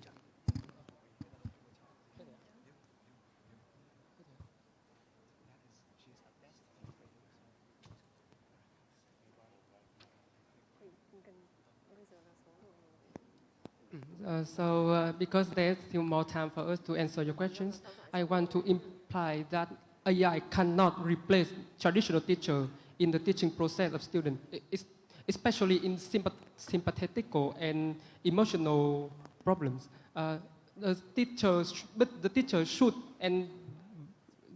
use AI to help them in time management and fasten the process that are unnecessary very unnecessary and time consuming, and they can fully focus on the students' face-to-face communication and more emotion. All right, thank you. So that would be the ending of this pair of debate. We would very much like to thank you. And next, we should move on to the last pair. So before moving out, please have a bow to the judges and the audience. The next pair will be between Ho Chi Minh Cluster and the Cần Thơ Cluster. Please welcome.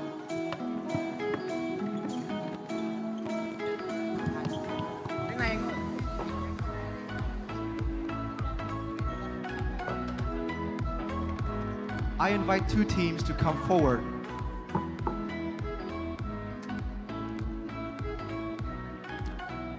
Please, Team Ho Chi Minh and Team Cần Thơ, please come forward.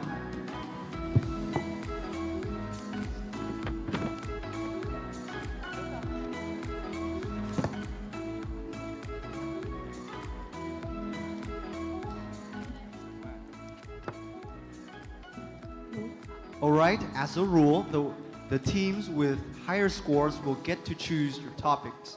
So which number are you choosing right now, Team Ho Chi Minh City? I choose number 2. Please unlock number 2. Great. Could you please return to your position? And you have 2 minutes to prepare for this prompt. 2 minutes starts now.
right, preparation time has run out.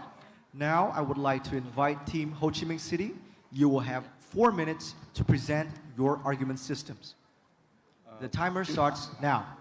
Yeah, we agree that the rise of influencers will do more harm than good to the youth of Vietnam. While there are the social influencers, culture will benefit youth by inspiration and creativity. I believe the drawbacks from toxic influencers and their content they share will strongly affect a number of adolescents and young adults in the way that they influence their mental health, which creates a work mindset that can affect their social behaviors.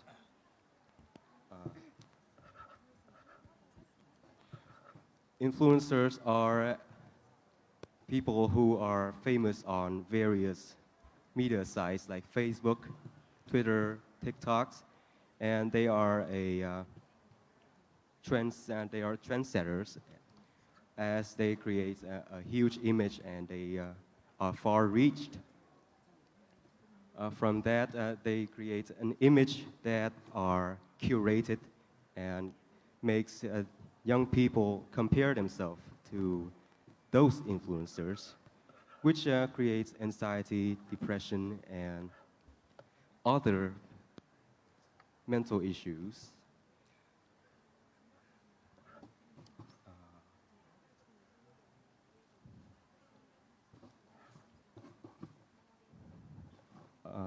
Those influencers create body images and other luxurious images, like they flex their cars, their houses, their lifestyles, and it urges the teen to strive for those lifestyles.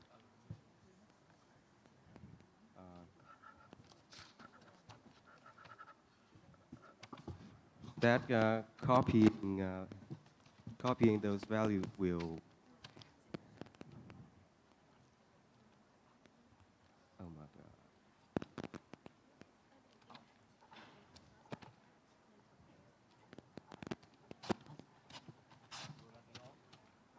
Will that be all? No, not yet.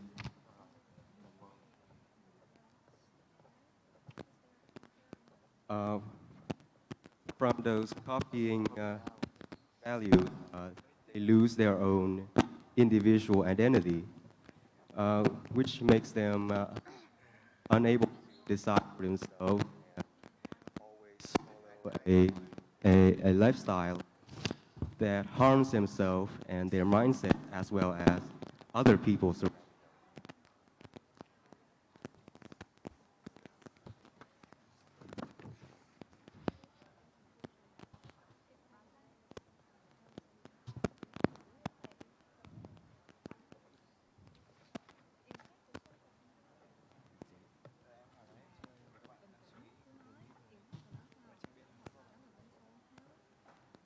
In conclusion, their impact because of unfair social comparison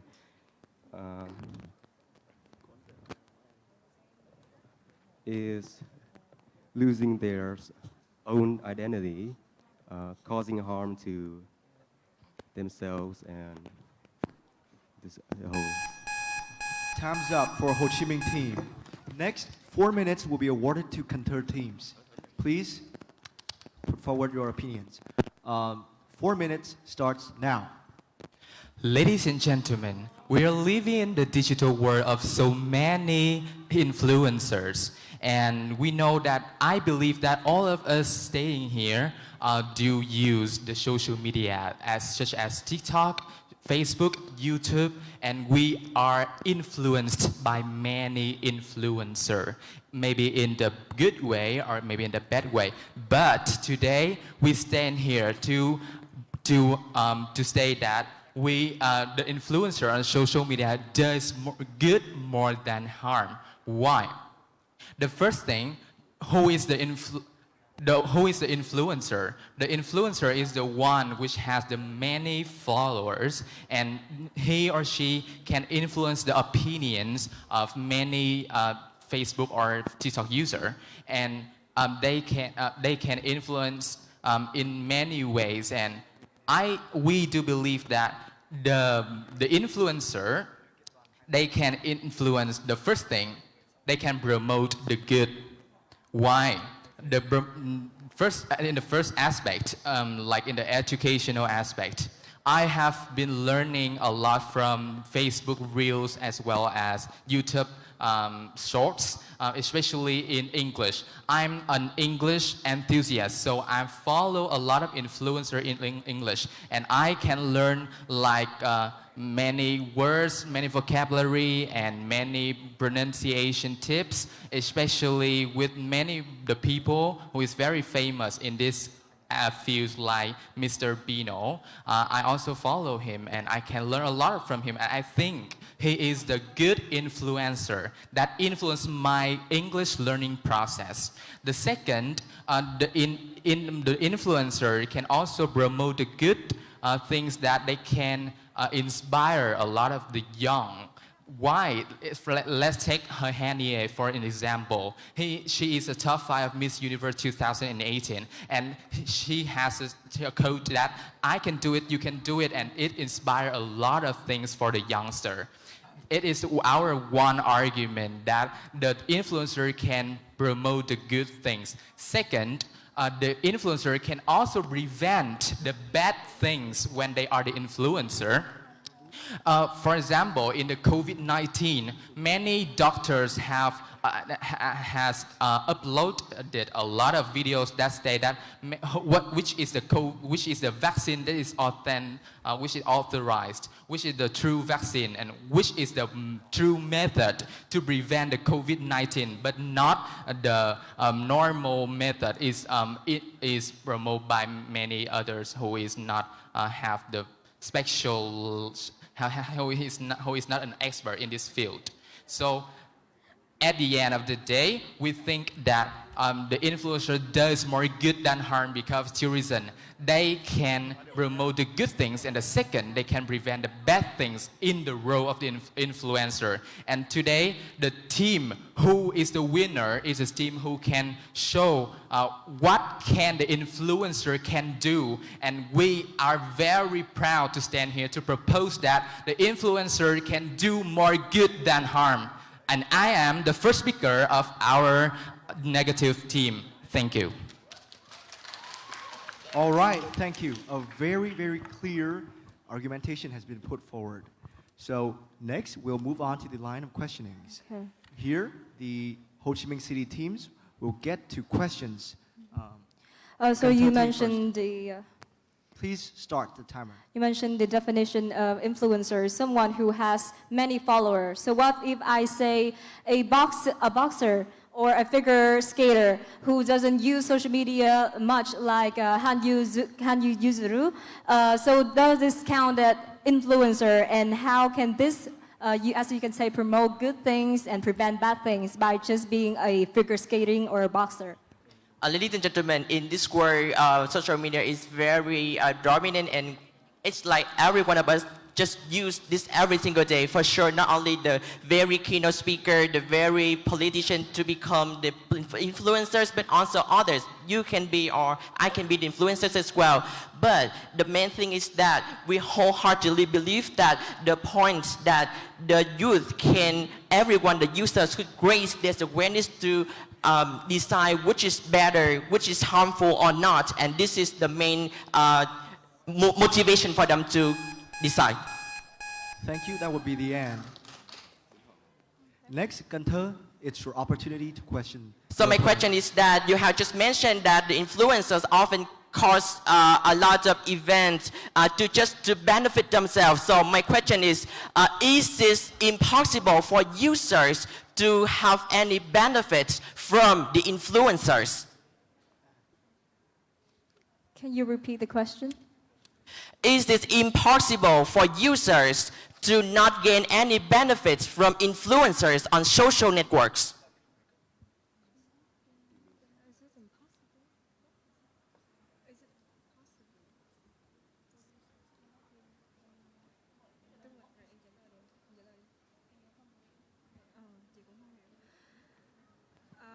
So our team, our context, we put the context here. We saying influencer, or we are talking about who posts toxic contents, who are promotes bad things that lead to misconduct or wrongdoings or wrong behaviors. So I think.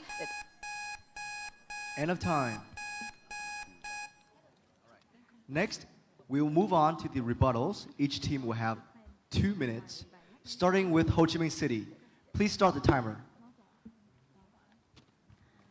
So, I wanted to mention my team's previous point is that influencers may create a scenario where youth may compare themselves to influencers and the others, which are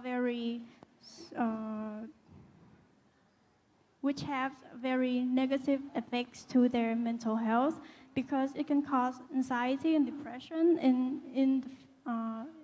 In a larger scale, it could lead to suicide or self-harm. And I want to add another point to my team view is that youth mindset can be altered because they see that the influencers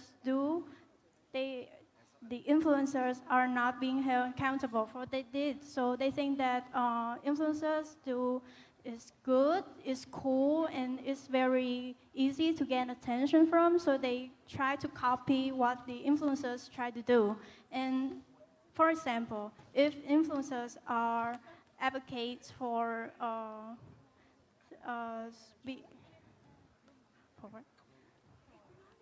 stealing things or hitchhiking, and so it is a criminal activity. So youth can easily commit in criminal activities. This can pose a potential risk to the society safety. And this, on the long run, will occur too. Time's up. Time for the other team to put forward their rebuttals. 2 minutes starts now. I am the second speaker of Cần Thơ cluster, and there are two main points that I want to clarify in our group opinion as towards your. In your speech, firstly, you say that social networks could create the very bad behavior toward the youngs, but I wholeheartedly believe that in a very normal comparison, we could realize which is much more. This is because, for example, we have known that the blue whale trend, and it's just it's the very serious, others often say, but actually, according to the statistics, it just only caused 2 deaths for the Indonesian people. However, you also mentioned that, and I believe that the social behavior can be improved significantly, much more than the negative one. For example, very easy, for example, Nguyễn Thúc Thùy Tiên, she fails many times in the previous competitions, but when she exactly became the Miss Grand International 2021, are they very cherished, and they could learn that we do need to have a lot of talent as long as we try our best and we believe in our dream. It can be possible for every aspect in our life, because we can do and others can do as long as we have enough hard working and discipline. Moreover, you say that others can be stressed a lot when they compare themselves with each other, and you mentioned about the flexing. We know that at the beginning, in last year, we have flex chỉ là vô tình, but then we know what group, hội những người dưới đáy xã hội, and this group, hội những người dưới đáy xã hội, is one of the very cyphers to demonstrate that they are aware of this awareness and they cannot be too much influenced by the influencers. And how about the last thing, the effects? Yeah, they're just the influencers, and for sure there are a lot of influencers, and for sure that the negative effect emotions create when the users impose themselves with them, just very slight, much more than the negative one, because they have no much more effect in our direct life. Thank you. All right. A very fire up rebuttal part from Kantar's team. Now it's time for the questionings after the rebuttal. Ho Chi Minh City, you will have 1 minute for these lines of questionings. I Starting now. realize in your argument there's two conflicts. The first one being you say that you can be your own influencer, but in the first place you define influencers, as I said before, some who has many followers and can inspire themselves. So if you can be your own influencer, so you cannot just post something without having any influencer. So you influencing yourself. Does that have any positive development or to the social society? A lot of people could be influencers, and for sure there are a lot of influencers in the society nowadays, and each of us could realize which is good and which is bad. For example, we have Yona Kung. She's with 8 million followers on TikTok, and now she could be reported on VTV just because of her bad behavior related to selling illegal milk. So it does not mean that they are influencers and we are immediately influenced, but we have the awareness, the mindful mind in choosing which one that we should follow, and I do believe that the good is much more than the bad one in this case. Thank you. All right. Thank you. It is Kantar's turn to ask questions. 1 minute starts now. Let's evaluate the negative mental health by influencers than the good sides the influencers could bring in our life nowadays.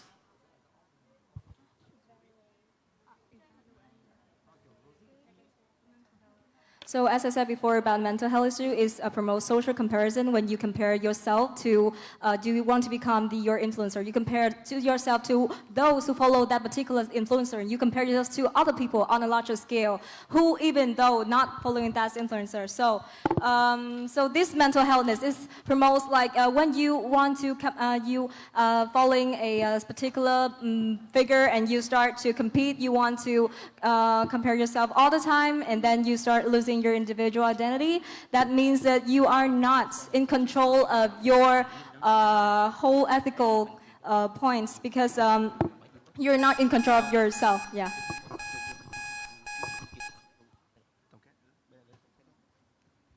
All right, so that's it for the rebuttal questionings round.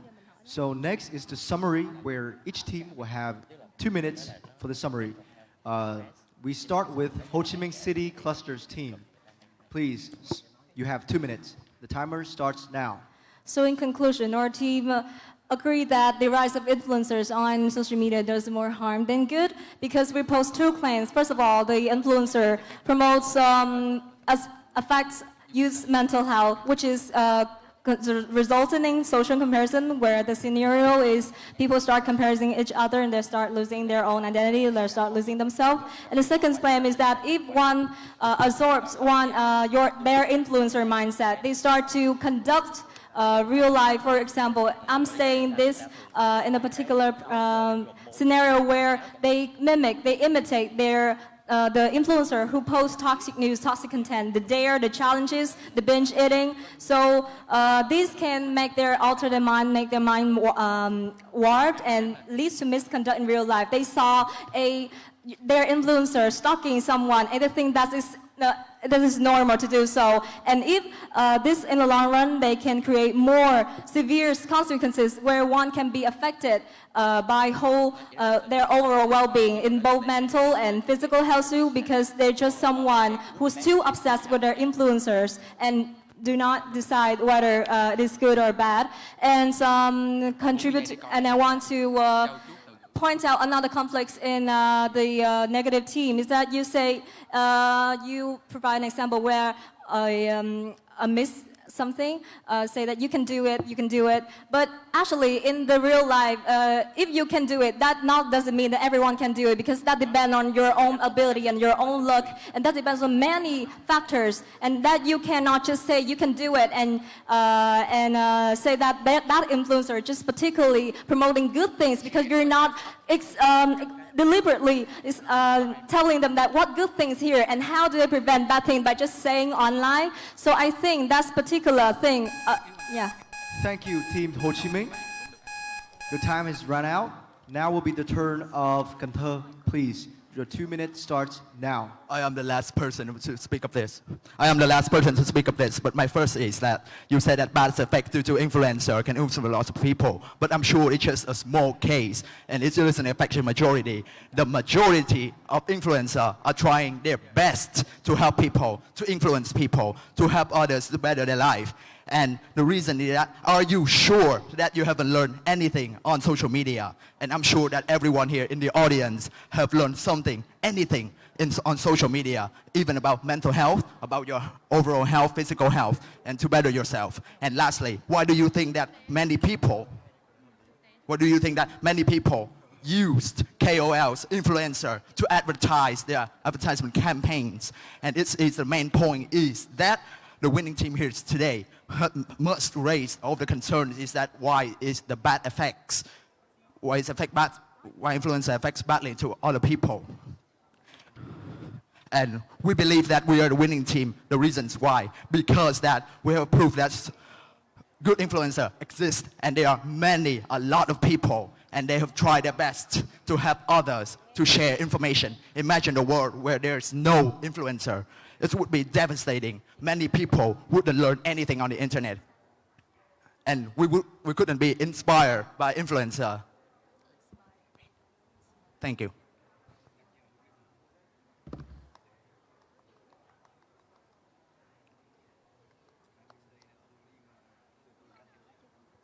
That's the end of my speech. Thank you. 15 seconds left.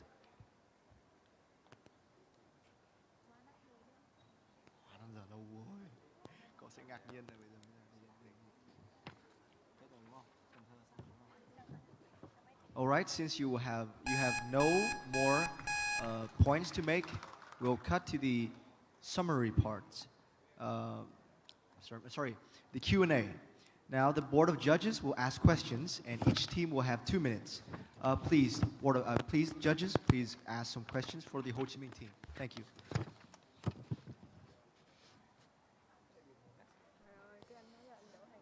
I have a question for you. You said that because of the rise of influencers, people got the pressure. However, in reality, you always have the pressure from somebody else in this world. And the fact when you go online, you have different types of influencers, successful not only in business, education and other kind of fields.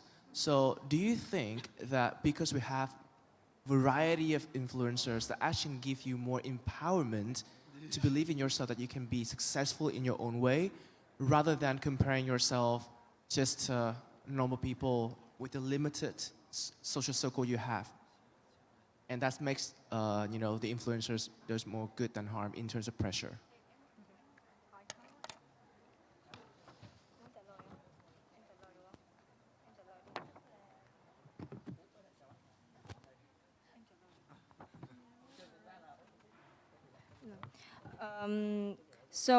The variety of influencer online just doesn't mean one can get more empowerment, because not always in many fields area, every influencer have their rights or consider ethical or decisions. So if you are following that particular influencer, you become you get used to what they're saying, you normalize what they're speaking, you think that is right. So you start to think, you start to develop like an obsession, and to that point, you might think that everything that I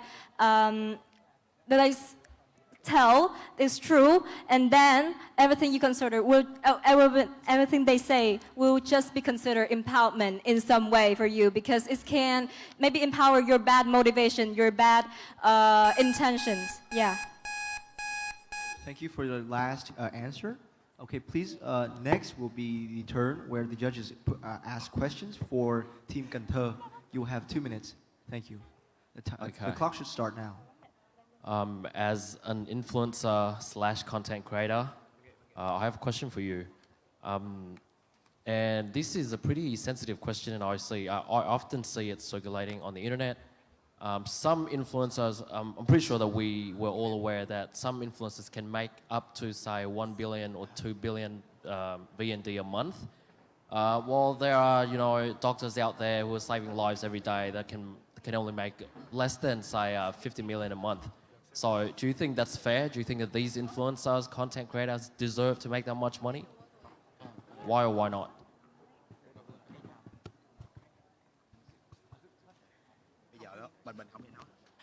First of all, on behalf of our first speaker of our team, I would like to say that we have to look at the background, the history of influencers. This is, at the beginning, the influencer is actually not a job. It's just like a phenomenon on the social internet. And if they create a good content, and then others can know you by your influence, and then they are hired by other companies or other agents to earn money. And then it raised to a concern that influencers could earn money. And I do believe that the number of your followers or your like or your rating on the social network could influence your profits every single month, every single year. This is because you have to pay a lot. You have to pay a lot of patience, money, your brand to create a good content for others to attract. And even if any could create some bad one, we have the community, the very big community. They are aware, they can report, and they can delete the negative one. And how about the further? How about the others good one? These money are the motivation for others to contribute to do more, and even it could be good for some rural marginalized areas such as quê nhà có mẹ or cơm mẹ nấu. For example, some YouTube channel they can earn money from their normal work. Thank you. All right, thank you two teams. So your debate is the final. So thank you all for your very heated debate, especially coming from Cần Thơ. So next we'll turn to something new, something much more musical and much more actions involved. Sau 2 vòng thi tranh tài đầy quyết liệt hấp dẫn, trong khi chờ ban giám khảo và tổ thư ký tổng kết điểm và các đội thi chuẩn bị cho phần cuối cùng để lên nhận những tấm bằng khen và giấy nhận của chương trình, xin mời cả hội trường cùng thưởng thức những tiết mục văn nghệ vô cùng ấn tượng đến từ câu lạc bộ iStep trường quốc tế. Một tràng tay thật lớn cho các bạn sinh viên đến từ trường quốc tế.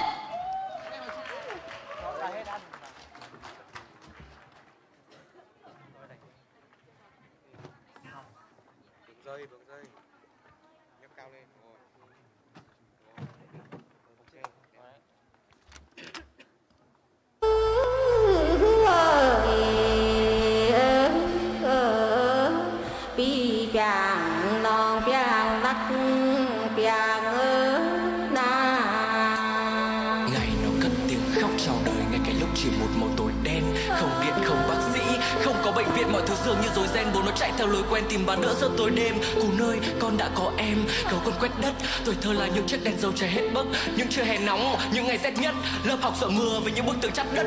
Ta không được chọn nơi mình sinh ra, nhưng ta được chọn cách mình sẽ sống. Phải có niềm tin và nên tin, quý trọng những thứ mình đang có. Đây là đời thực chứ không phải là trên phim. Theo đuổi giấc mơ chăm chỉ vì thành công sẽ không tự đến tìm. Tay phải trên trán, tay trái đặt lên tim, vì có công mài sắt, có ngày nên kim.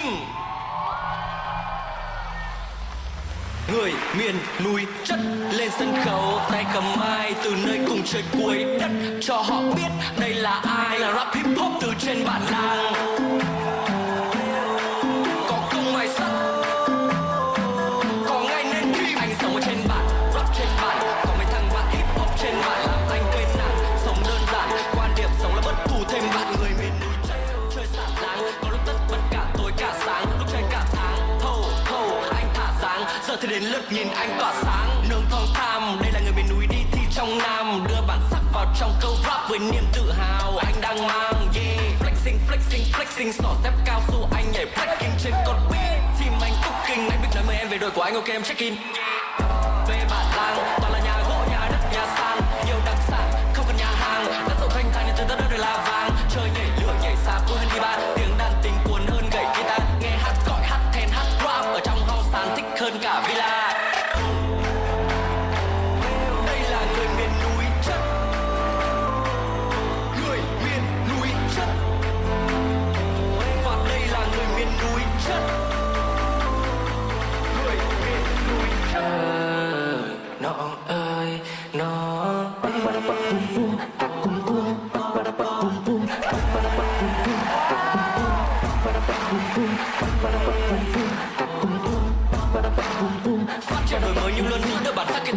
tinh hoa đưa vào trong từng bản rap vì từ đến tay đi từng phát âm nhạc từ nơi của trường của đã phát triển ra vì để cho thấy người miền núi chất.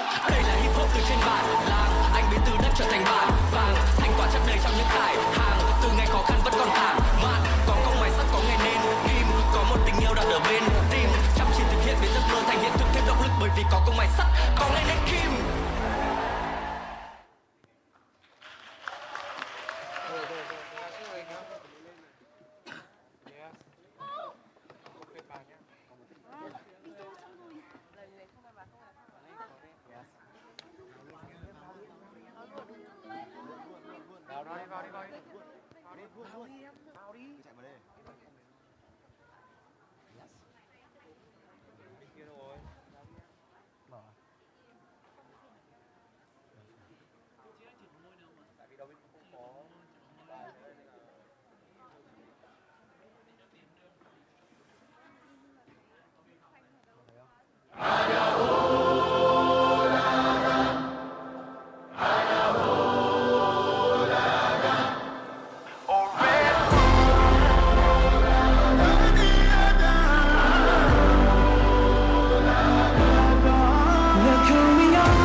Kính thưa quý vị đại biểu, quý thầy cô giáo cùng toàn thể các bạn sinh viên thân mến, để có sự thành công của cuộc thi năm nay, ban tổ chức rất vinh dự khi có sự đồng hành và ủng hộ của tất cả các cụm thi, và đặc biệt trong mùa Star Awards 2023. Cả 6 cụm thi trên cả nước đều đạt trên 8.000 thí sinh tham gia trực tuyến. Và ngay sau đây, ban tổ chức xin trân trọng kính mời đại diện 5 cụm thi. Xin mời đại diện cụm thi Đại học Quốc gia Hà Nội, Đại học Thái Nguyên, Đại học Huế, Đại học Đà Nẵng và Trường Đại học Cần Thơ. Xin trân trọng kính mời ông Phạm Triều Quân, Phó phòng trách nhiệm xã hội doanh nghiệp, Tập đoàn Wilmar COV sẽ lên trao giải thưởng cho 5 cụm thi của chúng ta với những thành tích vô cùng xuất sắc. Xin trân trọng kính mời.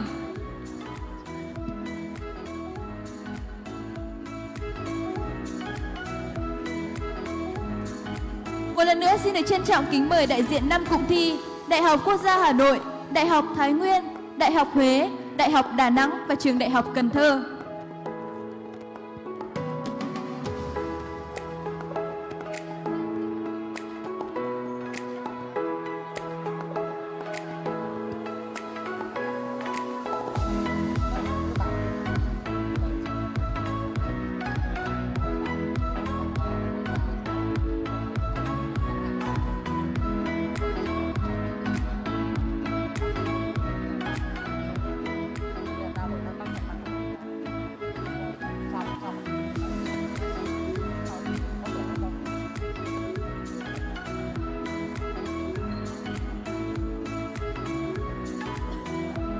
Xin được kính mời quý vị khán giả và các bạn sinh viên hãy dành một tràng pháo tay thật lớn để gửi những lời cảm ơn đến đại diện các cụm thi của Star Award ạ.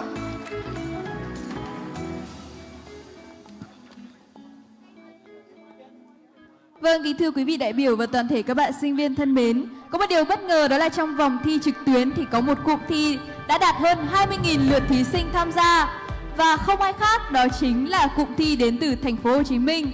Vậy thì ngay sau phần trao giải thưởng cho 5 cụm thi của chúng ta thì em cũng xin trân trọng kính mời ông Phạm Triều Quân, Phó phòng trách nhiệm xã hội doanh nghiệp Tập đoàn Wilmar COV cũng như đại diện 5 cụm thi của chúng ta sẽ nán lại trên sân khấu để trao giải thưởng đặc biệt cho cụm thi đến từ thành phố Hồ Chí Minh.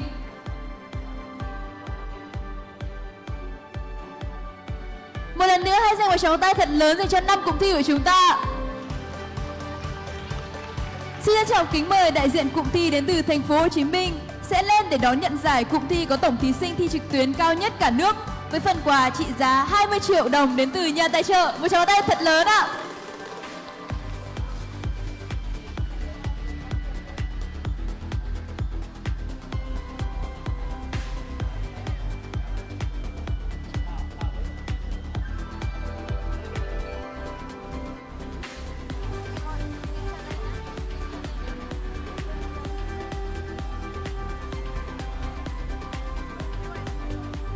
Xin quý vị khán giả hãy dành một tràng pháo tay nồng nhiệt đến cụm thi với nhiều thí sinh tham gia nhất trong cuộc thi Star Award năm nay. Một tràng pháo tay thật lớn cho cả 6 cụm thi của chúng ta, những người đã tạo nên thành công của Star Award 2023. Xin được trân trọng cảm ơn ông Phạm Triều Quân, xin được cảm ơn 6 cụm thi của chúng ta. Vâng, và em cũng xin được trân trọng kính mời ông Phạm Triều Quân sẽ nán lại sân khấu một chút bởi vì ngay sau đây sẽ là một món quà đặc biệt nữa từ nhà tài trợ gửi đến cụm Đăng Cai. Xin được trân trọng kính mời đồng chí Hứa Thanh Hoa, Bí thư Đoàn Đại học Quốc gia Hà Nội, trưởng ban tổ chức cuộc thi sẽ lên để đón nhận món quà đến từ nhà tài trợ. Xin trân trọng kính mời.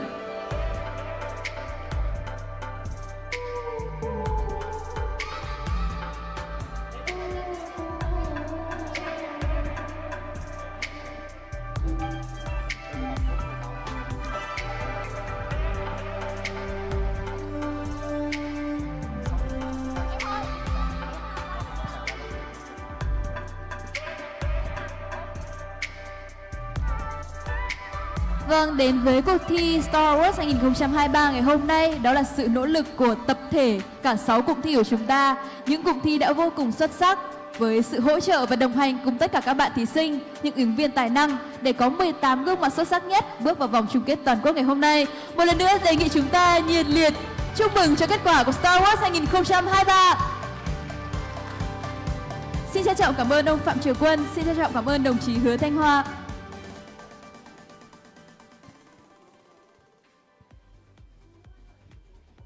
Trải qua hành trình đầy thử thách cùng 3 vòng thi trắc nghiệm trực tuyến, vòng thi bán kết cụm và vòng thi chung kết cụm, cuộc thi đã tìm ra 18 thí sinh xuất sắc nhất, đại diện cho 6 cụm thi bước vào vòng thi chung kết toàn quốc ngày hôm nay.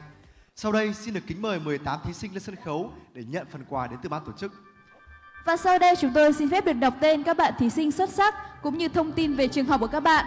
Và khi đọc đến tên bạn nào thì xin mời các bạn nhanh chóng di chuyển lên sân khấu để đón nhận những món quà của ban tổ chức.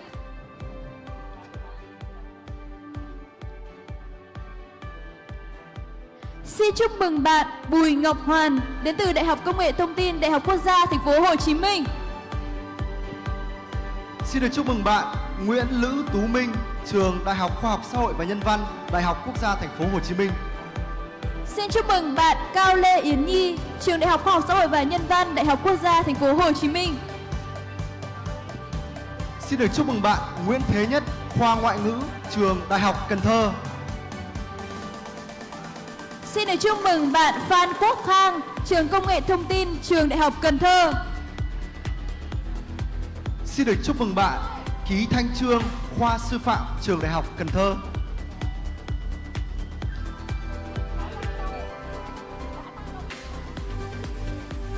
Xin được chúc mừng bạn Trần Nhân Kiệt, Viện Nghiên cứu và Đào tạo Việt Anh, VNUK, Đại học Đà Nẵng. Xin được chúc mừng bạn Lê Đức Huy, trường Đại học Kinh tế, Đại học Đà Nẵng. Xin chúc mừng bạn Lưu Ngọc Bảo Thi, trường Đại học Ngoại ngữ, Đại học Đà Nẵng. Chúc mừng bạn Hồ Đặng Xuân Ngọc, trường Đại học Ngoại ngữ, Đại học Huế. Xin được chúc mừng bạn Trần Thị Minh Châu, trường Đại học Ngoại ngữ, Đại học Huế. Xin chúc mừng bạn Lê Khắc Anh Trinh, trường Đại học Ngoại ngữ, Đại học Huế. Bạn Lương Trí Đức, trường Quốc tế Đại học Quốc gia Hà Nội. Bạn Phùng Quang Thịnh, trường Đại học Ngoại ngữ, Đại học Quốc gia Hà Nội. Bạn Đỗ Thái Dương, Đại học Kinh tế Quốc dân. Xin được chúc mừng bạn Nguyễn Hoàng Dương, trường Đại học Ngoại ngữ, Đại học Thái Nguyên. Xin được chúc mừng bạn Nguyễn Vũ Hoàng, trường Đại học Y Dược, Đại học Thái Nguyên. Và xin được chúc mừng bạn Nguyễn Thị Phương Thảo, trường Đại học Kinh tế và Quản trị Kinh doanh, Đại học Thái Nguyên. Ngay sau đây, ban tổ chức xin được trân trọng kính mời đồng chí Tưởng Văn Thuấn, Chủ tịch Hội Sinh viên Đại học Quốc gia Hà Nội, Phó ban tổ chức cuộc thi, và đồng chí Nguyễn Văn Tánh, Bí thư Đoàn trường Quốc tế, Phó ban tổ chức cuộc thi sẽ lên trao giải cho top 18 thí sinh xuất sắc nhất vào vòng thi chung kết toàn quốc. Xin trân trọng kính mời.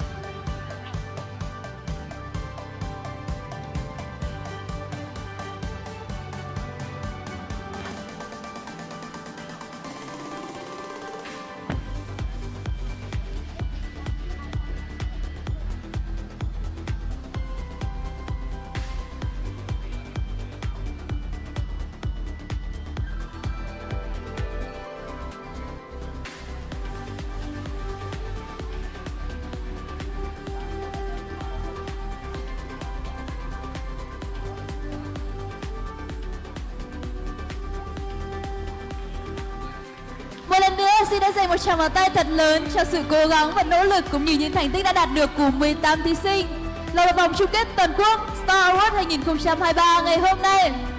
Xin được trân trọng cảm ơn.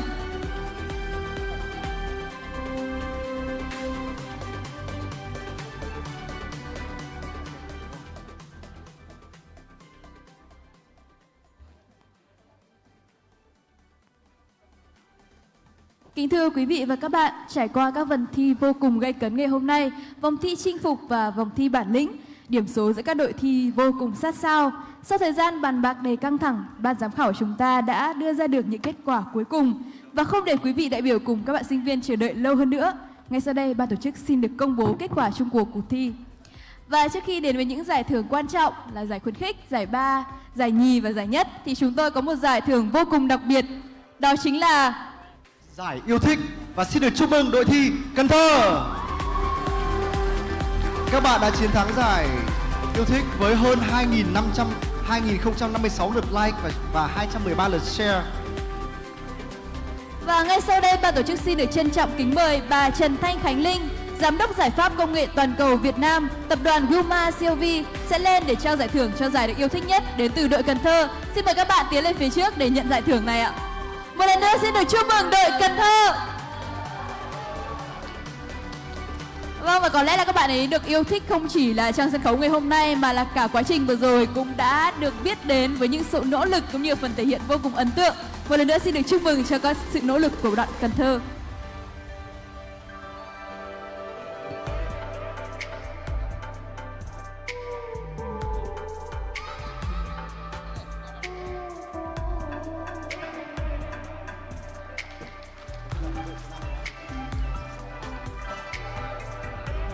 Một lần nữa xin được trân trọng cảm ơn.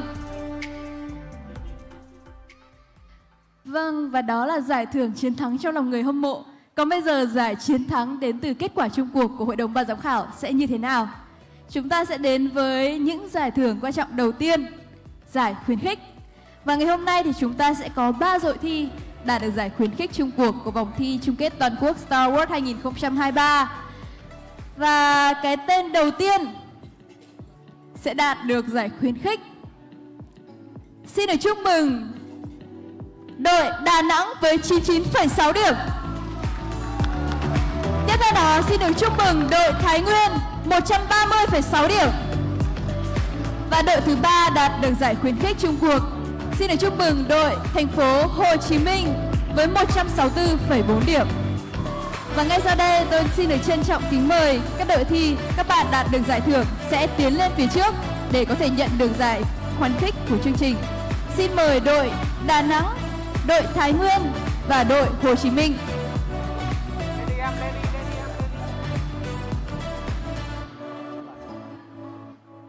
Ngay sau đây, ban tổ chức xin được trân trọng kính mời đồng chí Lê Chí Hùng Cường, Phó Bí thư Đoàn, Chủ tịch Hội Sinh viên Đại học Huế, đồng chí Trần Thị Thủy Tiên, Bí thư Đoàn Trường Đại học Cần Thơ và đồng chí Nguyễn Việt Nga, Phó Chủ tịch Hội Sinh viên Đại học Thái Nguyên sẽ lên sân khấu để trao giải khuyến khích cho 3 đội thi của chúng ta ngày hôm nay. Xin trân trọng kính mời.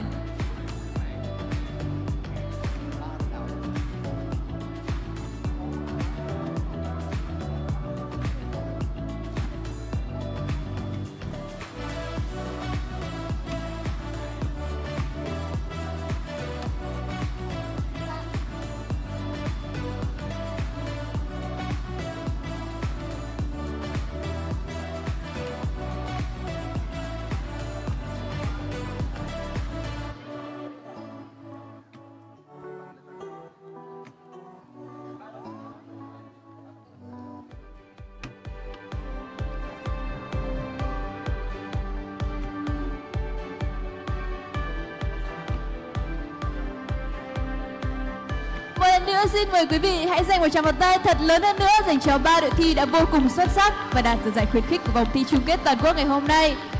Và đến với vòng thi ngày hôm nay thì tôi tin chắc rằng là dù với giải thưởng nào các bạn cũng đã cố gắng và có những phần thể hiện vô cùng xuất sắc. Một lần nữa xin được chúc mừng 3 đội thi của chúng ta. Và xin mời các bạn có thể trở về vị trí của mình để tiếp tục lắng nghe và đón nhận những giải thưởng tiếp theo. Tiếp theo trong lễ trao giải là giải 3 của chương trình chung kết toàn quốc Star Awards. Giải 3 sẽ dành cho một đội thi mà tôi tin chắc rằng đã để lại trong lòng người hâm mộ rất nhiều những cảm xúc. Và tôi xin được chúc mừng cụm thi Cần Thơ với giải 3 của chương trình Star Awards toàn quốc. Vâng, đội Cần Thơ của chúng ta một tràng pháo tay thật lớn dành cho giải thưởng. Các bạn đã được 2 giải, đó là giải yêu thích nhất và giải 3 chung cuộc. Đó là một thành tích vô cùng xuất sắc. Và ngay sau đây, ban tổ chức xin trân trọng kính mời đồng chí Phùng Thị Diệu Hương, Bí thư Ban cán sự Đoàn Đại học Quốc gia Thành phố Hồ Chí Minh và đồng chí Nguyễn Thành Đạt, Bí thư Đoàn Đại học Đà Nẵng sẽ lên sân khấu để trao giải 3 cho cụm thi Cần Thơ. Xin trân trọng kính mời.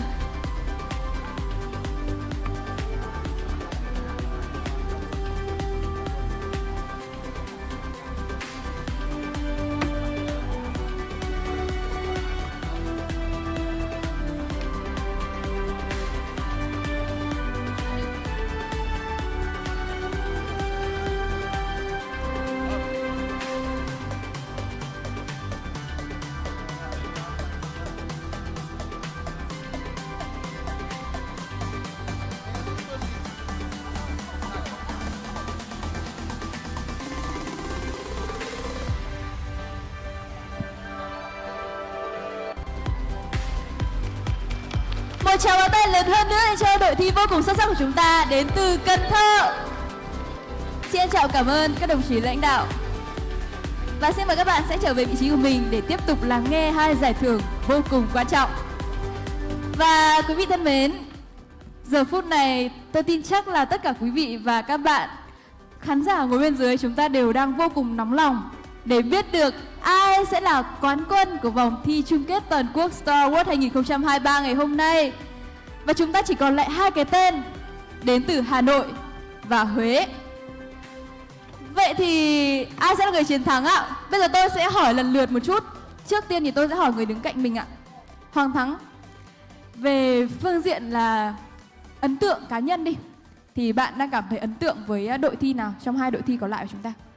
Cảm ơn câu hỏi của Hoàng An. Về cá nhân Thắng thì Thắng thấy rằng là cả Huế và Hà Nội là những đội rất mạnh. Trong đó Huế thì đã chắc chắn các bạn cũng đã thấy rồi. Trong phần thi chinh phục thì thực sự là đội thi Huế đã chinh phục rất rõ ràng phần thi đó. Tuy nhiên chúng ta cũng phải thấy rằng là đội thi Hà Nội cũng là một đội thi rất mạnh với phần tranh biện của họ. Những lập luận đưa ra rất là có logic và chắc chắn. Vậy thì tôi nghĩ đây là một kèo rất cân. Vâng, vậy thì nếu để biết là kèo này có cân hay không thì trước tiên tôi xin mời hai đội thi các bạn tiến lên phía trước cùng nhau đấy ạ. Một tràng tay cho Hà Nội và Huế đi ạ. Và có lẽ là chúng ta nên tiến gần lại các bạn để hơn một chút. Các bạn có muốn là chúng tôi trao giải giống như là chung kết mà Á hậu và Hoa hậu không ạ? Thế thì các bạn tất cả cùng nắm tay nhau được không ạ? Cho chúng ta đoàn kết tinh thần vào được không ạ? Các bạn tạm thời có thể tạm thời có thể đặt xuống một chút ạ. Đó, chúng ta có thể khoe ra đây để tất cả mọi người nhìn thấy giấy chứng nhận của mình. Và bây giờ thì nắm chặt tay nhau vào để chúng ta cùng lắng nghe kết quả.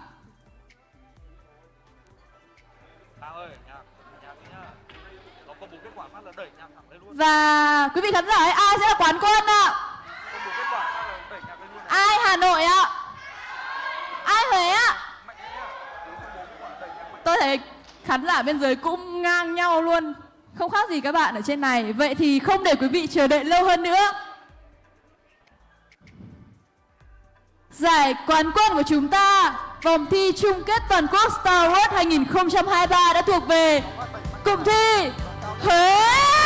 Xin được chúc mừng đội thi Huế đã vô địch Star Awards 2023. Các bạn ấy thật sự đang có những cảm xúc vô hòa, bởi vì tôi biết là từ một vùng miền là Huế, các bạn được đến Hà Nội và thưởng thức mùa đông Hà Nội. Ngày hôm nay các bạn còn được sưởi ấm bằng giải thưởng chung kết là giải nhất Trung cuộc nữa. Và một lần nữa thì chúng ta sẽ có đội giải nhì, một đội vô cùng xuất sắc với những phần thể hiện ở phần thi chinh phục chỉ mất vài ba tích tắc để có thể trả lời tốt. Xin được chúc mừng đội thi Hà Nội với giải nhì chung cuộc.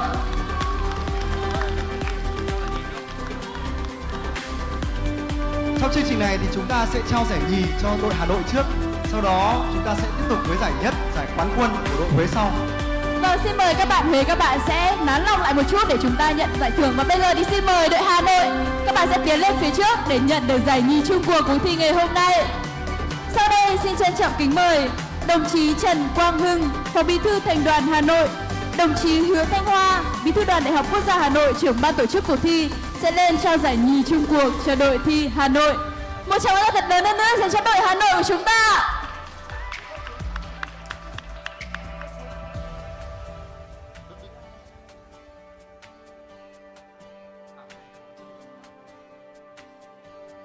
Vâng, đội thi Hà Nội thì bản thân Hoàng An rất may mắn được chứng kiến các bạn từ vòng thi chung kết cụm. Ngày hôm đó thì cũng là MC và cũng được đứng đây trên sân khấu để nhìn các bạn có thể trải qua những vòng thi vô cùng gay cấn. Và dù là vòng thi chung kết cụm Hà Nội hay vòng thi chung kết toàn quốc thì các bạn ở đội Hà Nội thật sự đã đại diện cho các thí sinh xuất sắc nhất từ Hà Nội đến với vòng thi chung kết toàn quốc và đạt được những giải thưởng vô cùng danh giá. Một lần nữa xin được chúc mừng đội thi Hà Nội. Một tràng tay thật lớn hơn nữa. Xin trân trọng cảm ơn đồng chí Trần Quang Hưng, Phó Bí thư Thành đoàn Hà Nội và đồng chí Hứa Thanh Hoa, Bí thư Đoàn Đại học Quốc gia Hà Nội, trưởng ban tổ chức cuộc thi. Và ngay sau đây xin mời đội thi Huế, xin mời các bạn tiến lên phía trước để nhận giải nhất chung cuộc ạ.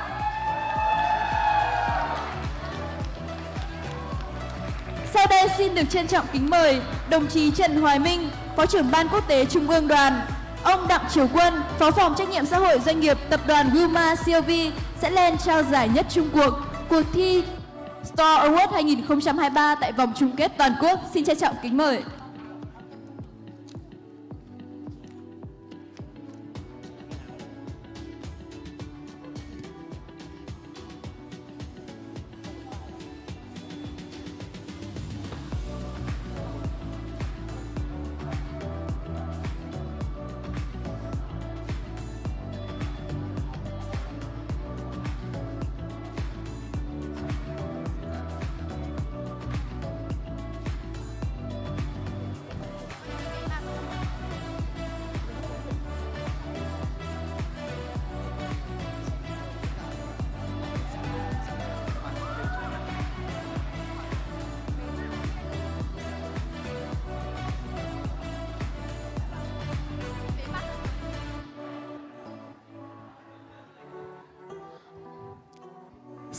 dành một tràng pháo tay lớn hơn nữa cho giải nhất chung cuộc thi toàn quốc của chúng ta ngày hôm nay đã đến với cụm thi Huế ạ.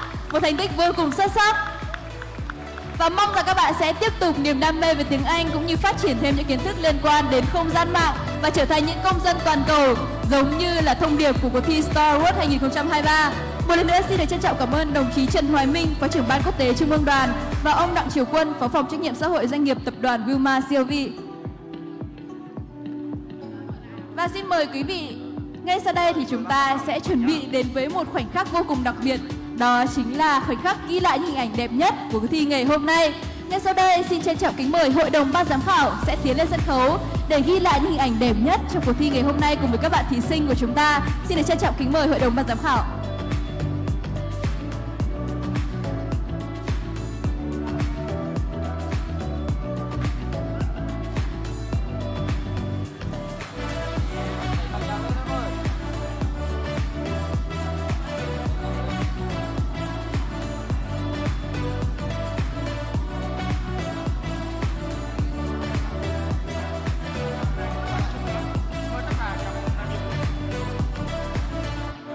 Vâng, và ngay sau đây cũng xin trân trọng kính mời tất cả quý vị đại biểu và toàn thể các bạn sinh viên. Chúng ta sẽ chuẩn bị cũng tiến bước lên sân khấu để ghi lại những hình ảnh đẹp nhất trong cuộc thi ngày hôm nay. Xin trân trọng kính mời.